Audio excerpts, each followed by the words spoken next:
Hello, VOD viewers. Yes, I think that was fine. It probably didn't cut out in the middle. That's okay. Hello, everybody. Let me pin my messages. Today we got general open coaching. Any topic goes. Pin this one. Pin this one. Boom. It'll be a little shorter today because Ricky and I are actually casting tomorrow. Blast. Very excited to do that. First time working with them. A little earlier in the morning, so I want to make sure I sleep early enough. Do a little bit more prep before we actually cast. So we'll go for a little bit. I'll see, you know, when I get tired. I don't strain my voice too much. Save it for all the casting we're going to do. But we'll see what we cover till then. We're going to start with, we have an Underlord game from last time. Zuki_Big Daddy gifted Thank a tier you. 1 sub to Brandon Dog 5k. Thank you, Zuki.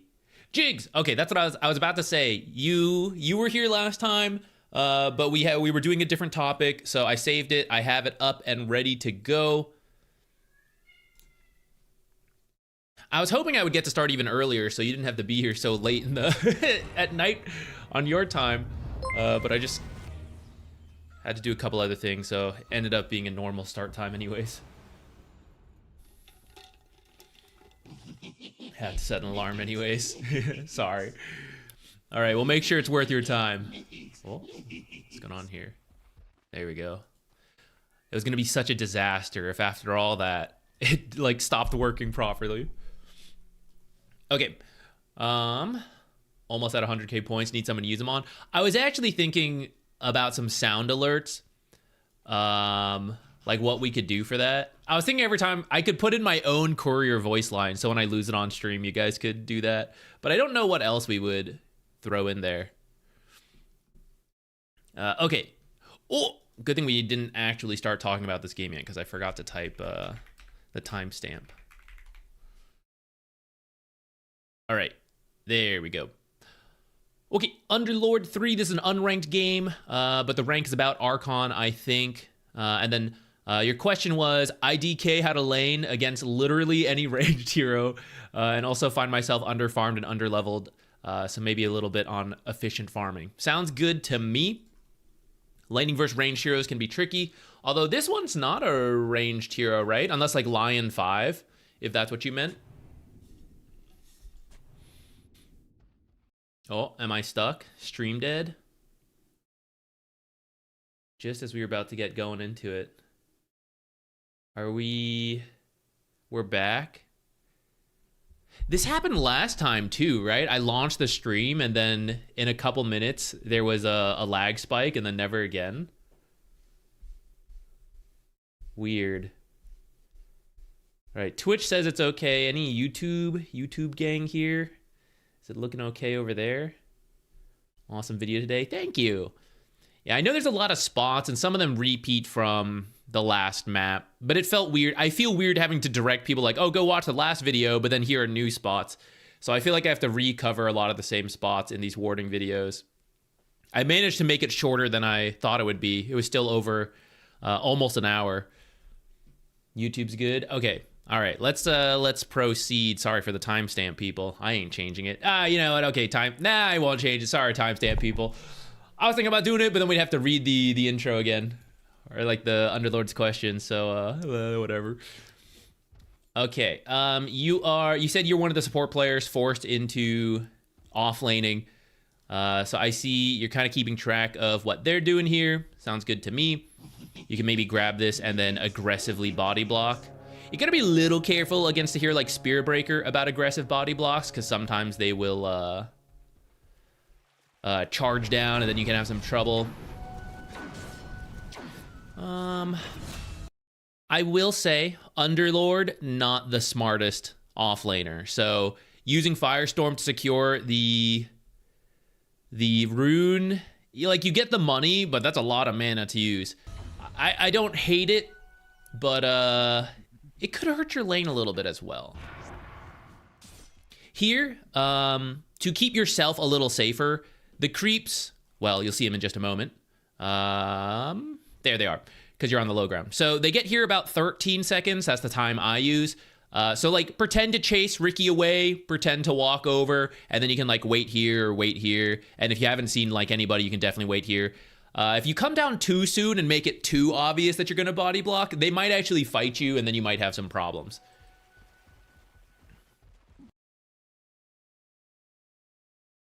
Wait, stream dies? Did it die again? What's going on? On my side, it says everything's fine. Like all the no dropped frames, all the like data transfer, all that stuff looks good. You guys there seems okay. Okay, yeah, maybe try refreshing. I don't, yeah. Okay, sorry, we'll keep going. Hopefully at least the VOD goes through and the VOD viewers are like, what's the problem? Everything's fine by me. Looks like you just messed up the block a little bit. I won't worry about it too much, but, well, obviously it'll mess up the trick. The problem here is Underlord is too fat. His ass is thick, and you're like, oh, I'm totally blocking this creep. But the collision box is actually around here, near the like his core, rather than his fake ass tail in the back.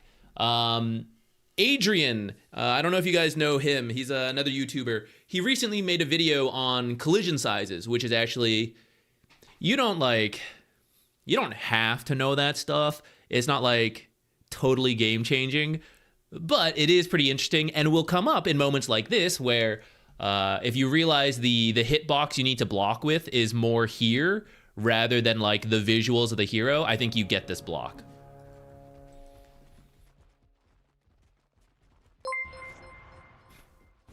Ooh, gotta be careful of that. Okay, so yeah, be careful of walking through the tower.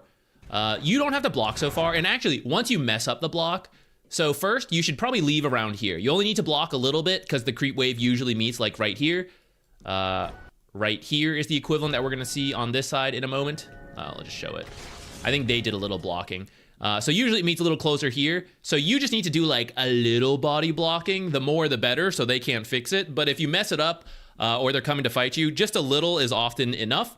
And then you don't have, that way you don't have to like walk through this tower. You can walk further out. And if they fight you, like imagine Lion and Ricky fighting you here. I'm still gonna have problems, but if my 4 support is doing anything, then they can fix the lane in my favor. If I did the block correctly, my creeps are actually under the tower even without my position forward doing anything. And these guys are just farther away.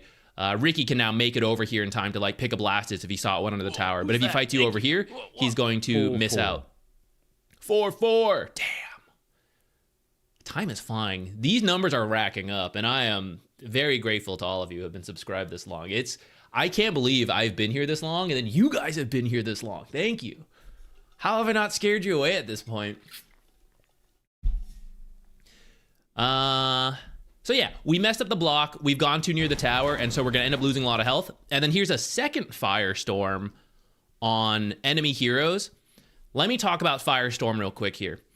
Firestorm, and then Largo, if any of you want to play Largo offlane. I haven't done it myself yet, but the Theorycraft and watching some offlanes do it. Frog Stomp is very similar, where if people don't stand in Firestorm or Frog Stomp, then no damage to them. But the value of using it in the lane is that, oh, I don't want to take damage, let me back away. They're backing away from creeps. So that not only do I secure the last hits, I can also deny the enemy. And if they don't want to get denied, they have to walk into the creep wave. Or sorry, the spell I use, the Firestorm or the Frog Stomp. So that's like the ideal way to use this. And if you keep using it to fight, so like once over here, and now a second time over here, now I'm getting into lane, I have one Firestorm, so that's one instance I will be able to use it to deny and secure some creeps, but I could have had 3 instances of that, 3 different creep waves to pick up 1 or 2 extra CS over the enemies that I've now really limited myself on. The damage itself is like okay, but you also see is not like the end of the world because I'm missing some Firestorms as they step out of it. So then here's where you're gonna have trouble. You mentioned like, I think I struggle with ranged heroes. I would agree because of how much health we've lost. But if you think about it, let's pretend we didn't engage at all. We're full health, 868 health, 604 health. But also look at his damage, 55 damage, and then I have the 868 health, 5 armor, and then damage block, and then later you're going to pick up Atrophy Aura to reduce his damage a little bit as well. So in a little bit, Underlord will actually be tickled by these ranged heroes, and I won't have to be that worried if I'm at full health. But now that I'm pretty low, now I'm scared. So that's part of why you're going to have trouble here versus these heroes. Let's come over to this.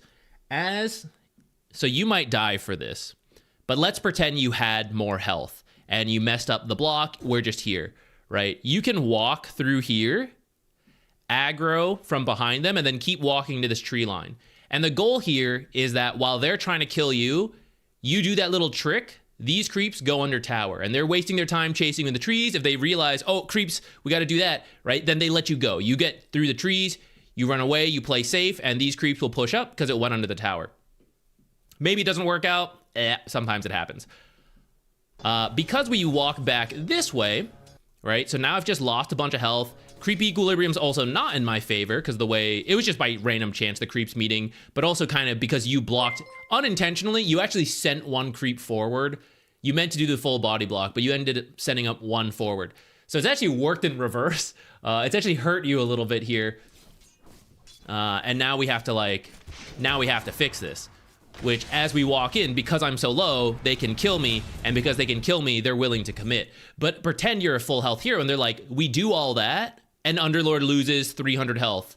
It's kind of worth it, but also there's no actual payoff because Underlord isn't dead. I'm just messing up creeps. So they're less likely to commit on you if you have more health. So this is kind of like a series of unfortunate events that has now ended up in us dying.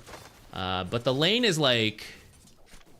it's slightly pushing in your favor, and now I see Ricky attacking. Oh, well, okay, Wind Ranger just power shot the way back.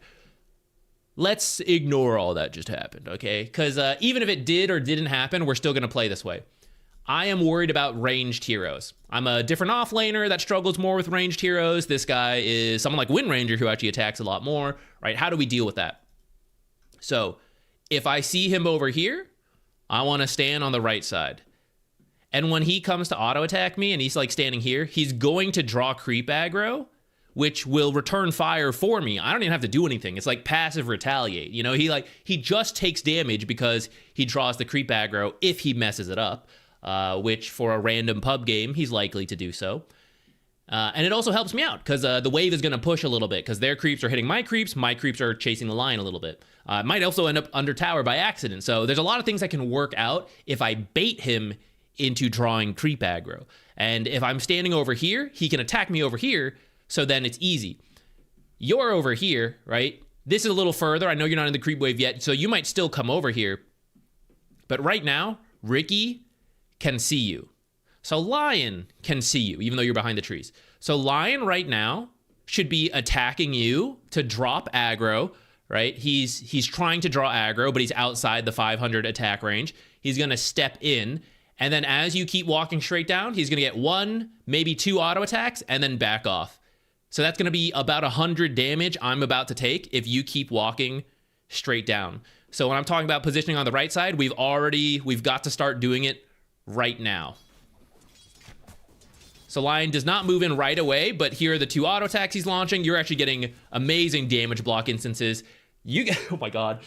You got so much damage block. He hit you 4 times and you only took 100 damage, which is pretty good actually. But usually it's not that lucky. You saw him, he did draw the creep aggro, right? The range creeps attacked him. Let me show you that one more time. The ads, no, not the ads. I actually even reduced the ads, but there are still some because it's how Twitch is as a platform. If you don't do any, they hate you.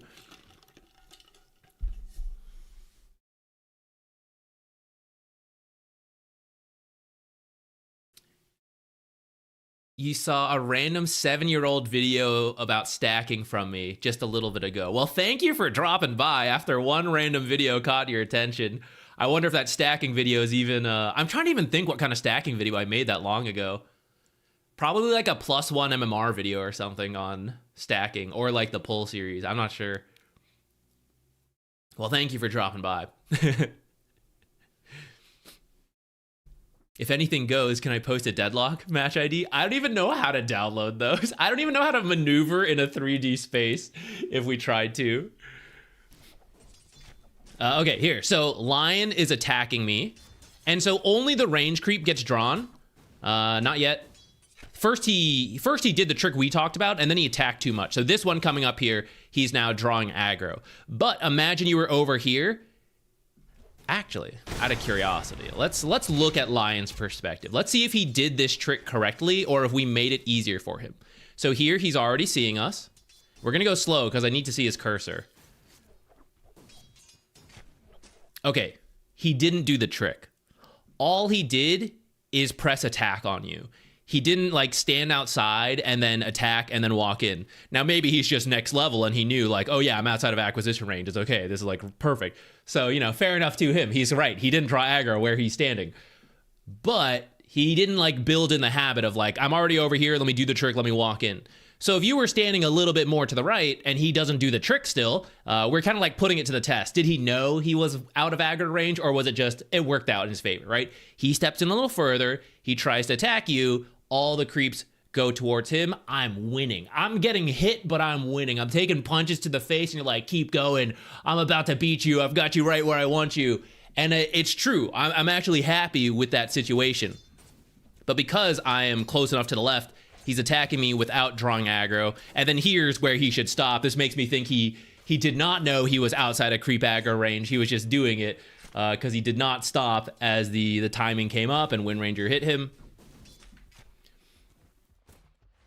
And then let me show, okay, back to your perspective. Okay, let me get away from this Lion. Oh man, he's causing me problems behind this tree line.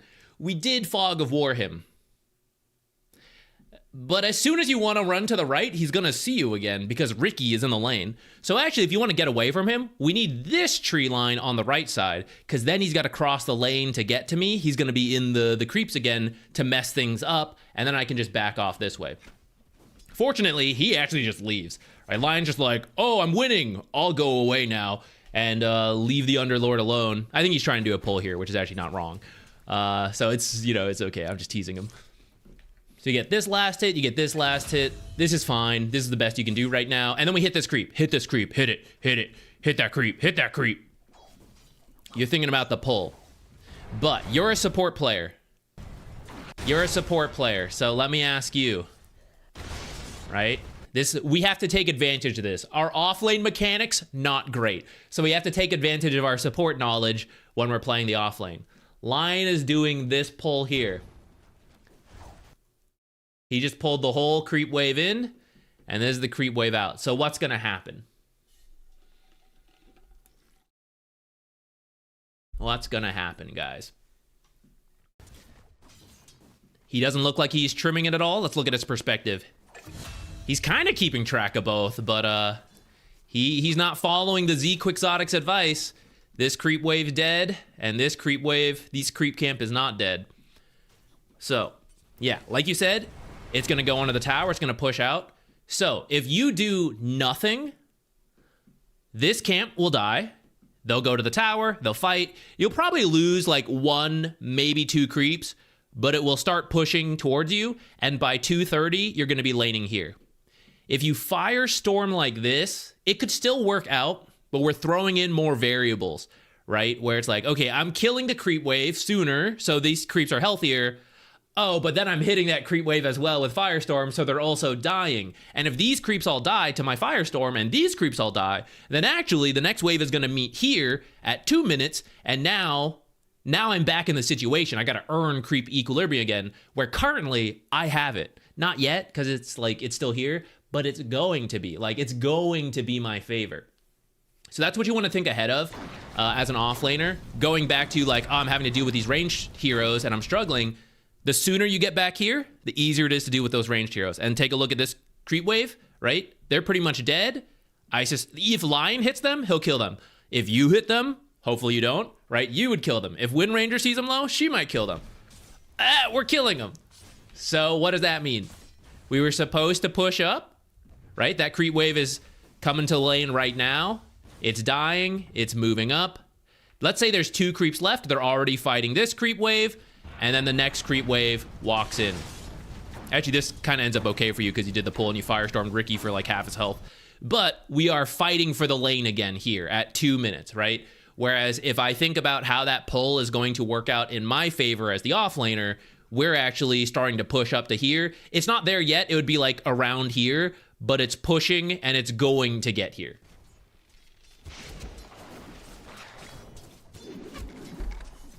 Exactly. Well, okay, you killed Ricky, so actually it worked out fantastic for you. But let's pretend he didn't just walk in and die, right? That's what we want to take advantage of as these support players who are forced into offlane, right? Our mechanics are not the best. We don't have the most experience on the offlane heroes.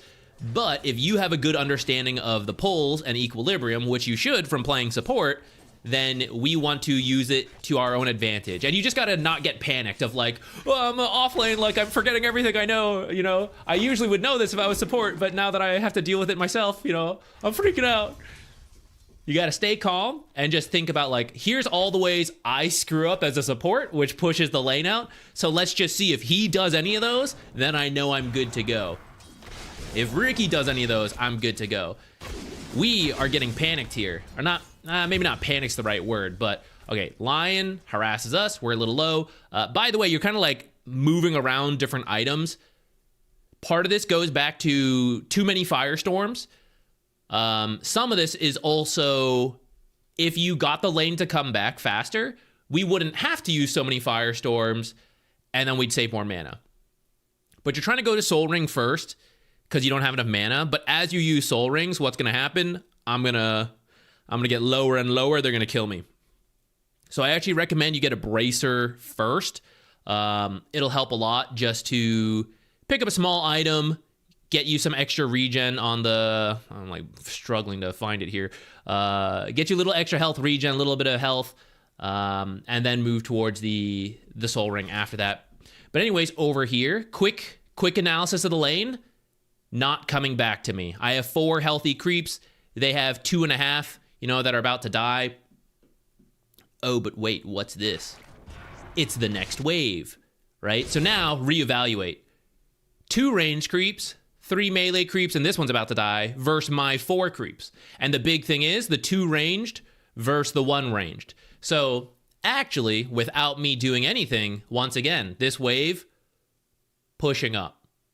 And if I'm healthy enough, I can come and fight this lane out. But I died earlier, and I was about a half health this time, right? When you walked up again. So I'm kind of scared, and we're seeing why we should have been scared. Because, uh-oh, I'm dying. Uh-oh. Don't do it, Ricky. Let me live. So I lived, but we were at 500 health. Oh, we did get the Bracer. Okay. We were at 500 health, and with a little bit of extra regen, we're pushing 600 as what? As this creep wave walks up. And maybe Ricky denies one, but then here we go. The creep wave is up, and if we're healthy here, and we can sit here with like 600, 700 health, now I hold it outside the tower for a little bit, the creeps meet, and I'm good to go. I'm happy, I'm laning here. If you had stayed, you decide to go home, and I agree with that for how much health we're at, but if you had stayed with 160 health, do I feel good about being in front of my tower? Kinda, but I also think I'm gonna die. Like, one random spell is gonna kill me, you know? And so that's why you decide, okay, I gotta go home. And I agree. But so, the correct thing is, once I can tell the lane is pushing towards me, I won't risk my health too much. I know it's gonna come up here. I'll maybe make sure to stop this kind of pull from happening. And then, once I'm here, with 600, 700 health, they can't kill me. They're not gonna try to dive an Underlord with that much health next to his tower, you know? And now I'm gonna just get to hit and farm. Need more Herald. Whose fault is it anyways? I need more, The problem is, the funniest content is versus people who are a little bit, you know, a little delusional on, like, why they're stuck in their MMR. They're blaming everybody. That's kind of, like, the funniest. But it also is the most mean-spirited a little bit, which is, like, a fine line to push. And I gotta be careful about it. Even though it is kind of funny. So that's the worry with those. I think we can do funnier ones, or like still funny ones that aren't too mean-spirited, but it still has to be like that type of game, like a really chaotic game. I think that's when it's the funniest. And those are just not submitted as much because most of the audience is actually quite... As a support content creator, and we've pushed the channel to try to be nice, that has created an audience that are nice, and most of you are pretty humble. You're like, hey, Zach, I think I'm not that great. Like, what happened? And then, you know, we give advice. There's no need to roast people and make fun. Okay, where's the next wave? This is your full health wave that spawned at 3:30. It's up here. This is not the 3:30 wave. This is the 3-minute wave. These are all the extra creeps. The 3:30 wave is somewhere like... let's see, this time it's like around here. It's around here right now. So 4 creeps, 4 creeps, 8 creeps, right? So these are actually all extra. And the more I keep alive, the more they'll damage my creeps. Now you might be doing this Firestorm because like, uh-oh, they're pulling. Let me Firestorm to not draw aggro. So that's not a bad idea. The downside is it's going to kill these creeps faster. So just draw aggro normally, you know, like walk in a little, attack the Ricky, and then walk out. That way we stop the pull and we don't kill this creep wave. Because what happened? Oh, Firestorm killed the creep wave. Okay, you're actually getting a pull off. Oh, maybe you're next level over me. But let's pretend this pull didn't happen because I suspect it was a little bit luck based. We just killed the whole enemy creep wave. So I got 4 creeps right now. They're done with everything because I used Firestorm. Without Firestorm, they're still up here fighting the enemy creeps, and now they're going to move down. This is where the whole wave would be if we didn't get that pull. Damn it, they're messing up my... They're distracting all the creeps. There's 3... Imagine 3 more creeps right here, guys. Walking in, walking in. What's this look like? Well, this looks like I'm just laning in front of the enemy tower like usual. What happened to my nice equilibrium back here, right? I Firestormed it. So, another case where... Step 1, get the lane to come back. Step 2, do not mess up step 1. Step 3, hold the lane here. Don't push it back. There's a 3-step plan all around the exact same idea of like, just get it here and stay as long as possible. I totally didn't know what I was doing. Don't worry, a lot of us are going through it in the supports to off lanes now. A lot of us are struggling with it. But I promise you, once you see what we're talking about, and look, we actually have another chance, right? They messed up their own stuff. Here is the creep wave. Let's do free cam so it's a little easier to see. This is the 4-minute creep wave. This is the 4-minute creep wave. So what are all the extra creeps? Is this one, and then these 4. So as long as these 4 do not all die to the tower or to you two, without interacting with this creep wave, we're good. And I need to interact with that creep wave for like 5-ish seconds, because here is normal equilibrium, and I delay it 1 second, here. 1 more second, here. 1 more second, here. 1 more second, here. So maybe like 7 seconds would be good. 1 more, 1 more. And then this is very comfortable for me. Okay, keep it out of the tower. Oh, I watched that offlane video. I know, drag it around. Oh, lost it. Okay, that's okay. Because they're interacting, right? Start the timer. 1, 2, wait, I'm playing too fast. 3, 4, 5, 6. Where is it? Ah, he's pulling. Okay, he missed this one, right? So this is where they're supposed to meet normally, right around the 30-second mark. 1, 2, 3, 4, 5. If we ignore his pull, and I think this creep was actually one of the back creeps. I think it's actually supposed to be a little higher, right? That's the few seconds of delay we got, and I'm happy here. Because he did a pull, I think he unintentionally did a partial pull, which is actually pretty good for him. You can try to pull yourself now, though. This is also an option, so this is pretty good. And Lion's gonna try to stop this, but Hellbear has already clapped. So even if this creep wave walks back, we would be good, except these creeps are all alive. Because these at least took damage. So if you imagine these creeps fighting a full health creep wave, they're weak. Okay, so what do we do in this situation? Zach, I have more creeps. They're somewhat low, but there's more creeps, and there's these creeps. This is actually where you Firestorm. I am already pushing to try to get this to come back to me. 4 enemy creeps versus like, you know, if we round out health, we'll say like 5 creeps. It's still more creeps than theirs. I have to do a lot of work to get this to push back. So push forward, actually. Like, shove it in so hard that they have to deal with this, and then you're free to try another pull. You did try, and then Lion stopped you. Okay, just try again. At some point, he's not going to stop you. And at some point, Wind Ranger will be in the right spot to help you. You know, just keep trying again and again. Eventually, one of them will work out. So she power shot, that's actually okay. I know that sometimes that can seem grief, like, oh, my position force messing me up. Just lean into it, right? Also drop the Firestorm here, get the last hits. If they try to fight you, they're standing in Firestorm. They're fighting into 5-6 creeps that are attacking them. It's like a third hero. And I have enough health to do this. If I was low, I'd be scared. Yeah, they'll kill me and back out. But now I'm healthy enough. They can commit under Firestorm, under the creeps. Still got 500 health to go, baby. I'm fine. So you shove it. Run over here, 517, drag this way. Kind of dilly-dally, because like, oh, I'm scared to go, you know, like, do I do this? So what's Ricky gonna do? He's actually holding it out. He's trying to hurt himself. He's like, please take it back. Let me give you equilibrium. A smarter carry player, he does not do that, and now we have to fight for it. This Firestorm is like, if they were fighting in the Firestorm, that would have been okay, but they're actually kind of, you know, they're doing something else, so actually you don't need that Firestorm.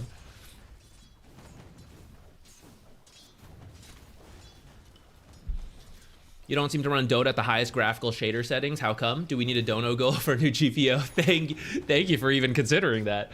No, I actually prefer this. I think the higher settings, one, you can see Dota's not the most optimized game. I actually have a pretty good setup. But even then, the FPS is not perfect. So one, just to not strain it, as partly is my problem because I'm like streaming and recording and multiple monitors and all that stuff. So I could make it better if I wanted. But part of it is that I just find it distracting. Like birds are flying around, grass is waving, you know? I got the ADHD brain. I see something move, I'm like, what's that? What? You know? So the less that goes on, the better. For me, it's easier for me to focus with less distractions.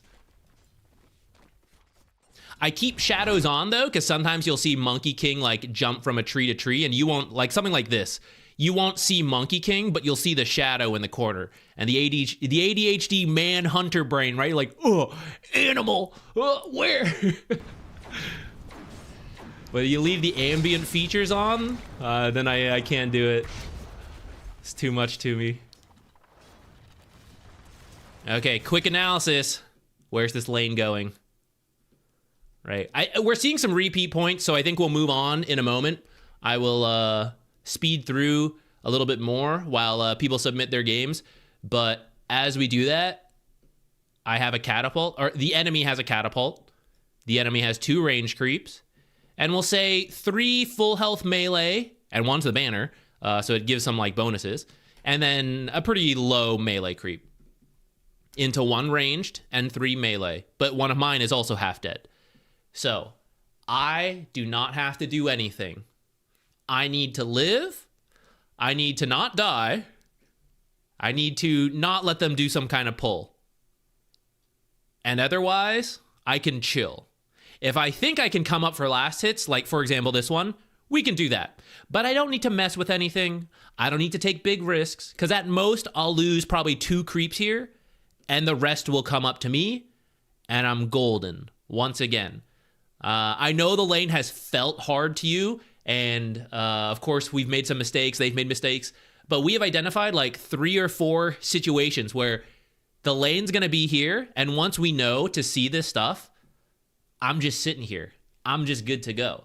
The lane feels hard because we're messing it up, and we keep pushing it out, and then we have to keep doing it. But once we learn the lane is coming to me, I'm gonna hold it here, we're good. Let's see what you do. You're thinking about doing a pull. So you're thinking like, oh, I need to get the lane to come back. No, the lane is already coming back. I don't need to do anything. I don't need to pull. I just need to make sure they don't pull. In fact, if you pull, it'll actually backfire a little bit because it'll push too hard into you, and then they'll farm the hard camp. So instead of losing money, they're actually going to gain money. You actually don't want to do that pull. And then see, we walk up. So before that, we were full health. Okay, maybe less health than I thought, but fairly healthy. 700. Walking up too close, right? I'm like back here right now. Oh, I see Lion. I'm on this side right now. I'm letting this wave push in. She's power shotting because you're kind of baiting her. She's like, oh, I gotta help out, power shot. All right, we're soul ring, hurting our health to firestorm the creep wave. I don't want to do that. It's coming towards me. I don't want to push it away with firestorm. I like where I am. Where did Ricky go? He like jumped all the way back here. Sorry, I misclicked that giant slug and actually hit the Wind Ranger. Here we go, right? Here's the whole creep wave. And I'm just gonna fast forward this. Even if your last hitting's not perfect, look what's gonna happen to the creep wave. Ignoring Lion trying to do a pull here. This is pretty good for Lion, right? Push in. If he wasn't doing a pull, this creep wave, pushing up. It's gonna be 4 versus 4. With a little better fine tuning from you, this creep wave is actually a little lower and it will start this cycle. Keep pushing in, again and again and again. Offlane dream.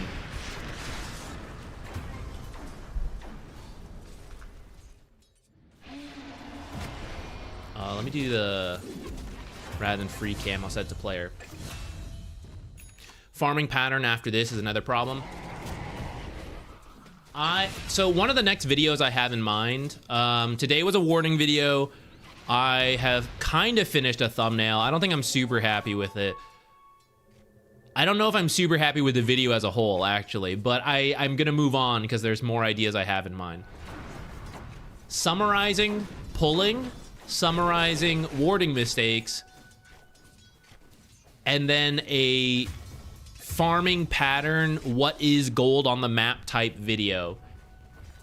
Those are the ones I have in mind. I think the gold video will help with your farming pattern, and I think it'll be easier to explain with that video. So rather than go into it too much here, we can see what you do real quick, but I think already working on what we talked about earlier is a lot, so that you don't have to think about, like, because now we'd be thinking about, oh, how do I recover, you know, how do I farm efficiently? Well, actually, I'm supposed to farm efficiently by being up where Ricky is, and you can do that by fixing some of the stuff we talked about. Also, kite a little back and forth, you'll take less damage.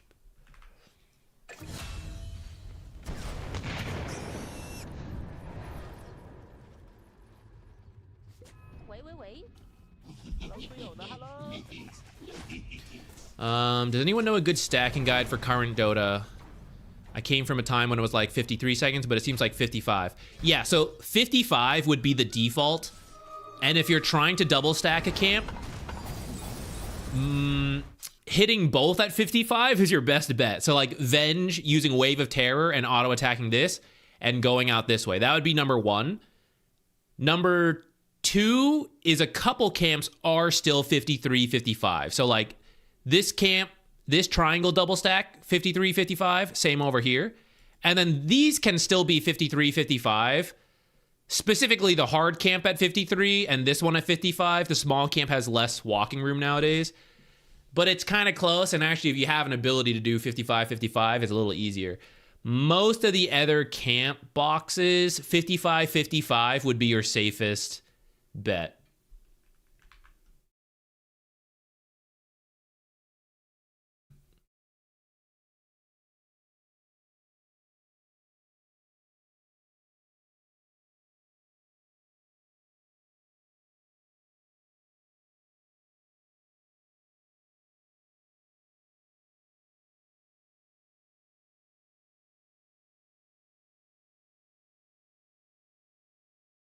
I like playing full settings. That's fine. Most of us are not pro players. It's totally okay to do what settings you want.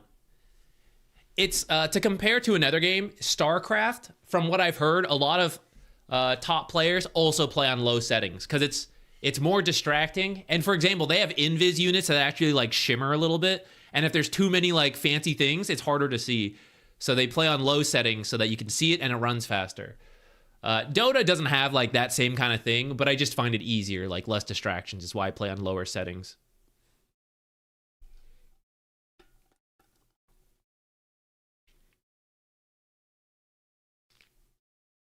I have a question. I played like 20 games past week. I don't know why we're paused. I'll just let it play.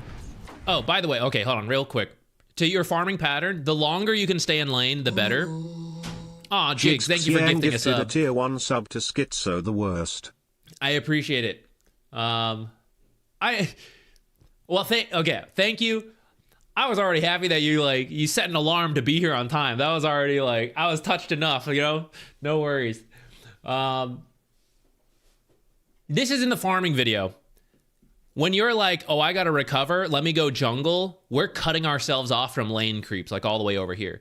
So ideally, stick to these two areas, because anytime you have time, like the lane pushes up, like so, you can walk in and... Okay, this is like 2 creeps. I'd probably ignore that. But like this one might push up, and it's like, oh, 4 creeps. You know, let me go and get that. That's an extra 160 gold. You'll never get to do that over here, right? You try, and the mid laner's like, I'm about to report you. What are you doing here? Like, okay, sorry. Oh, God. Oh, okay. Back into the jungle. And the guy's like done farming here. He walks here, like, what are you doing here? I'm going to report you. You're like, I don't know where to go.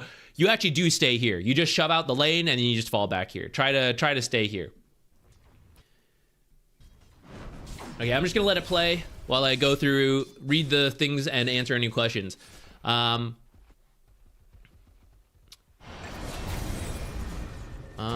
played a lot of games recently, trying to theory craft why we win or lose. But as Crusader, I cannot help noticing that some players just didn't play a signature hero. 5 enemies playing their best heroes, and my team playing like 3. I assume you're going by like Dota rank. Like the Emerald, not Emerald, Silver tier, Gold tier, all that stuff. So it feels like we're just playing with a disadvantage from the start. Do I need to go further with theory crafting? Yes, I would still do it because it's a good exercise. And just because people play a hero a lot does not mean they are actually good at the hero.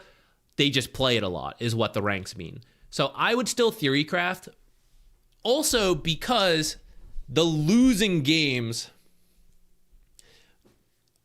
Okay, as much as people say Dota matchmaking is rigged over a large sample size, it is what it is. Some games are even.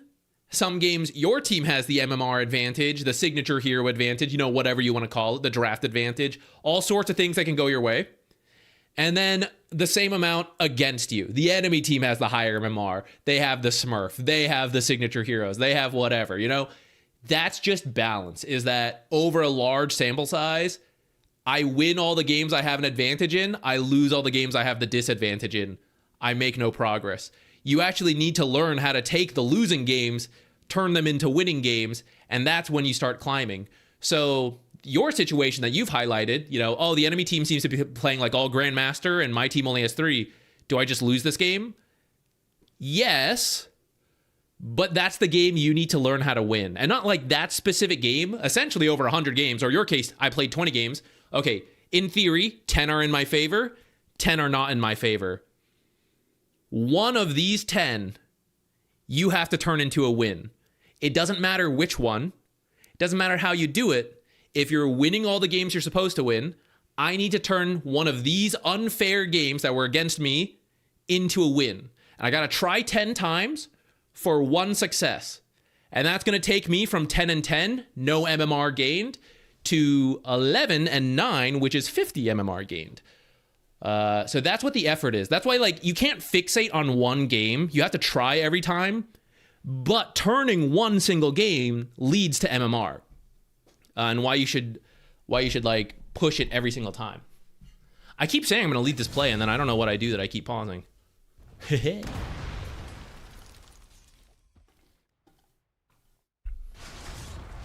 I would love a setting to disable some of the custom cosmetics. We're getting kind of wild with what's in the game nowadays. Hey, Bayo, what's up?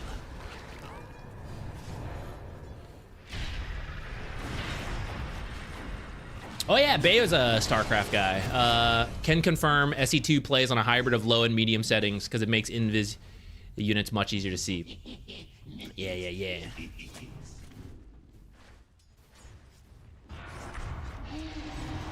Does creeps chase a certain amount of distance or time? All right, so there's no way to really check what this is. There's a leash range. The creeps will infinitely aggro you within that leash range.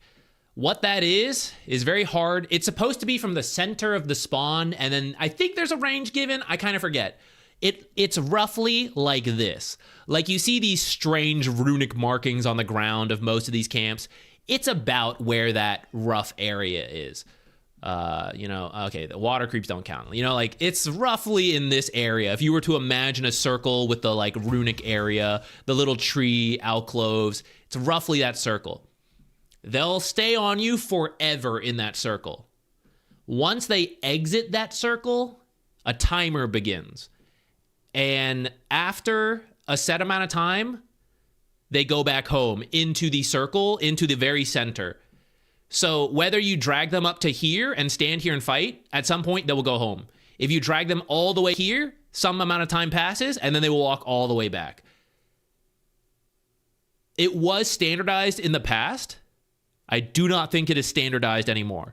That is why some camps seem much harder to stack than others. Like this camp will follow you and like go under the tower range is how far they'll chase you. You know, the ancient camps will like, oh, what's over here down the staircase, you know? You moving? Let me help you grab those boxes. They'll go so far. This camp will be like, heh, heh, you want to stack me? No. Heh, heh. They'll turn around so fast. So I don't think it's standard between camps anymore.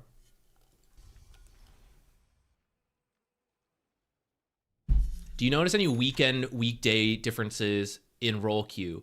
I notice game quality differences, but I don't know about when you should queue to like not get off lane. Dare I say it, team game of Dota, if you party up and your party queues all the roles, you will earn tokens, I think. Did they change that?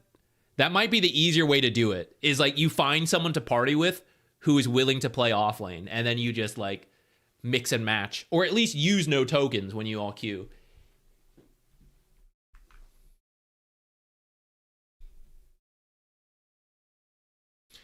Do I play League? I played League long ago. I don't actually think about the terminology much nowadays because it was like over 10 years ago, but I've actually been relearning it so that I can try to make a video from League to Dota. I've been caught up with so many things. I haven't really made much progress in it since I started. But I guess a couple of their terms are more in my mind because of that.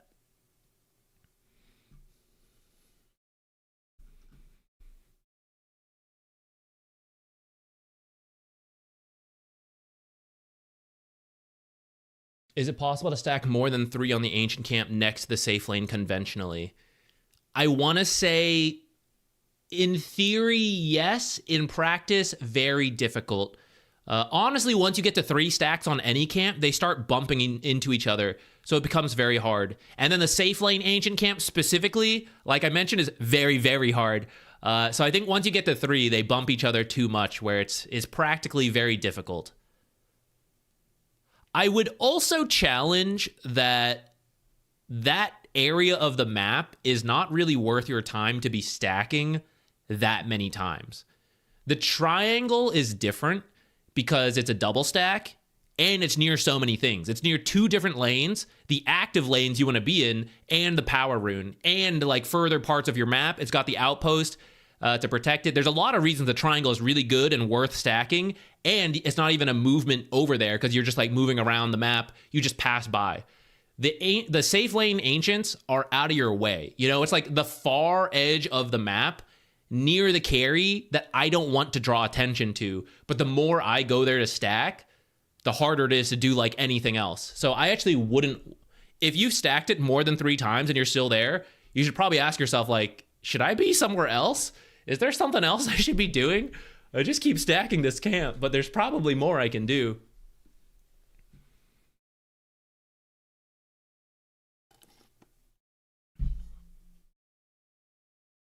Okay, I'm just gonna grab.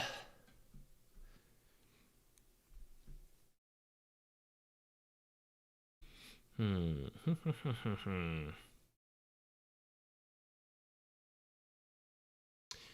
okay. I always find these interesting. Let's do this one. It's a weird support, which some people will say that's grief report, but I think it's interesting to look at as a philosophy on could this work and why doesn't this work. So we're gonna look at hard support, Queen of Pain, but we should write Crusader here. And then let me type this into the timestamp as well. I think if you want to play support Queen of Pain, position 4 is doable. I wouldn't really recommend her as position 5. But like I said, we can talk through it because there are still things you can do. And I'll try to show like why a different support would be better, like where her strengths versus weaknesses are. Seen you cast with Ricky coming to say hi for the first time. Oh, thank you. Yeah, Kai. Thank you so much for going out of your way to do that. You can find us casting tomorrow, actually. We're going to be doing some of the Blast group stage. I can say that because they did the announcement. Excited to do that. First time working with them. Do you play position 4 or 5? I do both. And now off lane as well, I guess, in the process.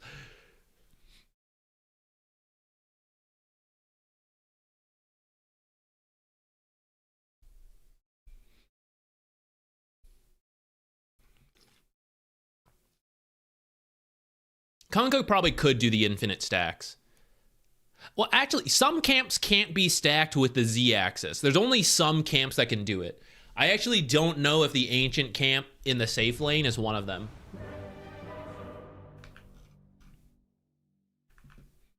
All right, let's do this. Let's do Queen of Pain 5, unconventional support. There are some support mechanics that, going back to the hero spamming video, right? Like learning the hero versus learning fundamentals. You could give me any hero in Dota, and there are certain support fundamentals I can do. The lane equilibrium, the balancing, the harassing, stuff like that. But then some heroes are going to be better than others just by the nature of their kits. So that's kind of what we're exploring here. Talking through that, we'll talk about like some of the fundamentals versus this is what Queen of Pain can do, what she can't do. You are pretty good at harassing. So like Shadow Strike is good harass. If you were to play her as position 5, like this was to become a thing, it is just annoying. It lasts a long time. It does damage. It slows them so you can attack more. It is all around like a good harass tool because of that. Your issues as a support will come from later where you scale off of, for example, look what you want to buy. This is actually about 10 minutes of gold already, like in your search bar already for a position 5. Assuming you also buy like sentries and wards and stuff like that. And we're not just taking a bunch of farm. So that's the downside. Queen of Pain wants a lot of money to buy things, and then position 5 doesn't get a lot of money. Because we have to buy consumables for the camps, use them on the carry. Not as much nowadays, but anyways, that's the... I guess I shouldn't even mention that. You really shouldn't be using any consumables on the carry. Like, you do if you have to, but generally you don't. Hey, Valcrex. Thank you. Indeed, it is a happy Monday. Thank you so much. I would skip boots if you were playing Queen of Pain support, by the way. I would go straight Vessel, probably. Your team's all here, so let's talk about what Queen of Pain does offer as a support. The Shadow Strike is strong, like I mentioned. It's a very good slow. What is one of the best ways we can use one of those very strong slows? A team that is all together looking for a kill. So we can come over here and hope someone walks up and kill them. If I'm here on my own, I will probably never get a kill. Unless they're really bad. And I shouldn't get that kill. Someone has to give me a free kill if I'm a solo Queen of Pain support. It's not really meant to happen. Oh, look at that fight they got into. Well, it didn't get into that big of a fight, but it was kind of... Are we partied? No, okay. This is just a random game with the Sand King carry, position 5, Queen of Pain, offlane Slark, and then support enchanters. A wild, exactly why we're going to talk about why certain heroes can do things, certain heroes can't. Ranged hero fundamentals. Doesn't matter who you are playing. I already see things for you to do in the lane. So, stand in here. If I'm too afraid to interact... Let's hit these creeps. This one, not yet. It's still too low. But this creep is below 50. I can already begin hitting that to maintain good equilibrium. You bought a sentry. You were coming here earlier. Didn't block this camp, which can be okay. Depends on the game. I could potentially unblock this camp. But if I was going to do that, I should have done it earlier. So let's go back in time. So here's my Sand King. You would be doing it now. You'd be looking around this camp so that when the creeps meet at 30 seconds, I can immediately be in the lane. That's fine. Okay, let's say he's blocking us. This is Circle Tech video, by the way. If you want to check out that video, you see how he's getting close because we turned the tree too soon on the right. If you actually stand on the left, I would see Ogre here, and then it doesn't seem like a lot here versus here. Ogre cannot touch me from here.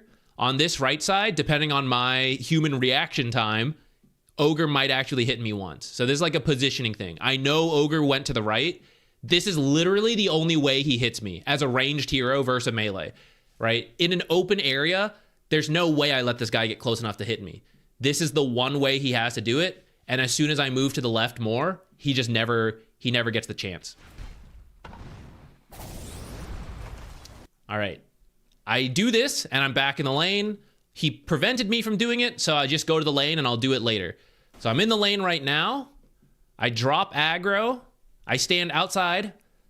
I was doing a coaching. Someone gave me a great idea, guys. For the Circle Tech video, creep aggro range is 500 for the melees.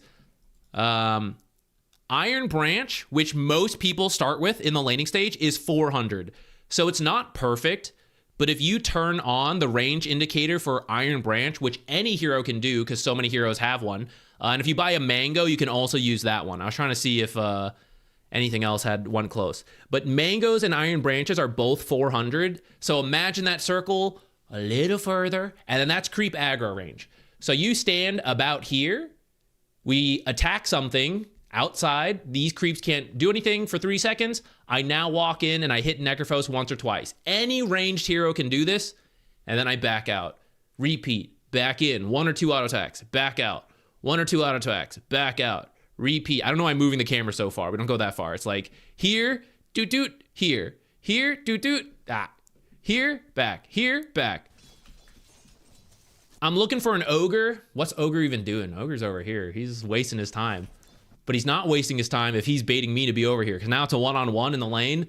The old Sand King versus Necro safe lane battle here. But it is. And it should be a 2-on-1 on the Necro. The classic Sand King Queen of Pain lane into the solo Necrophos, you know? And that's the strength of Queen of Pain. How strong Shadow Strike is. So instead of me just going in and out like that, I also press Q on Necrophos. I'm too scared to go in. He backed up. I think it's too hard to do the trick. Okay. One creep right here below 50. Another one very close to below 50. I saw you go for the attack, so that's good. But he was kind of close enough, so we have to time it a little bit better with the deny. But you have the right idea. Here's another one. Dropping low. What am I doing? I'm backing up, but this one's already below 50. This one I can auto attack once and then wait a moment. What is Ogre doing? Let's check. Just waiting in the trees. Not doing much. He's about to use an Ignite and not get any value on the attacks for the attacks, the move slow, which is the value of Ignite. He's wasting his spells right now. He's doing very little because I, as a ranged hero, am laning near my tower. It has nothing to do with Queen of Pain. I can do this with Crystal Maiden. I can do this with Enchantress. I can do this with Oracle.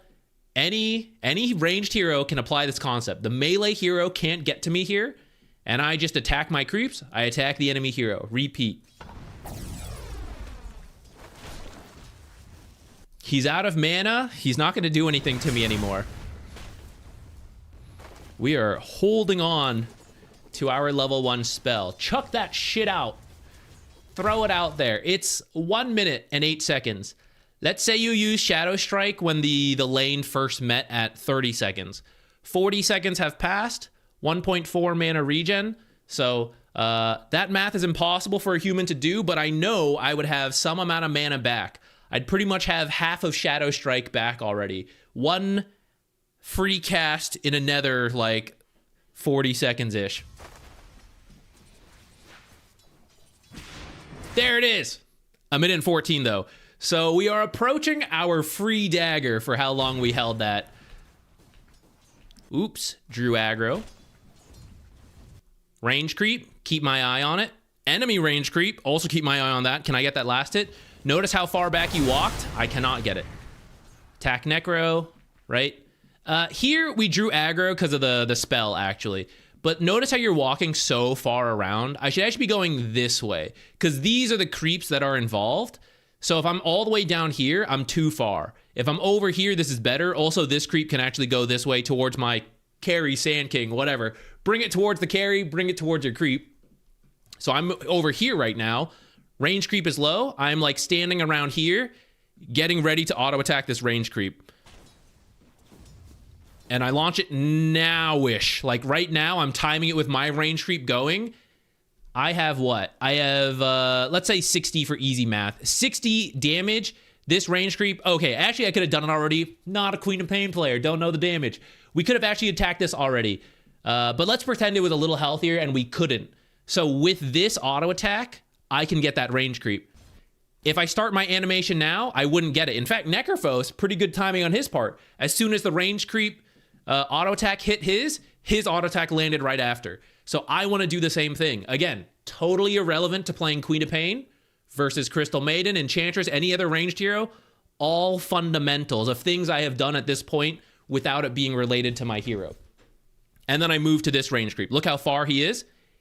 I can attack this creep 2 times, maybe even 3 times before Necrophos gets here to auto attack this range creep.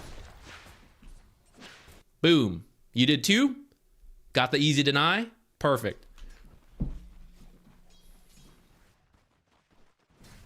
I'm pretty happy with Equilibrium, still in front of the tower. So actually, I don't even need to mess with this camp. I've been content here, even though he pushed me away from this camp earlier and I couldn't unblock it to be sure in case he had blocked it. I haven't needed it. I've just been laning here. Now, some of it is their mistakes, but we saw some opportunities for you to do a little bit more creep hitting. You have done some, but a little bit more means I keep laning here, even though I wasn't able to get to this camp. So while Ogre is sitting here doing nothing, I am contributing in the lane. Sand King is starting, like, he will eventually start pushing the lane out just because of the way the hero works. This guy used a spell he didn't need to. This creep got low. He's turning around. Boom. Hit that creep right there. Deny. Boom. Another one low. You can harass a little bit. So here's like the high level play right here. What you would do. Attack.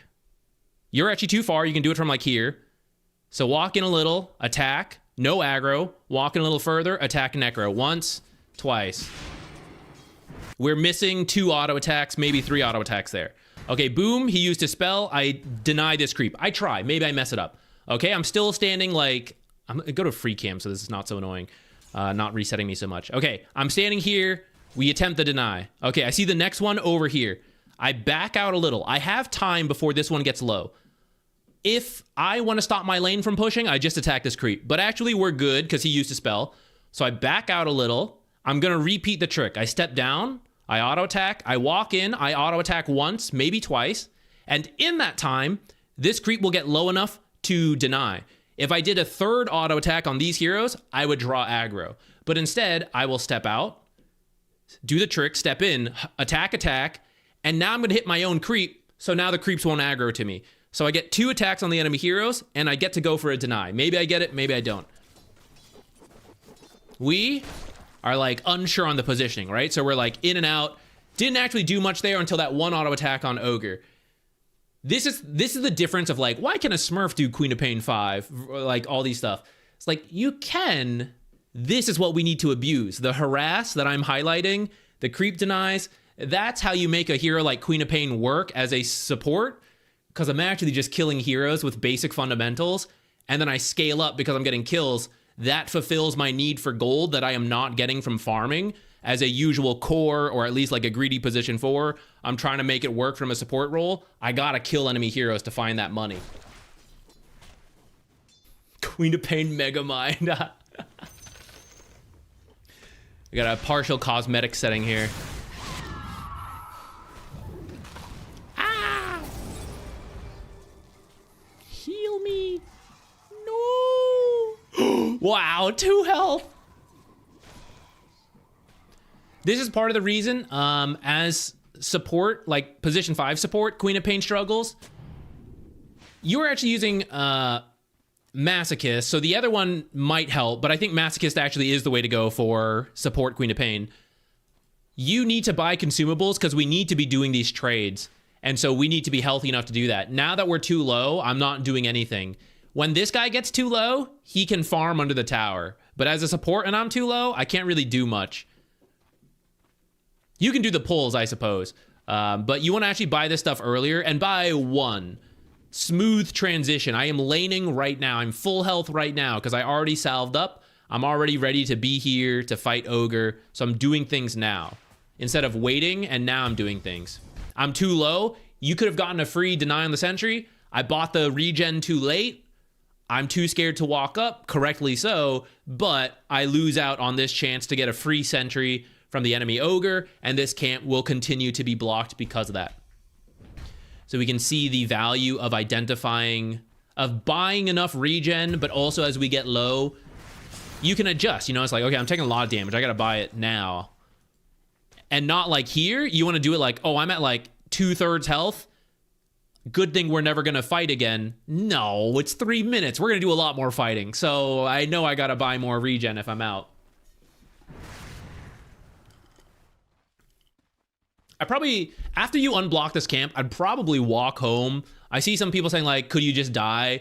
Yeah, maybe to like a camp, maybe fight them. At the same time, I think preemptively buying the regen, and then we don't have to be thinking about that. You know, we're just like, the whole time, this lasts like, let's find out. How long was that?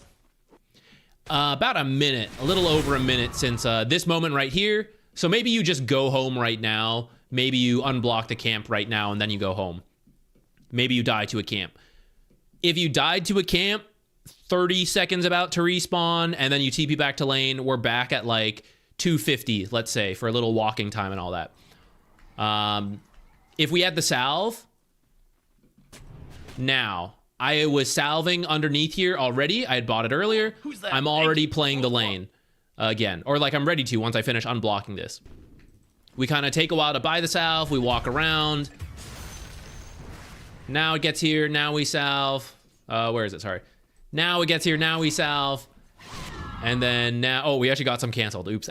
Ignore that. But now it's like 3:30, right? So about a minute and a half of kind of lost time. If we had died to a camp, you would save about a minute of that. But then we save the full minute and a half if we buy the regen earlier.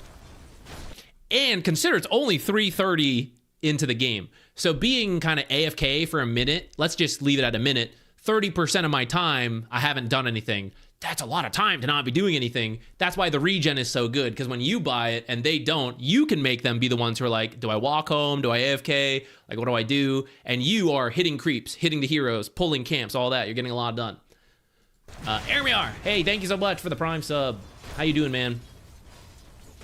You should be avoiding the cold and the snow right now, I think. You're in a warmer part.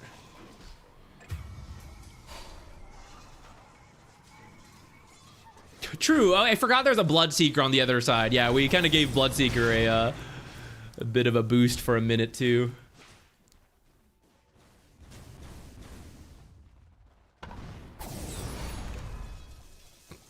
Oh, yeah, I didn't really talk about it because Sand King carry caught me off guard. But this is another support fundamental that is not related to Queen of Pain. I have an Invis hero in my lane, Sand King carry, I guess.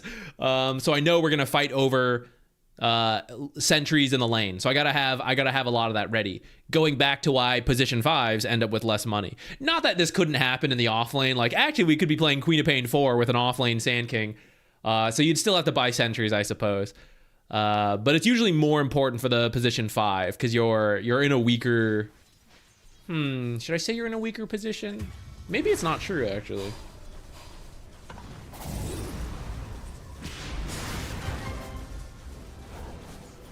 Oops, I looked away and you guys died. What happened?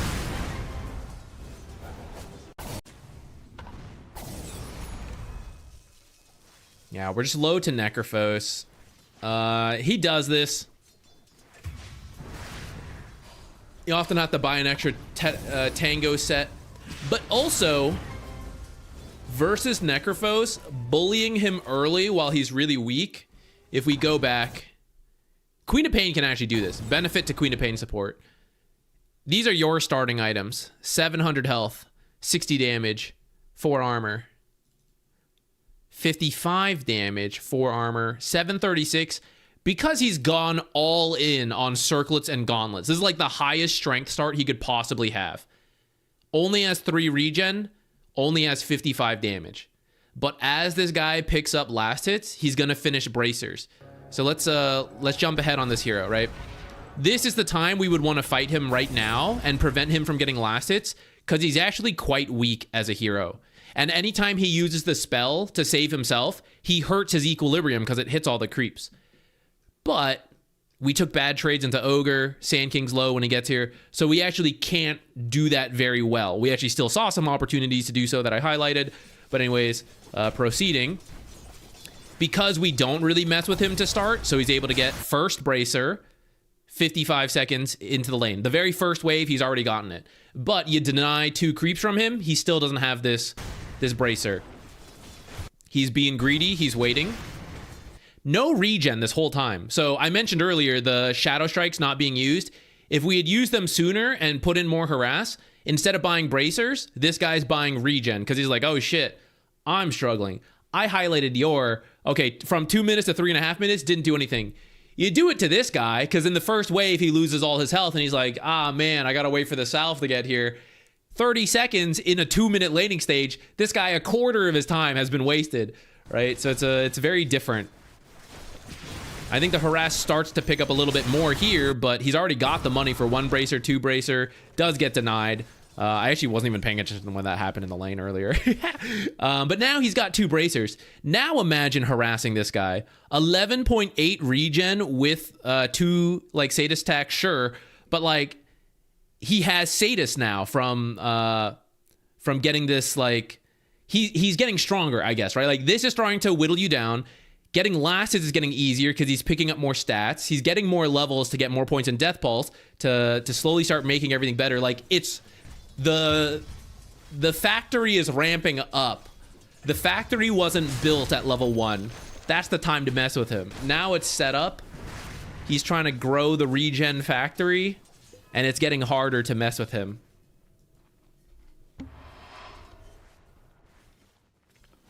$45 outside, very nice. Puppy in less than a month. Oh, that's so exciting. I'm good. It was cold here. It's getting a little warmer. 80 in Arizona. And Arizona's so hot. Crazy.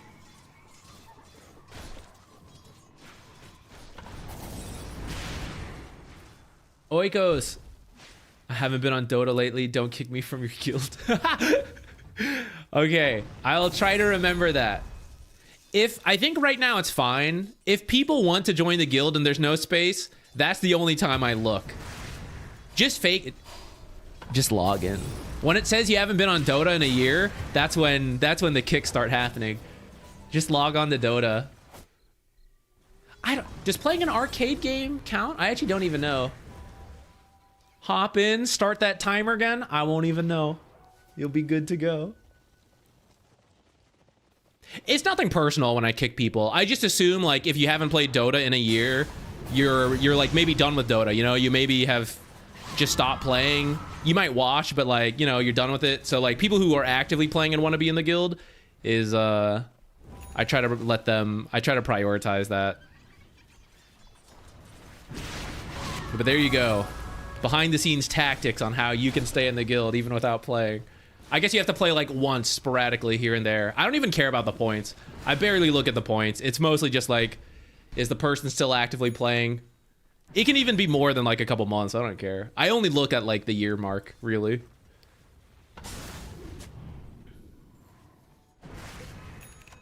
Okay, I'm starting to get distracted, and I'm also thinking if we should just move on here, because I think we've already highlighted things you can do whether you're playing Queen of Pain or not. And then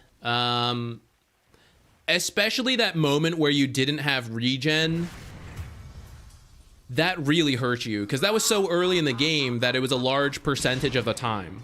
It was like 1 minute when 4 minutes had passed, you know? It was actually worse than that. And so it's a big deal. I think just wrapping that stuff up, even playing Queen of Pain support still, but fixing those things, you'll have a lot better performance. And then the downside of Queen of Pain as a support, we didn't really get to that, so I'll mention it a little here. And while we're doing it, if any of you guys have match IDs to submit, feel free to throw them in. We're doing it for anything. Any roles, any ranks, any questions. Wednesday, there's no stream, by the way, because I'll be casting this week.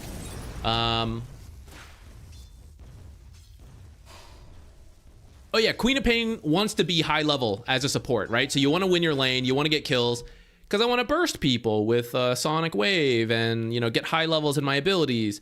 And if I'm starting to lose, now I'm having to play the game with under-leveled abilities, no items. I'm starting to feel really sad. Whereas a lot of hard supports, whether you have a good game or a bad game, you can still contribute a lot. Queen of Pain can do some stuff, but if you're picking her as a support, your damage, whether people find that griefy or not, it is what it is, right? Like, Queen of Pain is a damage support, and damage heroes want to be ahead rather than behind. Imagine Sonic waving this guy. Good thing we don't need to. Ah! Oh my god, that line, one more line would have killed you. Oh no, he's still alive. Oh, the other line. Oh, gotta be careful of the death requiem. Got him though. 3 for 1. Maybe not amazing, but we got him.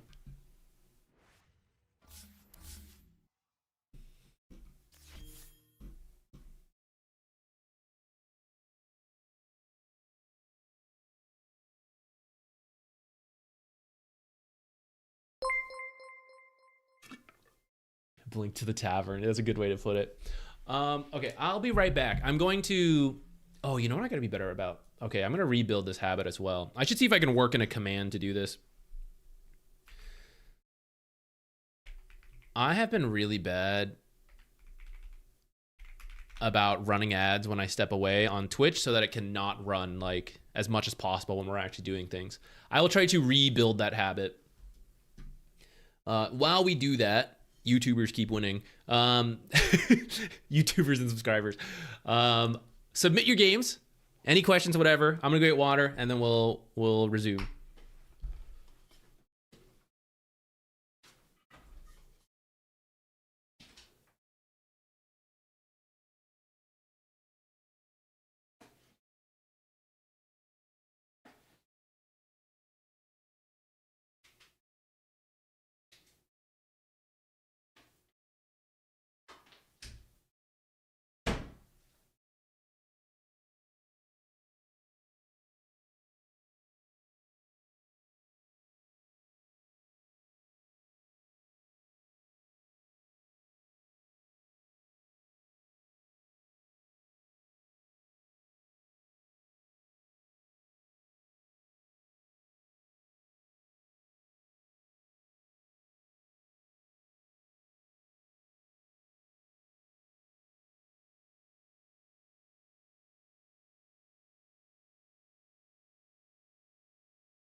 Let's do...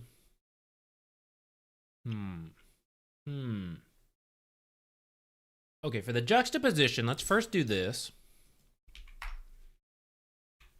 Oops.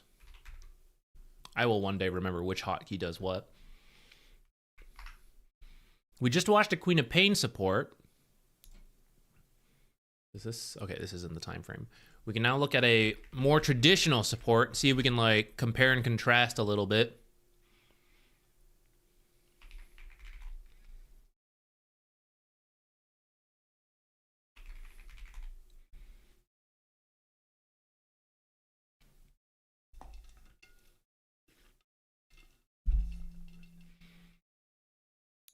Okay, and then your question was,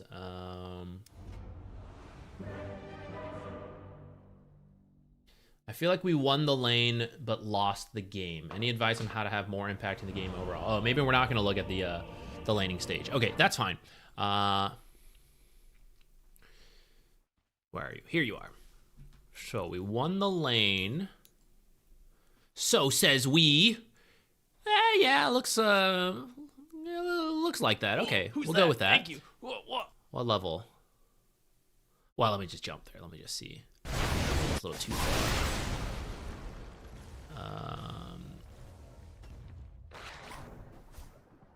Wait, let me go back a little bit. Okay, I want to go from here. Lord Skyrat, thank you for the Prime sub. Thank you, thank you. I barely sidetracked myself and I immediately lost what I was about to say. Okay, I remember. 200 XP per charge. We got 3 charges. You can't always control how many charges you get, but you do have 3. So 600 XP, hover over this. It's only 680 XP to hit level 6. So once you hit level 5 and you have 3 charges, you just need a little bit more XP, 80 to be specific. You can activate the Grimoire, hit level 6, nice and early. Let's actually go back to when you had just hit level 5. Okay, like right now, we could do it. Okay, well, we need a little bit more XP. So you like one more creep, pop ult. 8.5 minutes, maybe 9 minutes, let's say. Sometimes you can do it a little sooner, sometimes a little later. But as part of winning your lane, hopefully that means you got some kills as Warlock, which means you get these charges. And so then the next step from winning the lane is to continue to grow that lead. And actually, we don't have a huge lead right now, but we have like some gold lead in our lane at least. So how can I now go help another lane or really win my lane? For example, take this tower super early. You don't always have to do that. We can leave this lane and then, for example, head top, which looks pretty close, have some impact here. In fact, it looks like some action's going on right now. Let's start back even a little earlier then.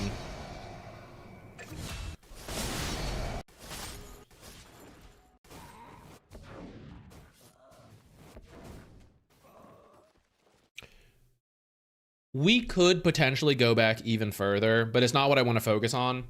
Once you are winning your lane, though, which I would say at this point you are, we want to place the observer and get out. For example, 8-minute rune would have been a great time to do it. I realize for your current rank, laning goes a little longer than usual. So if you still come back here, if you didn't feel it was time to leave yet, I would understand. But at least know the theory. I'm winning this lane. I want to put a ward down and then walk away. And I will teleport back to help Kez as needed. But otherwise, I want to go from my winning lane, take my extra strength, try to win another lane. This is a really good time to do it. Anytime you get kills in the lane is a good time to do it. Power runes is a good time to do it. You never know when the opportunity is going to come. So just having the observer earlier, holding on to it, like around the 5-minute mark, you can buy and hold this. At some point, I get a chance to ward, I walk out, I do it. This could be one such time. And then that means maybe I'm free to like head top and help out with, looks like a fight ended up happening. Maybe it hasn't happened yet. Oh, Wisdom Shrine gets stolen. That feels bad. Okay, you would actually have level 6 much... You would have had it sooner if we had gotten the Wisdom Shrine. So that is something else to consider. Granted, it's pretty late, so probably should have already happened earlier. But securing your own and stealing it are definitely worth your time as a support. And calling out to your team, like, please go get this. I never know when to leave my carry. When your carry can jungle without you, when your carry can get kills without you, and when your carry would take at least 3 seconds to die. 3 seconds, because that's how long it takes to walk away. And as soon as you see him dying, you teleport in. 1, 2, 3, here I am. Press W. You're welcome. I'm the greatest support in the world. I've helped you. That's your very rough guideline on leaving the carries alone. This will be covered in the upcoming farming video. You play the lane with heroes because they're too weak and there's nothing else to do. So all the money is in the lane, in the lane creep. So we fight over that. We do some pulls. This is all the money in the game at the start. At some point, you can start farming these stuff, which means you can start farming these stuff. So now there's more gold in the game. And if you actually try to just keep playing the lane, you're actually hurting yourself. Because while you are only doing this, other people are starting to jungle and they're getting more gold than you. So around the 5 to 6 minute mark is when many carries start to pick up the ability to just shove the lane and do a little jungling themselves. Every hero is a little different, so you can move that benchmark a bit. But essentially, once the carry can start jungling, you can leave them alone. And you do this, you ward, and then you walk away. You're already here. You're already 1/3 of the way to the mid lane. And it looks like my mid laner's in top. So that's my money right here. You know, that you could see as it's happening. You do this ward, and you're already here at this point. Okay, I was going a little faster. I'm here. This ranged XP is mine. This next creep wave is also mine. Oh, he's still here. QW, that's my farm. But make sure you have enough mana to TP home, or TP back to the safe lane as necessary. So maybe we're not using Q and W. Maybe you're just auto-attacking. Maybe you're using one spell. But I am shoving in mid. I'm contributing to my team. The enemy tower, gonna get low. Contributing to myself, because I'm getting some farm right here.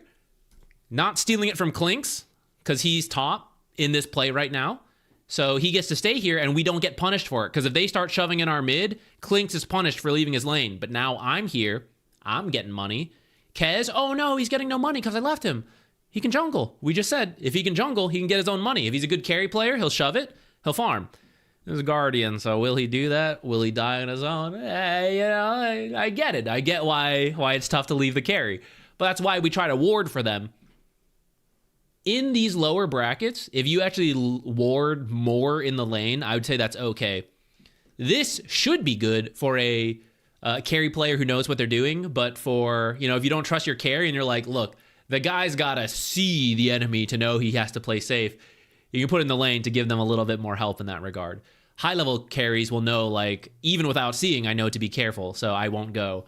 I'll leave that distinction up to you guys.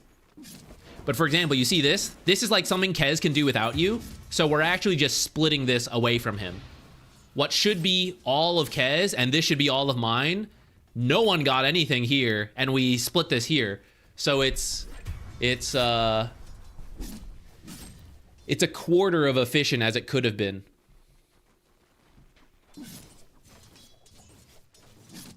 Let's see when you do leave this lane. I'm gonna speed forward. Because the whole point of this is that I can pop my ult and drop it for a lot of early impact, and I can be in other places, but I've been bottom so long, eventually they came here.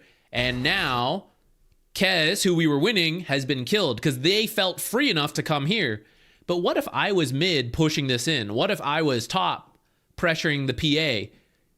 Now, PA might have left the lane because she was facing too much pressure, but these other heroes who felt they could come and kill my Kez, Sniper would have been like, oh, I gotta stay here. This guy's pushing in my tower. I gotta farm this.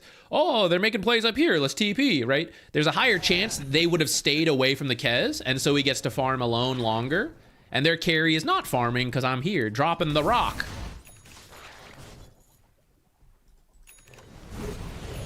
Go TP mid. A play is happening, so I don't mind too much. Try to walk out if possible because I want to TP home to my carry, but stuff was going on, so I understand.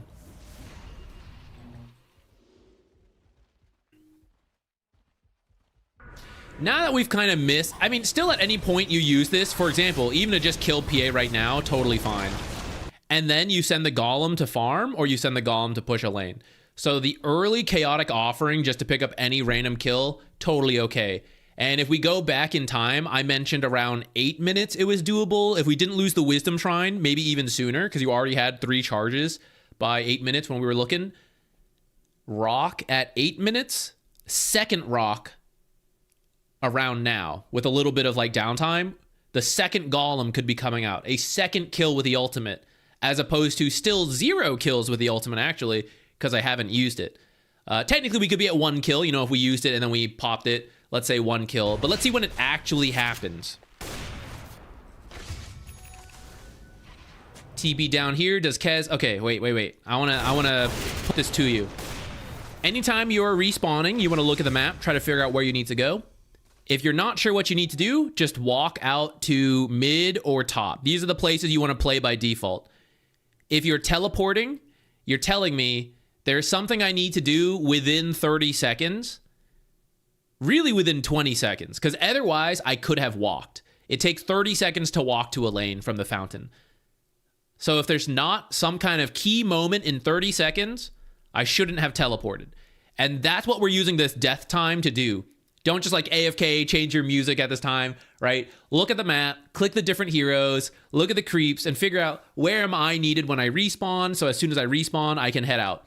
Let me like buy any consumables I need. You know, is there Invis hero, Sand King, you know, and I want to kill him, maybe I need dust. Okay, there's some wards, I'm position 5, you know, let me buy it at a 1-to-2 ratio. That's what Zach says.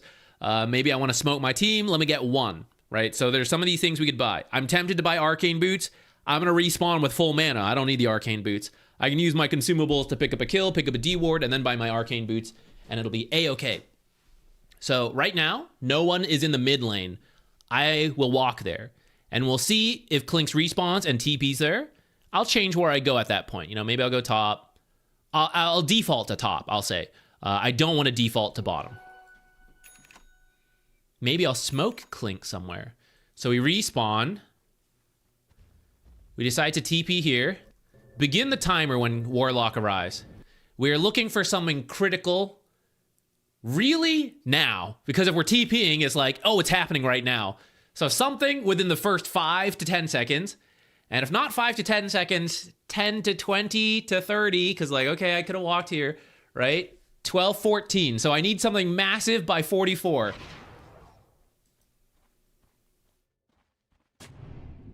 Unblock the small camp. Small camp, 60 gold.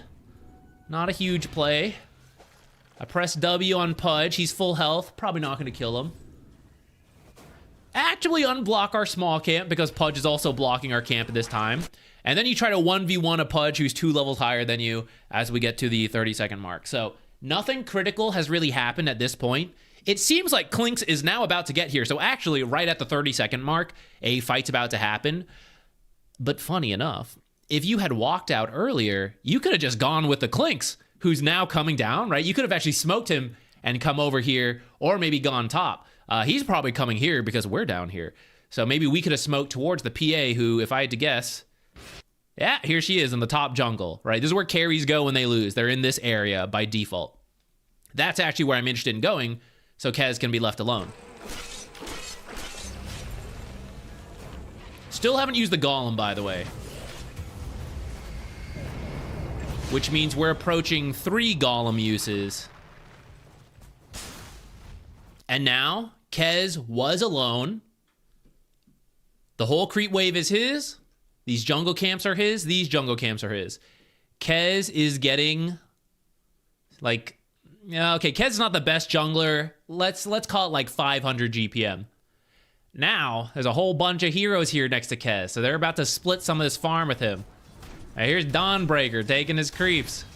He's walking back. He's like, what the heck? Those are my creeps. There's a camp. Treant's farming this camp. What the?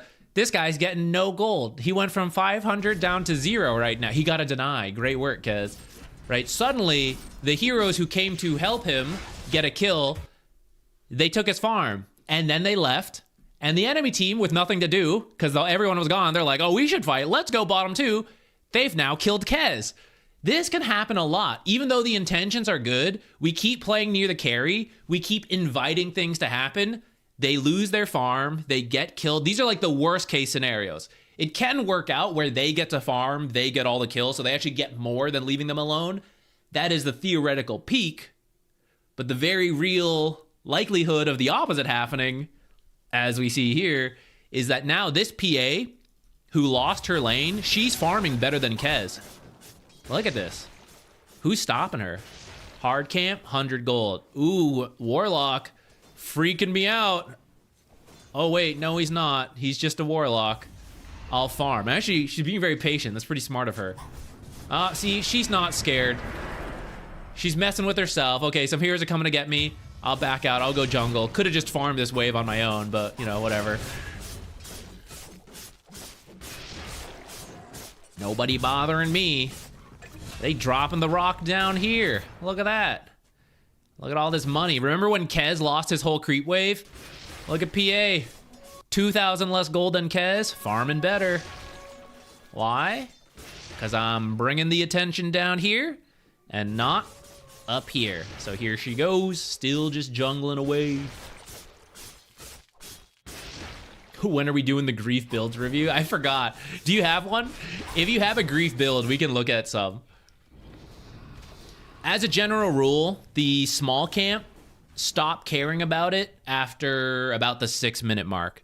Like, don't worry about pulling it, unblocking it, farming. Okay, well, you should unblock it before you leave, so your carry can farm it. But you don't have to worry about, like, pulling and farming the small camp post 6 minutes doesn't mean that much. You can do it. I'm not saying it's, like, wrong all the time, but if you always find yourself doing it, that's definitely wrong. It should be a, like, sometimes this is okay. Not a, this should always be something I'm thinking about. Oh, I forgot to, when was our first ult? It was like 2 minutes ago, right? 15 minutes. And we saw like 8 minutes, a possibility for it in this game. So we'll round that out to three casts.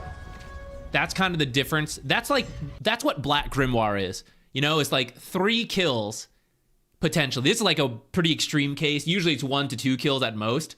1 to 2 kills and or a tower or 2, which towers round up to like 1,000 gold for the team, kills 300-ish, right? That's how you get the game going for you. Very even game. So we can imagine if we go back in time, just use the Grimoire at 3 charges, just drop. First hero, don't care. Support, die. I don't care. It's okay. We're just using it to get a kill and hopefully near a tower so we can send it to the tower and do some damage, if not take the whole thing.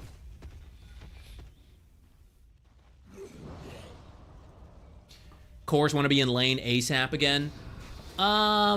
It depends. Typically, yes, in the early game, they should try to get back to the lane and farm right away. If you're losing, you have to be very careful about this. Because if you like, okay, Kez TP's here. The enemy come fights him. Where does he go? He has to walk away. And the enemy, if they're smart, they can know he has to walk away, so they can just chase him and he has nowhere to go. If you're losing, you should actually try to walk out. So when the enemy comes to kill you, they all spend the time walking to you in the bottom lane, and you just go, all right, bye. I'm TPing out. I'm TPing up here, and I'm going to farm somewhere else. And now they're going to go, oh, where is he? I don't know. You know, they have to go walk and find you. So you get a lot of time to farm. Losing games, walking is pretty smart. Even though it seems counterintuitive, like, don't I need to TP to farm right away ASAP? It's like, kinda. And if it's safe to do so, you can.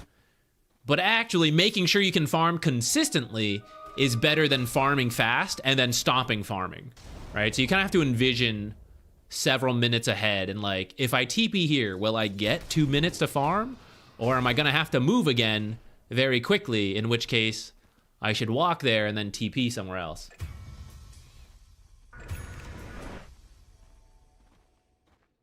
I love TPing to T3s when we lose all our outer towers, then not being able to come back to defend high ground in time. Yeah, that's one of the worries. And it can be even at this stage of the game. You know, you like TP here to farm, and then a really great fight breaks out top, and you're like, oh, I can't go. But would you have lost that much time walking out here to jungle this, as opposed to TPing here, pushing, and then walking here to jungle this? Not really. You wouldn't have lost a lot, but you would have given yourself the chance to gain a lot by rotating somewhere else when the opportunity arrives. It's very much about what happens in the game. I'm not going to say there's a perfect answer, like never TP, always TP. It's very much a bit dependent. Supports should try to walk as much as possible, though. I will say that. Walk as much as possible and then write me an essay. Give me... I'm kind of serious. I joke about this, but I'm serious. Go through one of your games, and every time you teleport, write me a paragraph on why you had to teleport. You know, you're back in grade school. One paragraph every time you do this. Explain to me. Make it very obvious. I am dumb. Tell me why. I had to teleport here, Zach, because Kez was feeling a little lonely. He just needed a friend in the night. He needed me to watch him hit the creeps for 30 seconds. You know, like, there needs to be a good reason. I saw Pudge walking down. I knew that we have our cooldowns available. Kez was ready to fight. And so I teleported bottom, predicting that that is where they would go to fight and that we would win a fight if it broke out. And so I teleported. That's reasonable. Even if it doesn't even end up happening, like, that's a reasonable explanation. I teleported because I respawned. And one teleports after respawning. That's not a good reason. That's a pretty good fight, though. This one's good. Yo, we're swimming in charges now. If you don't do it for the level 6 timing, 15 is the next big one. Like, you hit level 12 and then you rush straight to 15. I forget the exact amount of XP and charges you need. It's in my Grimoire video. I don't think any of the numbers have changed since then. Level XP nor Grimoire XP.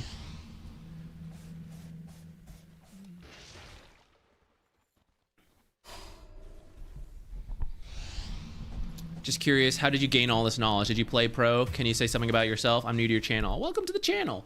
No, I never played pro, although I kind of wanted to.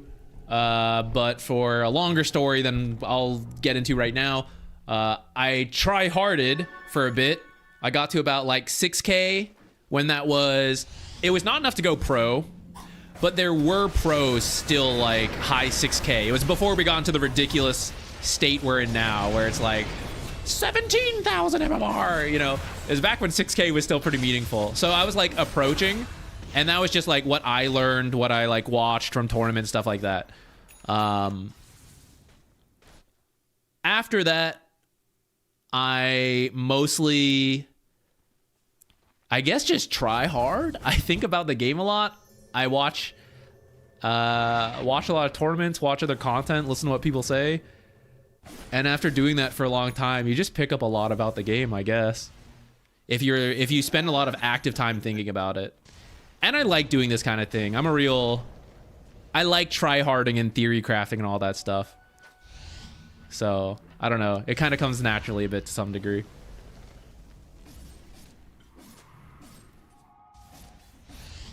I was mindlessly watching. I don't even know what you did in the last couple minutes. Was 6K numbered immortal then? We didn't even have the badges then. It was just a number at that point. There was still party MMR and solo MMR. No badges quite yet.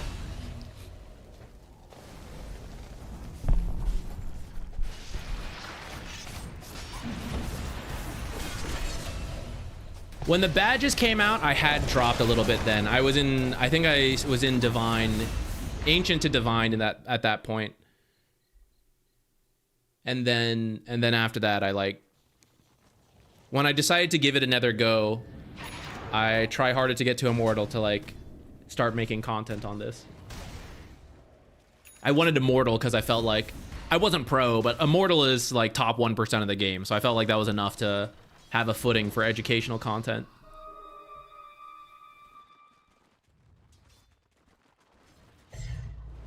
Okay.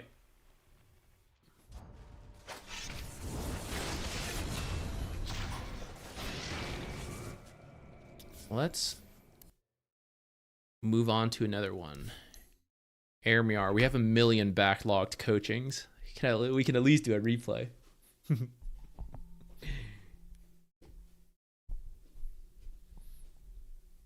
Oh, I would love an official jacket as a commentator. I do cast nowadays. I cast with Ricky, Cryptic. So we do cast some like tournament games and stuff. Man, my hair's a mess today. We do cast some tournament games, and actually tomorrow we're gonna start. We did the rehearsal today. Blast 6 is going on over in Malta. We are doing it remote, but we'll be casting that tournament. And that's also a good way to learn. It's just like I end up watching a lot of pro matches.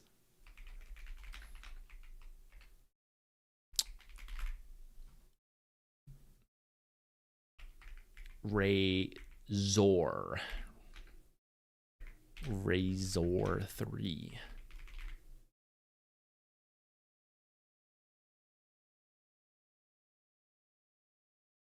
Can I drop a replay ID? Yes, you can. We're just grabbing them randomly. Do you want to do a full coaching session? No, we won't do it right now. This replay session will probably be shorter because I have to wake up early and I have a couple things to do before the cast, or before I sleep for the cast. So I won't. I don't want to spend too much time doing like a full coaching. I want us to like keep giving a couple pieces of advice, keep moving along to different people. There's no rush on it. We'll get to it eventually. Do you post links to your casting somewhere in YouTube? I need lots of stuff to listen to at work. I understand that. I don't usually make a YouTube post. I post in the Discord. The Discord doesn't really do much, but that's one of the few things it does. I post when we go live on some of this stuff. Otherwise, oh, game just crashed. Well, the stream didn't crash, so that's good. I'll have it back up in a second. It'll be on the Blast YouTube channel. If you just type like Blast Slam Dota 2, it should pop up their main channel, and you can tune into the stream there. Their branding much simpler, easy words to spell. Blast Slam Dota 2.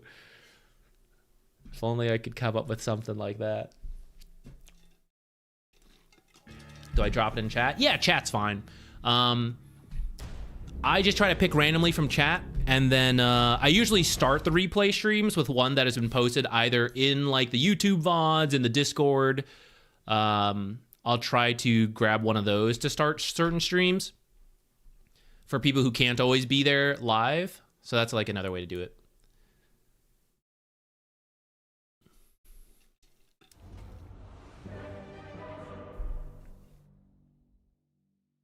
Did I get Immortal then? It took me a little bit. By the time the badges came out, part of the reason it didn't work out, like trying to go pro, is that I don't think I was in a very good mental state. I was going through a lot at that time. So I couldn't really keep up a pro, like the grind to go pro. I think now I'm in a very stable spot. I think if I was like, you know, if I went back in 10 years with this mentality, I would have been a great pro. Ego speaking there. I have no proof whatsoever. Copium, I could have done it. But now I think it's like too late. And even at that time, when I reached a better spot, I felt it was too late to even like try going pro. Whether that's true or not, now we have older pros, so maybe it wasn't. But I decided to do content creation instead, which fit like where I was in life and balancing other things better. So I think it worked out. I'm happy with where I am. Okay, Razor. Not happy with where he is as an offlaner. Support player now having to do offlane. Let's talk about Razor. I am actually not that much of a Razor player, so I'm not going to try to get too fancy into it. I think Q for first bloods is fine, and for securing range creeps, 2 kills, great. Otherwise, level 1 static link can also be good. I know you're versus Drow, but you can still steal a couple damage, which, you know, 54 base damage, 62 base damage with like some stats. So even if the link only lasts like, you know, 2 seconds, let's say, 10 damage is enough to build a damage difference to help you pick up a couple CS. So that's really all we're looking for at the start. Oh, already, wait, can we report? Haha. I can't report. I'll mute. Okay, you're doing the full block. I would let the 1 creep go through, but looks like maybe you're trying to do the range creep. This is the challenge with letting the range creep go through first. If you don't get it early enough, then the melee creeps just make it back in front. Razor doesn't have to drag the lane back, because as a ranged hero, one of the few ranged offlaners, you have an easier time laning here without getting like wrecked by a drow compared to many melee heroes. So if you chose to lane up here, I would say that's okay. At the same time, doesn't hurt to drag it back, and then you can run down the drow with Link to kill her, as opposed to just stealing it to like get a couple extra CS. You didn't have a specific question in the game, right? I think we were just talking about laning.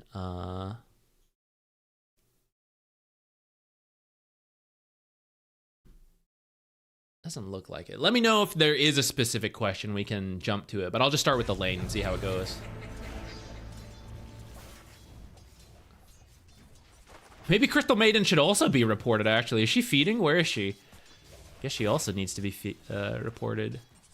Let's see how long it takes you. Okay, hold on. Wait, I got distracted there. I went too far. It's like bugged out now if you press too much. Okay, so she is by herself, essentially, is what we're learning. So I need to get this lane back here. Later, going back to like when can I leave the carry alone? When they can jungle. Drow's level 1. She cannot jungle. If the lane is up here and she's on her own, she is so screwed. Yeah, you know, I know we're winning from like enemy team tilt, which is maybe not the greatest, but at the same time, you know, we're gonna lose games to that, so whatever. We need to win games when we get the chance to win games for free. We gotta de-aggro that so it gets back to hitting things faster.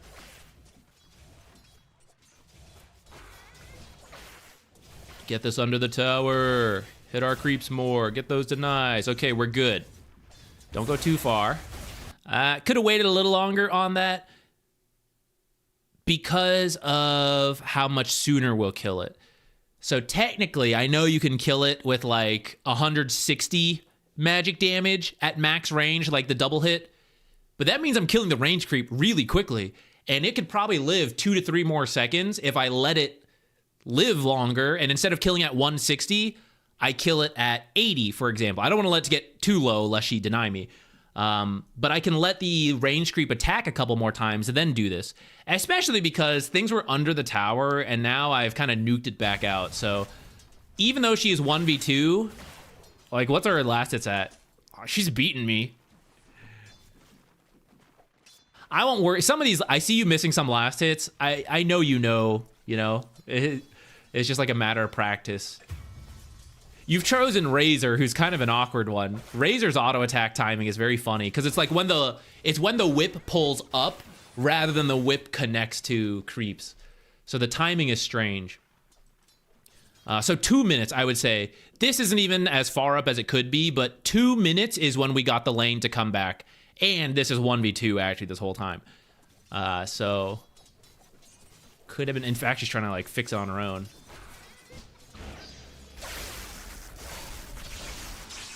You can dive that actually. If you, it would have been, maybe you can't plasma field actually. I guess she's the fairy fire and the wand too. Okay, maybe you're smarter than me. You were like, nah, diving's stupid. I agree. Diving's so stupid. That was a test, guys. But we should hit those creeps on our way back. Okay, we're good here. It'll just keep pushing in. Support players, this is where you like move out, just make sure nothing's being pulled, mess with the drow. This is a good opportunity to learn. You know, like how did drow just pull 1v2? How is she laning 1v2 with acceptable last hits? Because we're messing up a little bit on getting the lane to come back and then bouncing it out. You just farm this one. You just sit here and farm it.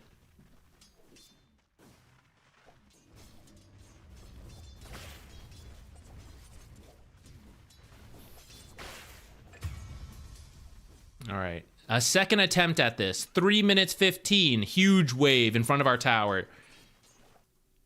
To me, in a 1v2 situation, drow should pretty much not be able to lane anymore. With where you're at, it should never move again. She's never unblocked this. This hard camp should be stopped. I'm not saying it has to be completely you. Like, Shadow Shaman also needs to do some stuff. But from a griefing perspective, like Crystal Maiden's griefing, drow should no longer get anything. Which is why the sooner this happens, the better.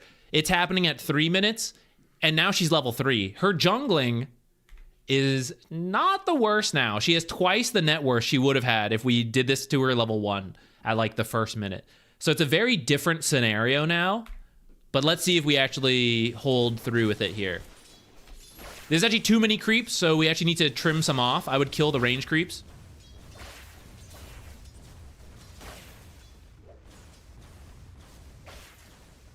This is where the support struggle begins, last hitting under tower as new offlaners.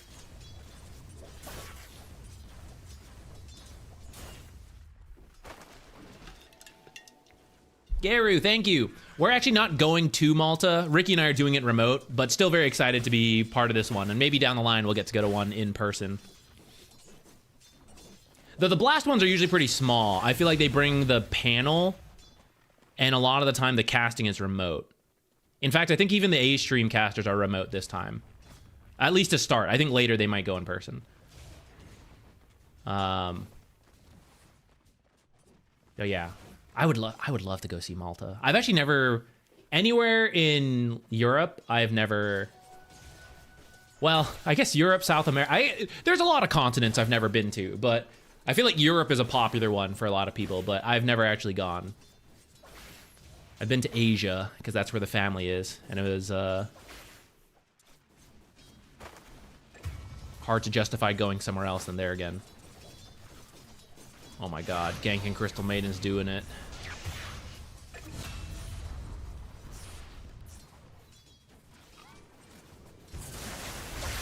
Get her! This should be a free drow kill now that she stepped up too far, but she's still getting like way more than she's supposed to, right? Same amount of last hits.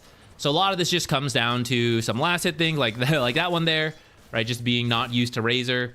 But then we also saw some like equilibrium moments where it could have come out sooner, we could have balanced it more, kind of mess it up. Would Shadow Shaman have been able to contest the Drow pull if she had her support by her side? Potentially. So let's actually go back to that and pretend Crystal Maiden's here. Let's go one more, because I think, yeah, here was the first time it happened. Okay. We'll temporarily hide the minimap. You may not know where exactly the enemy creeps are by heart, but actually you probably do if you think about it a little longer. One, you can cheat. You can look at your own half of the map, and it's mirrored. So like these range creeps are a little bit past the river. So, or sorry, the lane creeps. So their lane creeps are probably also a little bit past the river. But also, you know the timings to pull, or you should. It's about 17 seconds to 20 seconds. Nowadays it's a little later, so let's say 20 seconds. So if it's 18 seconds and I usually pull around 20 and I like drag it this way, okay, 18 seconds like minus a little bit, so like somewhere around here. You can do it any which way you want. Pull timings for the hard camps you should also know. Like if I pull this way, about 17. If the enemy's gonna pull this way, about 26. 18 seconds. So the creeps cannot be aggroed if they are going home from their leash range. Like you pull them out, time expires, they go home. They cannot be aggroed again until they go home. They must go home first. I think we can all relate to that. So you time it. She needs to hit this camp at 26 seconds if she wants to pull. So at 20 seconds, I'm just going to drag it out. I'm not pulling. I'm going to drag them this way. I'm going to drag it this way. Even 1v2, you can potentially do that because I'm moving away from the enemy, right? Like Crystal Maiden, Drow are in the lane. Shadow Shaman's over here. 20 seconds, hit this camp, drag it this way. They can't pull it because by the time it walks back, they've missed the window to do the pull. So he should be there right now. He doesn't need to be in the lane with the Razor. He should actually be over here because the one thing Drow can do to fix this lane is this pull because he blocked this camp earlier and Drow has not bothered to buy her own sentry, which she should. She has not. So this is literally her only play. Her other play is jungling at level 2. Her third play is ganking at level 2. Those are her options. One of those is a lot more likely than the other. So as a support player, that's all I have to do. I don't need to help last hit. Like Razor's got it, right? There's one person in this lane and it's Drow. And if she's not in the lane, it's Razor in an empty lane. I don't need to be there to help him. So Shadow Shaman should actually be over here. If you miss the timing to like pull this creep wave away, for example, You realize too late. You're like, oh shit, I gotta stop this pull. You're walking up right now. You get here, auto attack this camp, throw a spell. You can draw creep aggro the same way you try to aggro lane creeps, like attack a hero, walk away. You can do that with neutral creeps once they're moving like this. So standing here, Shadow Shaman can A-click Drow. Zach, you can't see Drow. Okay, A-click Storm using the top bar. The mid laners are almost always showing.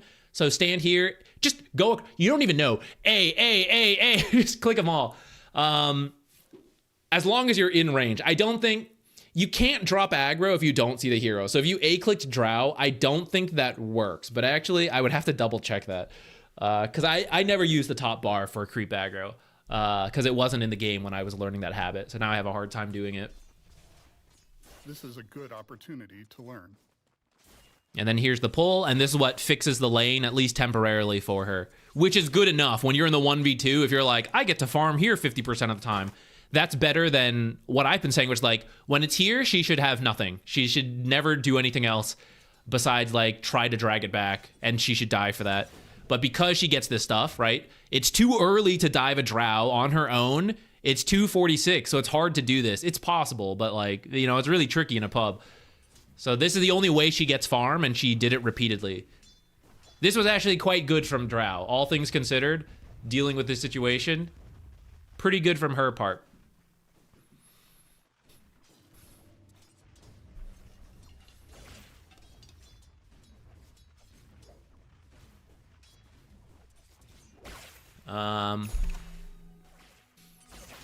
We can probably move on. I'm sure there's more, but we're in a situation where Drow should have maybe half the CS, so it's like a weird scenario we're not supposed to be in. My right click doesn't work with vision. I don't know if right click on the top bar will work. I guess I can test this real quick. Let's use Tusk. Let's try this.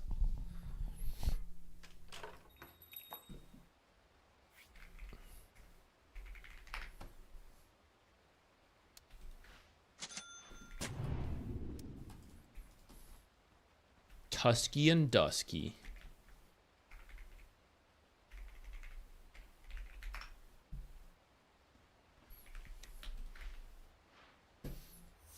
Okay, first I will A-click on the top bar. I think we all know we can A-click the hero, so I don't think we really need to test and show that. I will A-click the top bar to show that one works, then we'll try the right click. A-click, step back, run back, great. Right click. Yeah, this one doesn't work, the right click.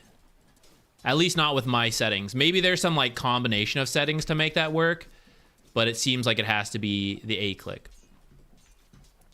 Okay, let me show you some, let me show you what I was talking about with the contesting this camp. So, I guess we can wait a couple seconds to actually do it at the right timing. Let's do it in reverse. Let's say he's position 4 and wants to pull this at 17, right? So I drag it out, and even if one goes to him, it's like, it's too early, you know? And so it goes home, and then he can't aggro it again until now, which actually would have been enough time to do the pull, so maybe not my best showcasing, but you get the idea. You drag it out. I am grabbing creeps all willy-nilly which way. Get away from me. Oh god, they have all vision. They know where I am. Chase me forever. Let's get rid of these creeps. Hang on.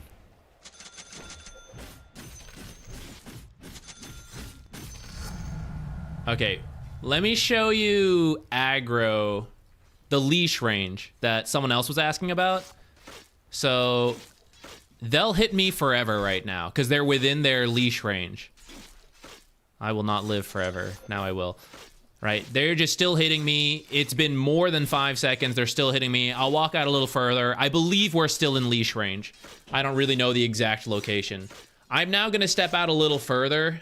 I believe this is out of leash range. So they should hit me for about 5 seconds and then go home. Actually, even less. So I guess we stepped out a little bit earlier than I realized. That's what I mean when I say, like, That's how far they go, is a certain amount of time outside the leash range. And then they're like, it's been too long. I'm going back home. I need to recharge. Then they recharge and then they're ready to go. But as long as you let them stay at home, they'll stay fighting forever.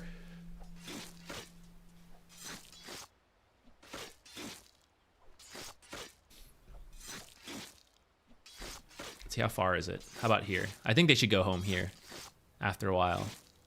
Yeah. Oh, this one's in. I guess this is the literal edge. This is the literal edge of the edge range, because one went home and the other stayed.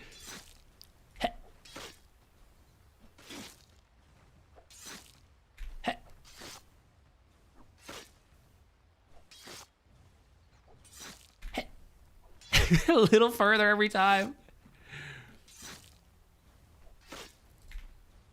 Yo, where's the end? When do you go home, buddy?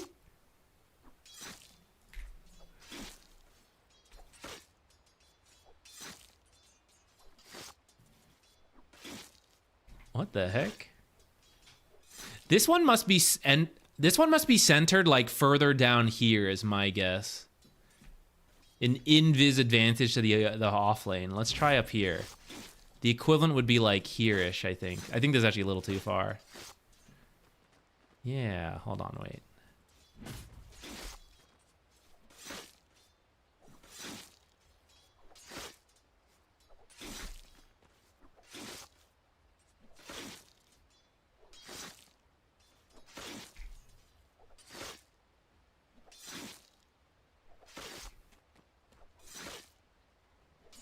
Okay, we gotta be getting close to the edge of the box. The edge of the leash range.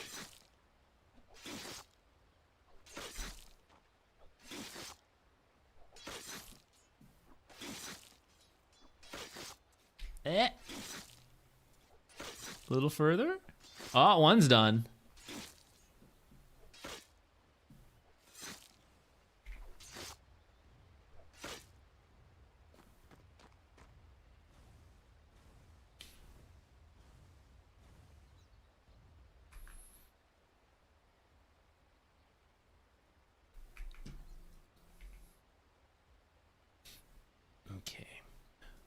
If you meant right click, by the way, sorry, there's one more scenario I forgot to cover. If you meant right click to draw aggro like this, that one should work. Like not on the top bar, right click a hero here should be okay. If that one's not working, I guess you must have some setting where like right click is not to attack, but it should. I don't even know if that's possible to turn that setting that way. That's why it's called right click in Dota. I don't know.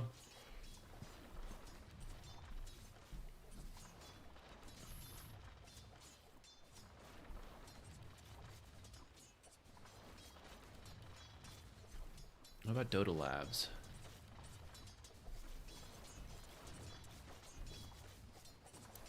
Yeah, I don't think it's possible to change that setting.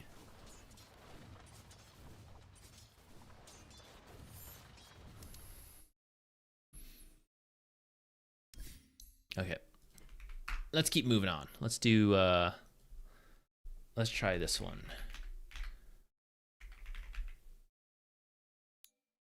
This way we'll cover a mid game as well. Mid, legend, and a new rank. I don't think we did a legend one today.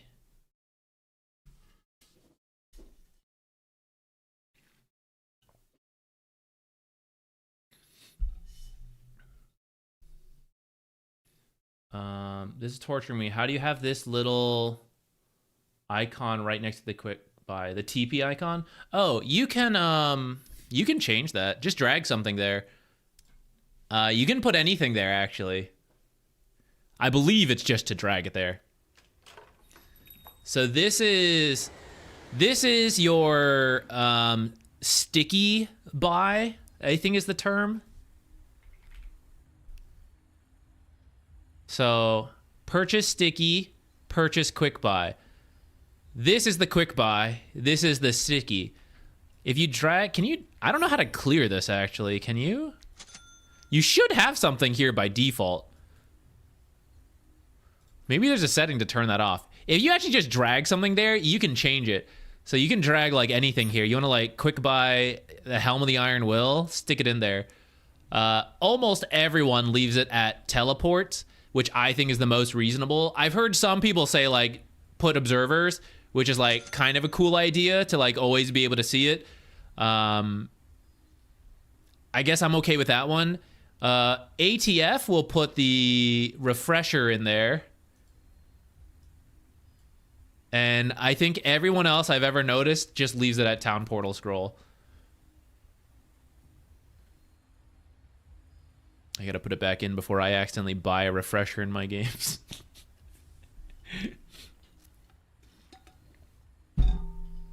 The main reason I would leave it at a Town Portal Scroll is when you TP and you go, oh shit! Need another Town Portal Scroll before I go, and you buy it as you leave. It's also why I bound a hotkey to pick up items, because it would happen to me. It happened to me enough times where you like move to stat. You buy something and it goes to your stash, and then you're TPing out, and at the last second, I like realize, and I'm like, I like try to grab all, and I don't make it in time, and now my items are in the base, and now they got to come out. So I also have a hotkey to grab all the items, and that way from teleporting I can instantly buy a Town Portal Scroll, instantly buy or instantly pick up anything in the stash.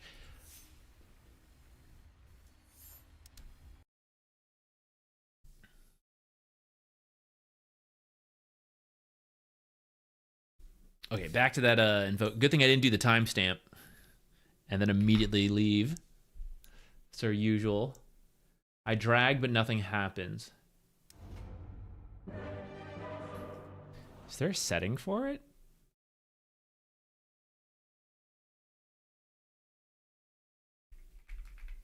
Purchase sticky is only... It should be there. I've never heard of someone not having something there. I guess that wouldn't really be a talked about thing, because I don't know who would be like intentionally removing it. That might be a bug. I don't really know what to say. Oh, maybe there's like a beginner shop, right? Simple shop. What if you have simple shop on? Items added to quick buy or mark turbine. No, I wouldn't want that. Right clicking on unpurchasable, cool, mark them. No, right clicking. No, okay. Auto buy, auto deliver. Okay, none of those. The simple shop is on now, but I don't have the quick buy, so I don't know. That's not in my own game anymore. I'd have to go out again. I'll try to remember to check that after this. I don't want to keep going back and forth. Is there a console command? Do you know what it is? I have no idea what that console command would be.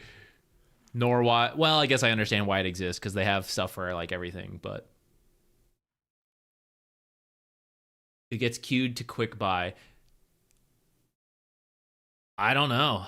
I mean, it should even show you the box like you saw when I was doing it. There's like a little box here for quick buy, here for the sticky. If it's not there, I don't know. I guess it's maybe it's a console thing. I don't know like why you would have accidentally done it, maybe in the past. I don't know how that like happens randomly without you realizing you're doing it, but I guess look up if there's a console command for it, and then maybe you can fix it. I would be super careful this, by the way, versus a Pudge. I would never walk up like this. Psycho behavior.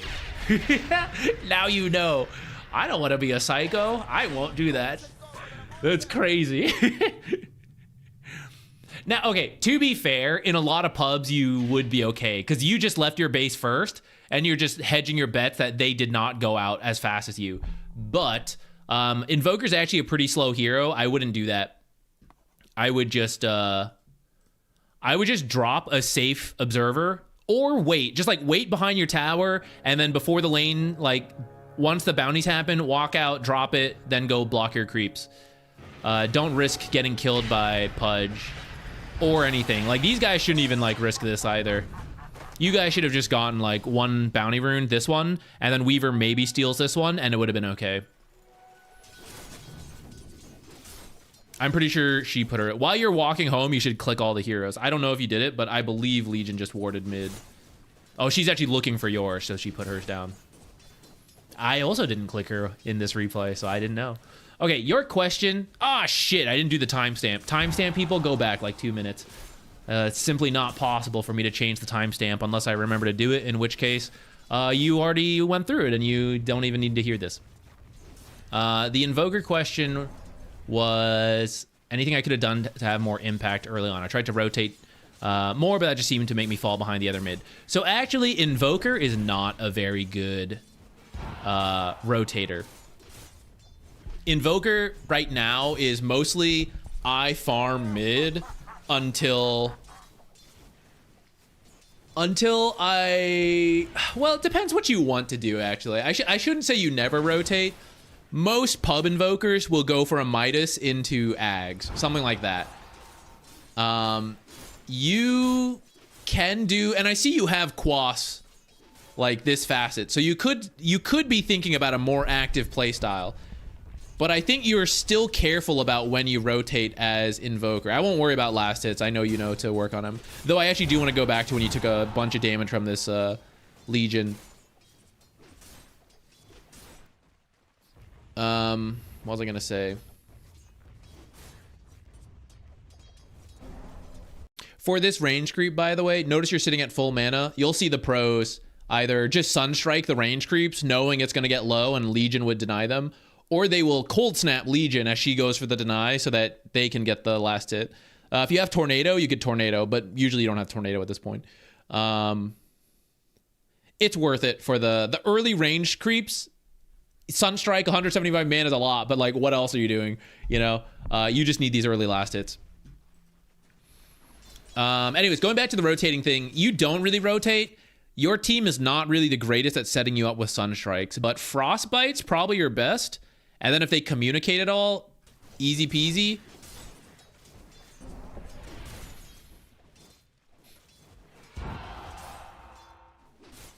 With the Forge Spear, you want to be careful because you end up taking a bunch of damage because of this. Here, like, you already want to be backing off. There's like a magnetic field around Legion. This overwhelming odds that you want like a rough idea of how large this is. It's surprisingly large based on the animation. You would think it's a little smaller, so maybe that's what got you off guard. But you want to imagine this, and then, oh, she's walking in, I gotta be like out here, you know? You can sack the Forge Spirit if you absolutely have to, micro struggles, but preferably keep it alive because it is worth a good amount of money. But in the end, we just like tank a bunch of damage that we don't really need to. And we lose the Forge Spirit.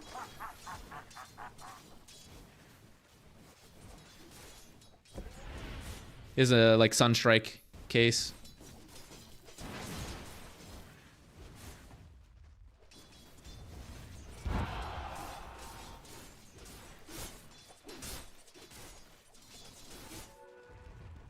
You can kind of see, because mostly you play around Forge Spirits once you get this. Like, you don't need...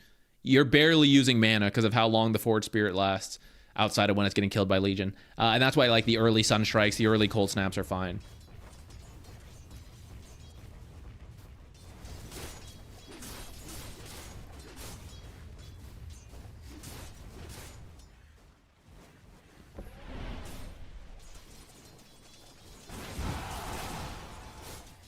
Build a bottle. I'm struggling to click on her at ×4. Moving too slow.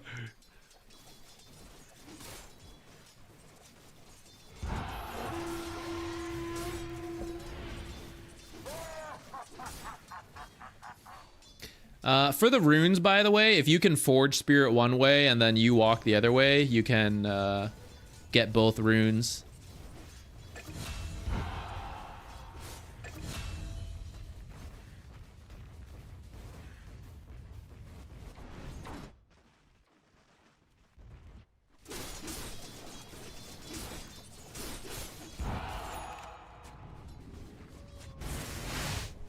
Versus a Pudge, by the way, you should probably stick your Observer, like, way to the edge of whichever side he's in.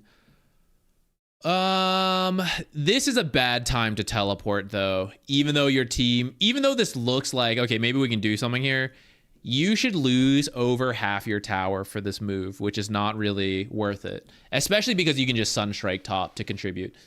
The reason it's not a great time to go is this catapult right here. You want to deal with the catapults before you move. Invoker is unique in that most mid heroes also need level 6 before they move, but you technically can go before that. But the power rune, like, we're not going to make it for the power rune and the level 6 timing, which most other mids will go for. And you will miss, like, you haven't dealt with this catapult yet.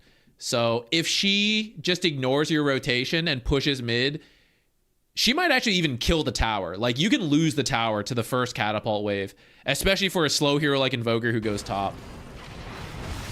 You do have your urn, and you almost got the kill. We messed up the spells a little bit. I'm not going to worry about it that much. Let's see what's happening mid. She didn't really push it in as hard as she could. She should actually ignore the enemy catapult right now, hit yours, and then drag the wave around. But let's look at where your catapult's at, or where your tower's at. She hasn't even hit it herself yet. This is all catapult. All catapult. 2 waves tanking for it, half the tower. If she had hit your tower at all, if she had used spells to clear the creeps faster, your tower's gone for that move. So be very careful about rotating that early as a mid laner, even though I know it's tempting with, like, the urn.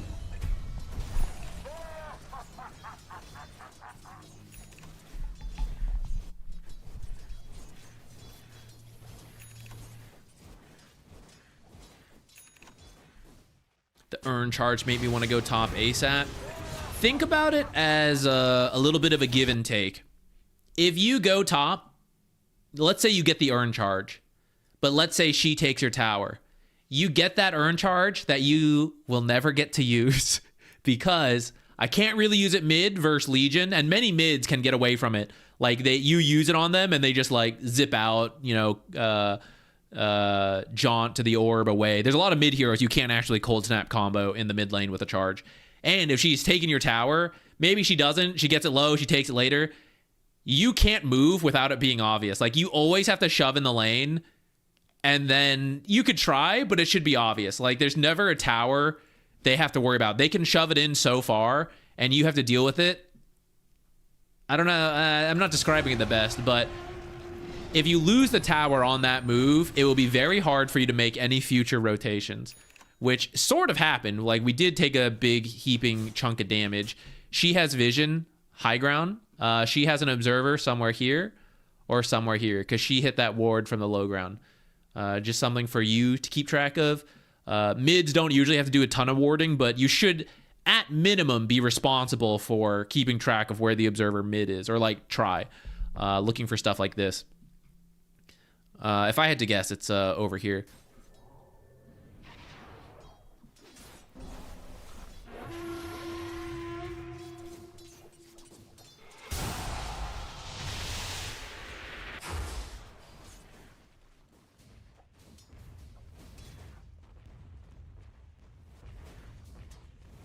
I also actually don't know how common it is to go Spirit Vessel right now on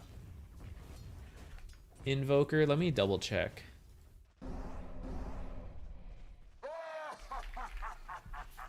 Because I think if you want to do the Sunstrike build, you're not moving around a lot, is the problem.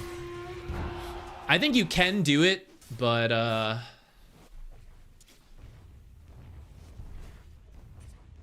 think you get more Wex points, but I'm not sure. I'm kind of seeing some. I'm looking at Pro Tracker. All right, maybe it's fine, and we just chose a bad time to rotate.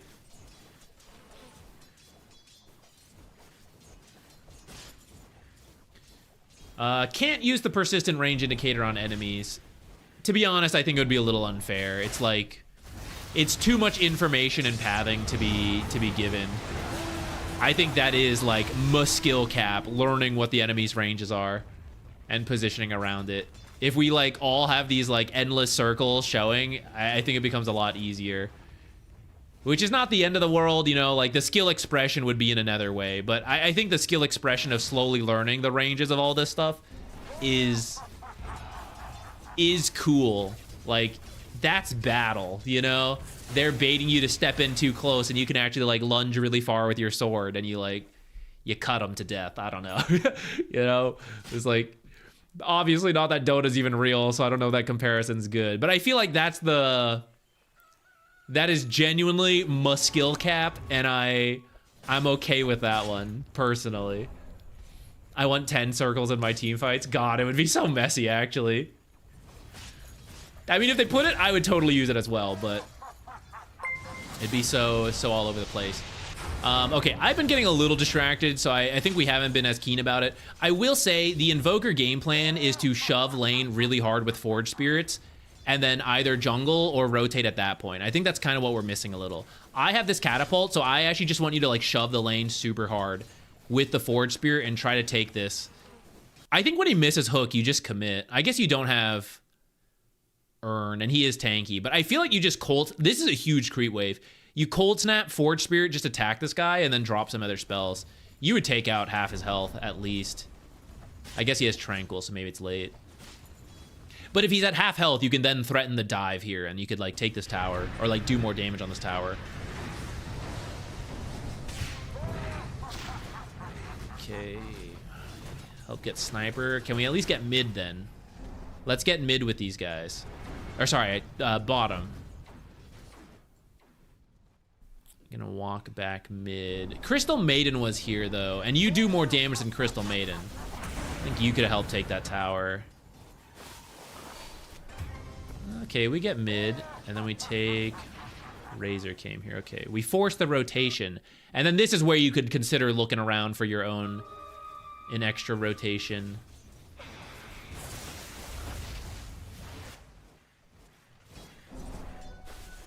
Forge Spirit, doop doop doop doop. Stack. I know it's more micro, but this is how Invoker gets the farm he needs. Stack whatever you want. It's hard for you to do Ancients, even though they're worth the most, so it's okay to like stack this stuff and then Meteor the whole stack.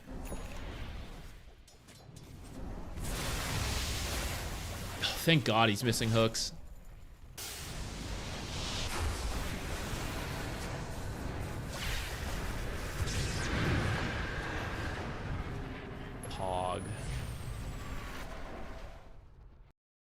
Just turn back.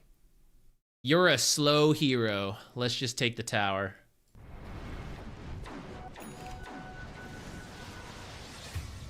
Okay, we did get her for coming over, but I feel if you let Wyvern go and you take the tower, that's a bigger trade. Get her.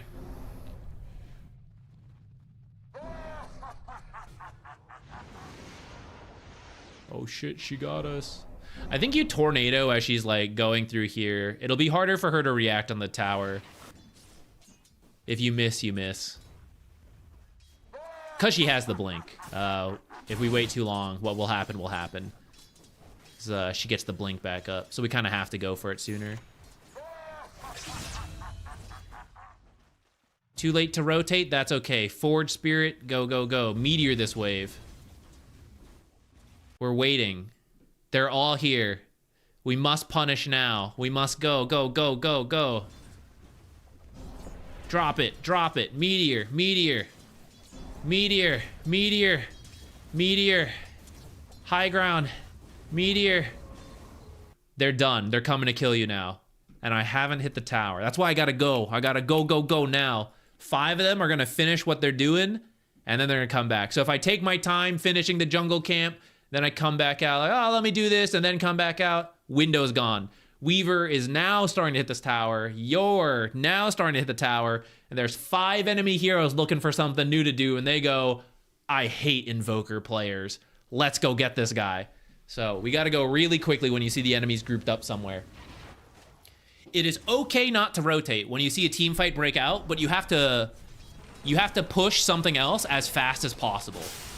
And safely as possible. Don't go like, you know, I saw 4 heroes, but I went crazy and then I died. I mean, that's there's no point in that, but oh no. They're here to get me. I actually thought you should die sooner. I think going for the Pudge was a bait. And then they were slow, so I thought, oh, I guess they were doing something else. Weird.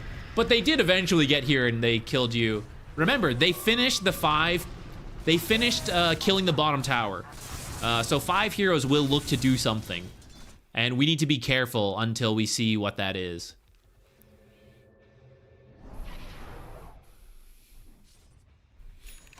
I found a mid smurf in my game. He's got like a 90% win rate. You can send me the count. Let me... I'll think about if I want to do another smurf one already. It is a high performing video. I probably should. Though let me take a look to see if it's... I think the carry one had good examples of things people can actually do that weren't that hard to implement. Like if you conceptually understand the lane control the Smurf is doing, it's not that hard to replicate. Outside of like, okay, he gets more CS than me, you know, his timing's better. But some of the basic tricks we showed were actually simple. I worry a mid Smurf would be harder, but I will check and we'll see. And if it's something I think is like, this is doable for people, that's worth making a video on. That's why I don't want to cover like a Meepo Arc Warden Smurf player. You know, it's like, oh guys, well, first have camera awareness like this, and then, you know, micro all the illusions and do all this. It's like too much.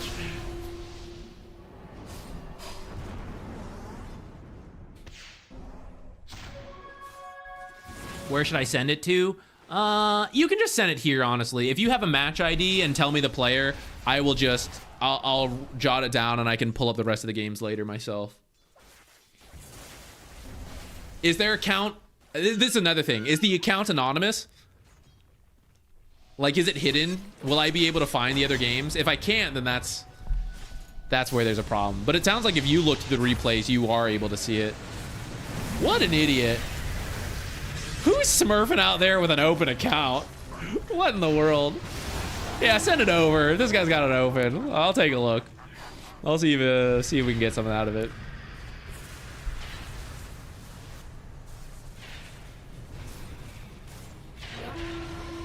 Do we submit games in the Discord? You can submit them here. You can submit them in the Discord, and someone who is not me, who maybe has some free time, might take a look.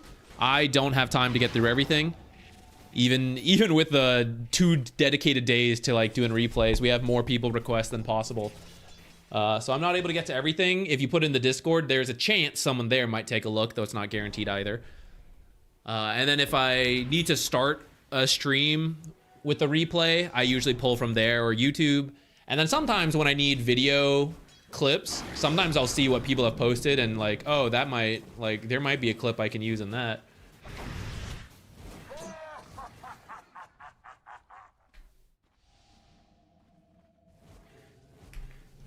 Okay, let me write this down somewhere on the side.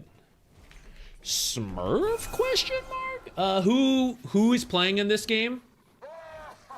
Since there's, well, I guess I'll probably be able to figure it out. The one that looks like a Smurf. You mentioned Quap or Lesh, so I'll look for one of those too.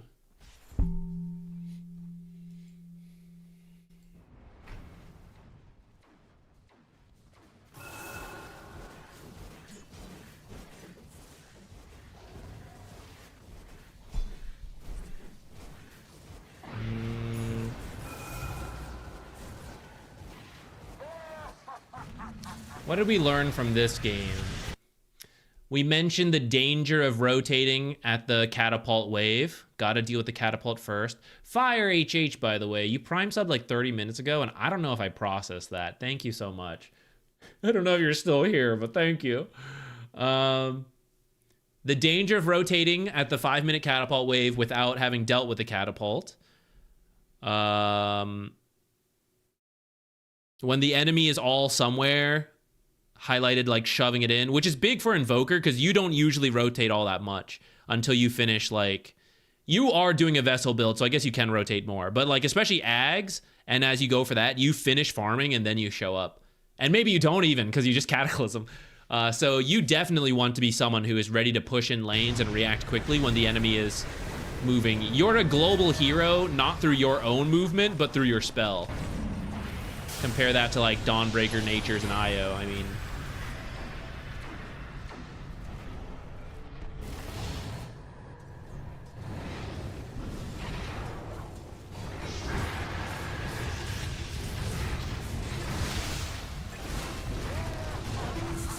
I think you're getting dragged in too deep to some of these fights as well. I feel like there's a couple cases where it's like, oh, you guys are okay, just go back to farming. Because they're winning, you know? Like, anytime they bring 5, we have problems. So we want the, like, small fight and then scatter.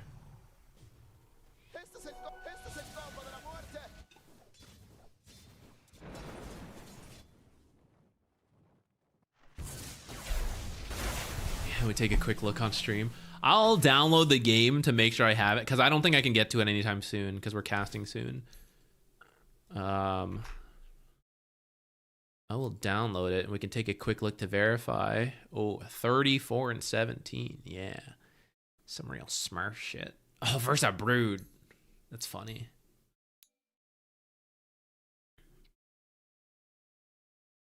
$6K by 10. Yeah, that's pretty high. Now, if this was just a one-off, I would not necessarily say this person's a smurf, although this end net worth is pretty ridiculous. People can have random pop-off games where they like do this well. So like this, if I was just looking at 10 to 20 minutes, I wouldn't be that surprised, especially as I see like, oh, maybe Brood is just like feeding out of control, doesn't know how to deal with this, and it's just dying. And it kind of seems like that's the case, actually. But if there are multiple games where someone is regularly performing like this, that is Smurf account booster type shit.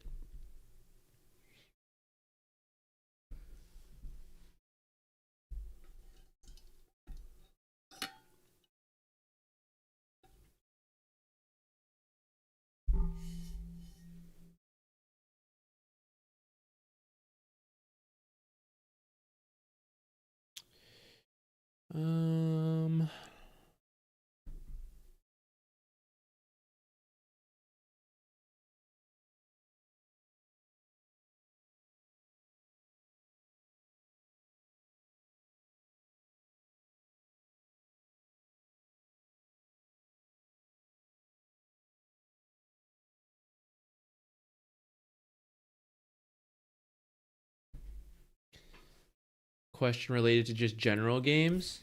Yeah, go for it. Shoot. What's up? Or you mean like the match IDs? The match IDs, there's no topic. Can I download this? Barely?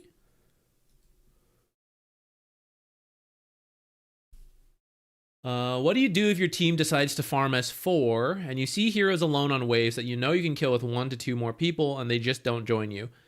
You just keep waiting. That's the unfortunate reality, is that there are a lot of missed opportunities, and this will apply to any rank. It will happen. Even in my games, I'm like, there's an opportunity here and people won't listen. So it is annoying, but it's good you can identify. And the good news is that as long as you say it every time, they'll probably listen eventually. If nothing else, by accident. Like, eventually at some point it'll work out where you're like, hey guys, we can kill this guy. Hey guys, here's another opportunities. Hello, this is me with a third opportunity for you to join me on killing the enemy carry. Here I am for attempt number 4, right? Like, one of them will happen. So if you just keep calling it out and not get too desperate, it will eventually happen. But sometimes it won't. I will actually fully admit, sometimes it won't. But then you go to the next game and you do it again, and you go to the next game and you do it again. And over a lot of games, being able to see it and call for it, sometimes you get the nice teammates who listen, you know? And like, it slowly works out over time. If you are truly identifying, you know, good moments to do this.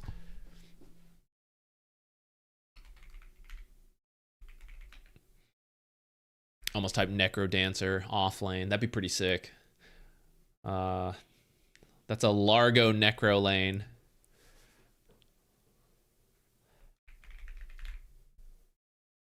Is that a good lane combo? Probably not.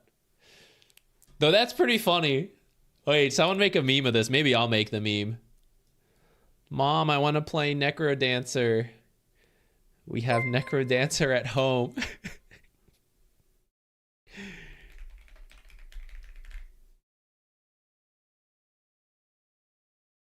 I almost pressed stop streaming for some reason. Who am I? Some professional here. I wanted to save the chapter marker. I almost just ended the stream. I probably would have just stopped too. I wouldn't have even restarted. I'd be like, well, that's it. Fate says no more stream. I'm gonna stop. I'm gonna go to bed. Yeah, Achilles, remember, the important thing, I know those moments are frustrating, but actually the important thing is that you see it, you know? That's actually quite good. The people who complain about getting stuck, a lot of times we go in and we're like, look, here's an opportunity, here's an opportunity. I know your teammate missed this opportunity, but here's the 3 you missed, you know? Like, being able to see what's an option for you is actually the hard part. Or like the part that really matters to you. The harder part is to get the teammates to act on it when it's a team play, but that part is almost less important, because if you can just do it every game, I know this is a good play, can we do it? I know we should Roche, please team, can we do it? Hey guys, Tormentor, can we do Tormentor? You know, as long as you know it's good and you see the opportunities to do it and you call it, you are doing the right thing. Easiest prime and you just keep doing that until some people listen, and those are the wins, those are the MMR. The other ones, like, some win, some lose, you know, and it's okay. Thank you for the easiest prime resub of your life. I am happy to be the recipient of it. Honored, really. You have 1 prime sub per month, and you chose ZQuixotix. Thank you. Anyone else, if you feel like choosing, you too could choose ZQuixotix. Okay, Necrophos. I baited the people with the timestamp once again. Calms kind of broke down around 15 minutes. How are we doing at 15 minutes? We have an axe problem. The rest is like kind of okay. Oh, who's that? Thank you. What? And we do struggle a little bit. Orchid Kuro, thank you. Thank you for also choosing ZQuixotix for your place of prime subs. Oh, who's that? Thank you. What? Oh, what is this? Talisman into shard into... I would probably commit. Like, if you're doing Talisman, you're probably going straight Radiance. I think going back and forth, it actually slows you down more. Oh, and Achilles... God, that was the greatest call to action ever. Thank you. I should probably promote myself more often. We'll jump ahead. I just wanted a rough feel of where you were. Like, you're almost, well, I won't say almost, a little over halfway towards the relic, which is, I mean, you've already got the talisman, you know, so this is at least a sub 20 radiance. Not perfect, but better than, I think, going back and forth for the shard and then back to it. Oh my god, Coddle, so painful. Oof, ouch, owie. Honestly, you guys don't need to do anything. I mean, eventually you will, but PA is farming, right? She needs her Battle Fury. She needs her Death. I guess the Battle Fury's on the way. And then Deso. Thank you. What? You, Proxy... Wow, guys. Prime subbing here is super in right now, if you'd like to join in. Thank you, Proxy Eagle. She's doing Battle Fury, and then she's going to go Deso. Venge needs this Ags. You need this Radiance. So you guys aren't required to do anything. You're waiting for those items, and you'll be a lot stronger at that point. Even if you're 2k behind, but you maintain that 2k difference until you guys finish these items. So don't feel forced to make any play. And in fact, if you do feel forced to make a play, you're actually being baited into a mistake. Because this is the net worths. And then you're actually, like, down here with the Void. Oh, his Void's so poor, actually. Did you, like, crush this Void? What happened? I guess so. He's got, like, last. Why is he so poor? I don't know. But anyways, you're actually down there with him because you haven't spent your money yet on this Sacred Relic. And then Venge is your mid laner, who is actually also below the Void. And then I think PA just finished a Battle Fury, and it's about to arrive. So your net worth are actually all fake. You guys are actually like 8k behind at 15 minutes, which is horrible. Oh my god.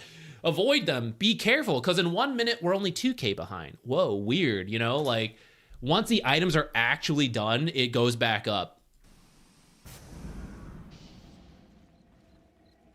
And then here's where you got the shard. So we don't really need to talk about that much more. I do like the shard, but I would go for it if you're doing something else. Like you're doing Kaya Sange, and then you get the shard along the way, rather than be working on the Radiance and then leave it to go back to the Radiance.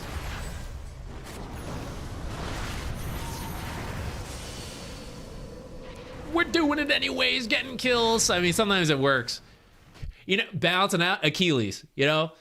Sometimes you make a call and people won't do it. And sometimes, guys, this is a horrible time to fight. What are we doing? Oh, a double kill. Okay, well, you know. Yeah, it works, you know? So sometimes it's just how it goes. Okay, guys. Yeah, nice. Double kill. Okay, sure. You know, if Coddle wants to just blast it into you, no problem with me. Push the lane back out, and then we go jungle. I think you probably shouldn't. You're kind of low on mana. You need last hits here to get your mana back. I think you should not use that death pulse. Just let the tower help you kill that creep wave.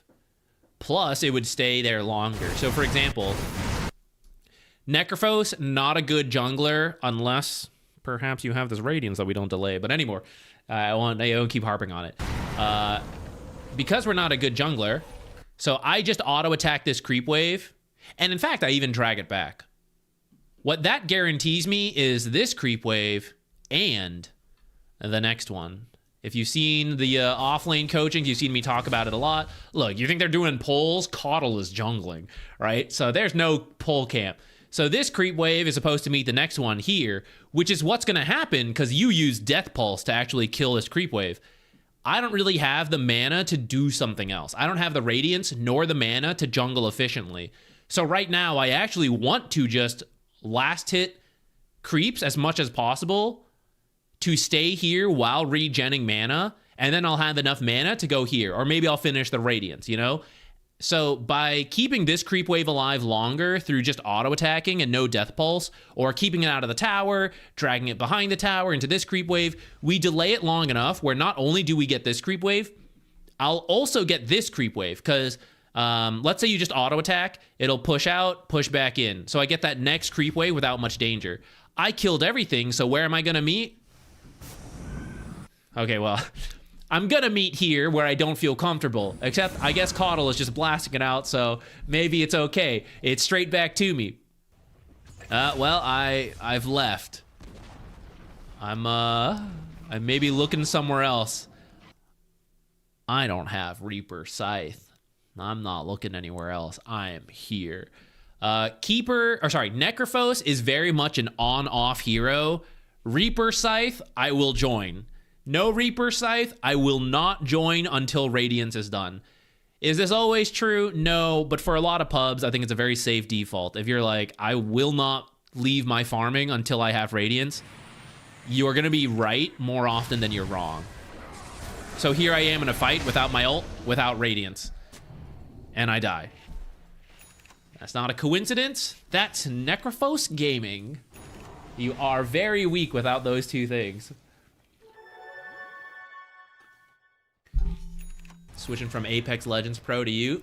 Yeah, nice.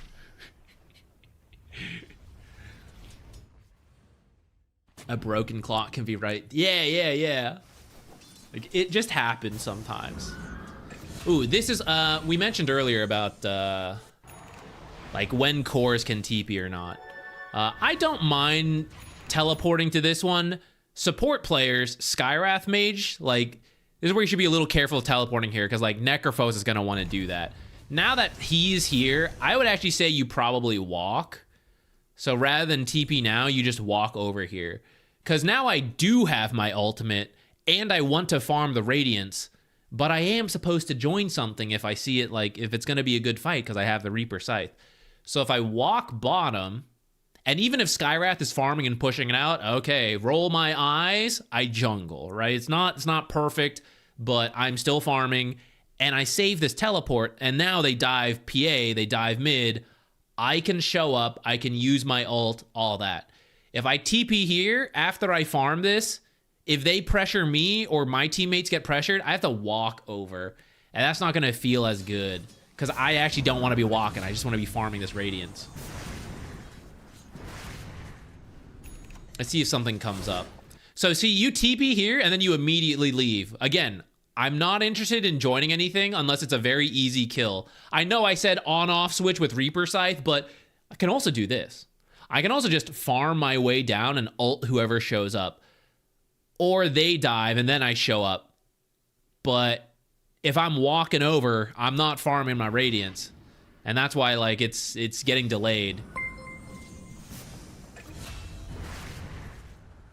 This might go back to where you said, like, okay, well, Lion was asking for us to get kills. In the same way, sometimes we make calls and the team doesn't listen. Sometimes other people make calls and we will not listen because that ain't the right call. And there is a certain amount of, like, is it worth tilting a team out, whatever, for it? You'd kill that guy with Radiance. Sure. But also, imagine this. Like, you just tried to get that guy on your own and you got killed. I mean, imagine going with Lion into 4 heroes. It wouldn't go much better. It is important to know why we do things and, like, which calls are right. Which is why, back to Achilles' question, I make the call, I believe it's the right call, but no one listens. I know that sucks, but, like, I made the right call. That's the, like, I'm proud of that. This is, the right call is to not farm. And if I know that and commit, even if people get angry and I lose because they try to force too much, like this Lion, right? He's trying to force too much before the big power items are done. Now is the time Ven just ready to join. Her farm is slow, but separate issue. Our farm is slow for separate issue, right? But, like, whatever. We get there. That is the time to do things. So his call is wrong. And we have to... You can choose. You can be like, I'll try to play with him, but I think it's the wrong thing to do, and I'm only doing it to adjust so he doesn't break his items. Yeah, go ahead. As long as you know the right call is to not go and is to farm up the Radiance. I will now try to do something suboptimal to make it work. But it's in my control, and if I want to try to do the right thing and I lose because Lion, you know, gets angry at it, I also think that's okay. The important thing is you made the call. This is my timing, and I don't think I should join until that. I saw he had 3 bracers, which I'm kind of okay with up to this point. This part's pretty sus.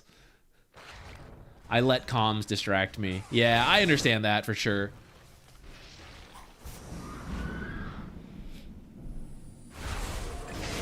It's where I, you know, wouldn't be afraid to throw out the mutes. It can definitely,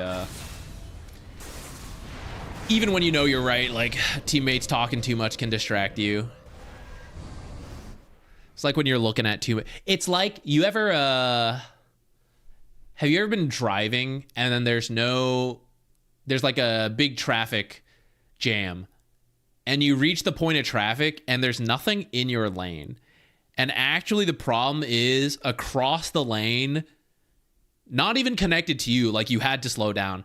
It's just people slowing because they're looking at the accident that happened, like, across. They're all rubbernecking. And it creates this whole backup, so, like, everything stops, but there's no reason for it. Looking at people flaming is like that. You're like, you're supposed to be farming the Radiance, but like, oh my god, what did that line just say? Oh shit. You know, you're like looking at shit going on instead of focusing on your own game. And that's where it's okay to mute so that you don't end up in a completely pointless traffic jam.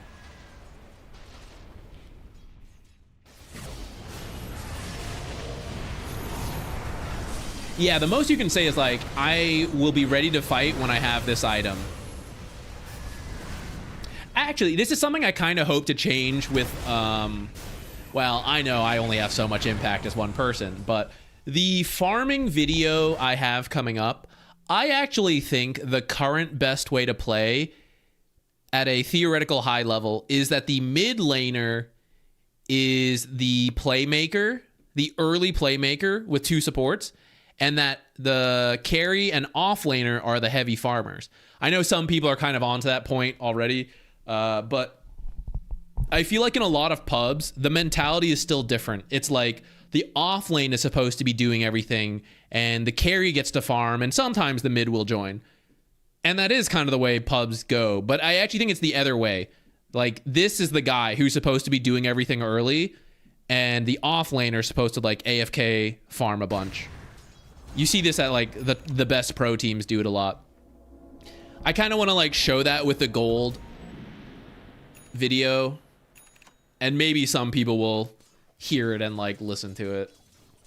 I mean, I know you guys will, but, well, the random pub games, maybe not.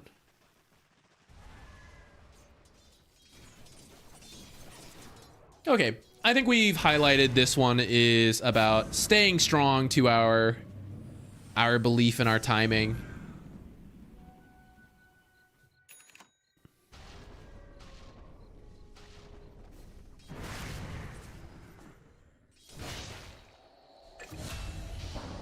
What's your opinion on Largo? I freaking love Largo. Largo's my favorite hero in a while. If I wasn't a content creator, I would only be spamming Largo. And as a content creator, I was spamming Largo. And I will continue down the line. I have a pretty busy year, but after we finish moving later on in the year, that'll be like one of the last busy things I have. And I hope to play on the EU servers and do a little try-harding. And as part of that, we're playing Largo. Oh, this one's too old. Orchid. This one is, the match ID has to be from within the last week, unless it's a ticketed game, which most are not. That's like amateur tournament type stuff. If it's older than a week, I can't download it.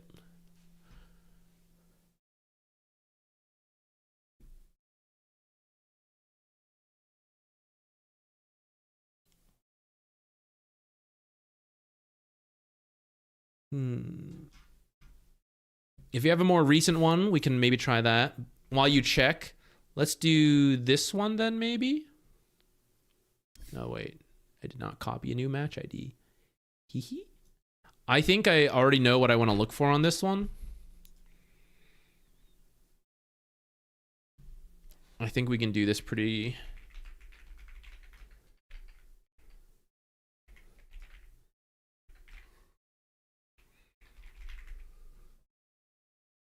Your rank? No, that's okay.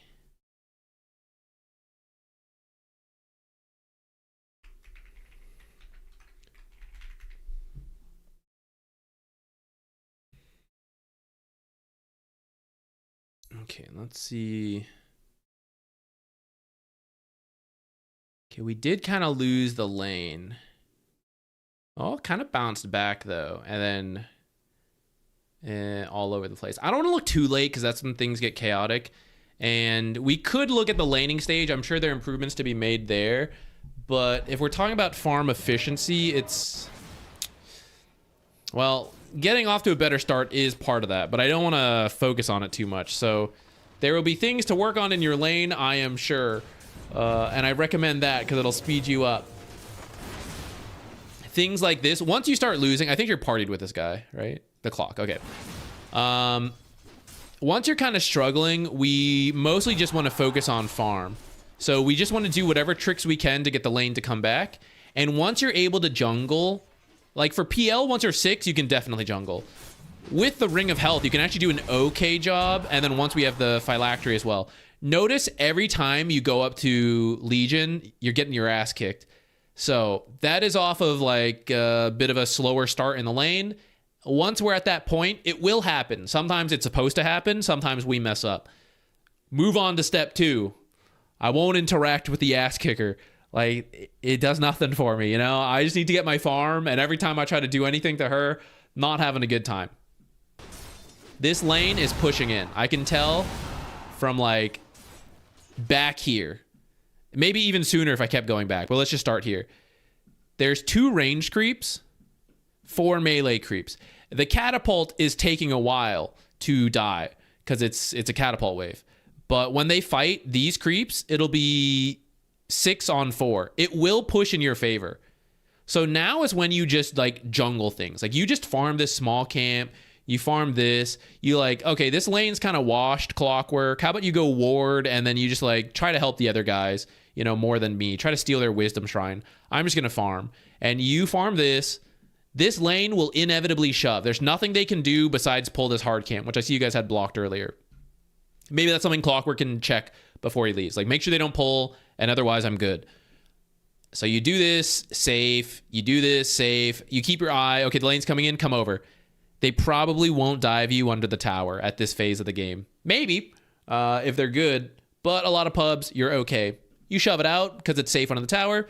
It goes out. I'm scared. These things have respawned. Repeat. Come here. Come here. I don't interact with the ass kicker. I avoid.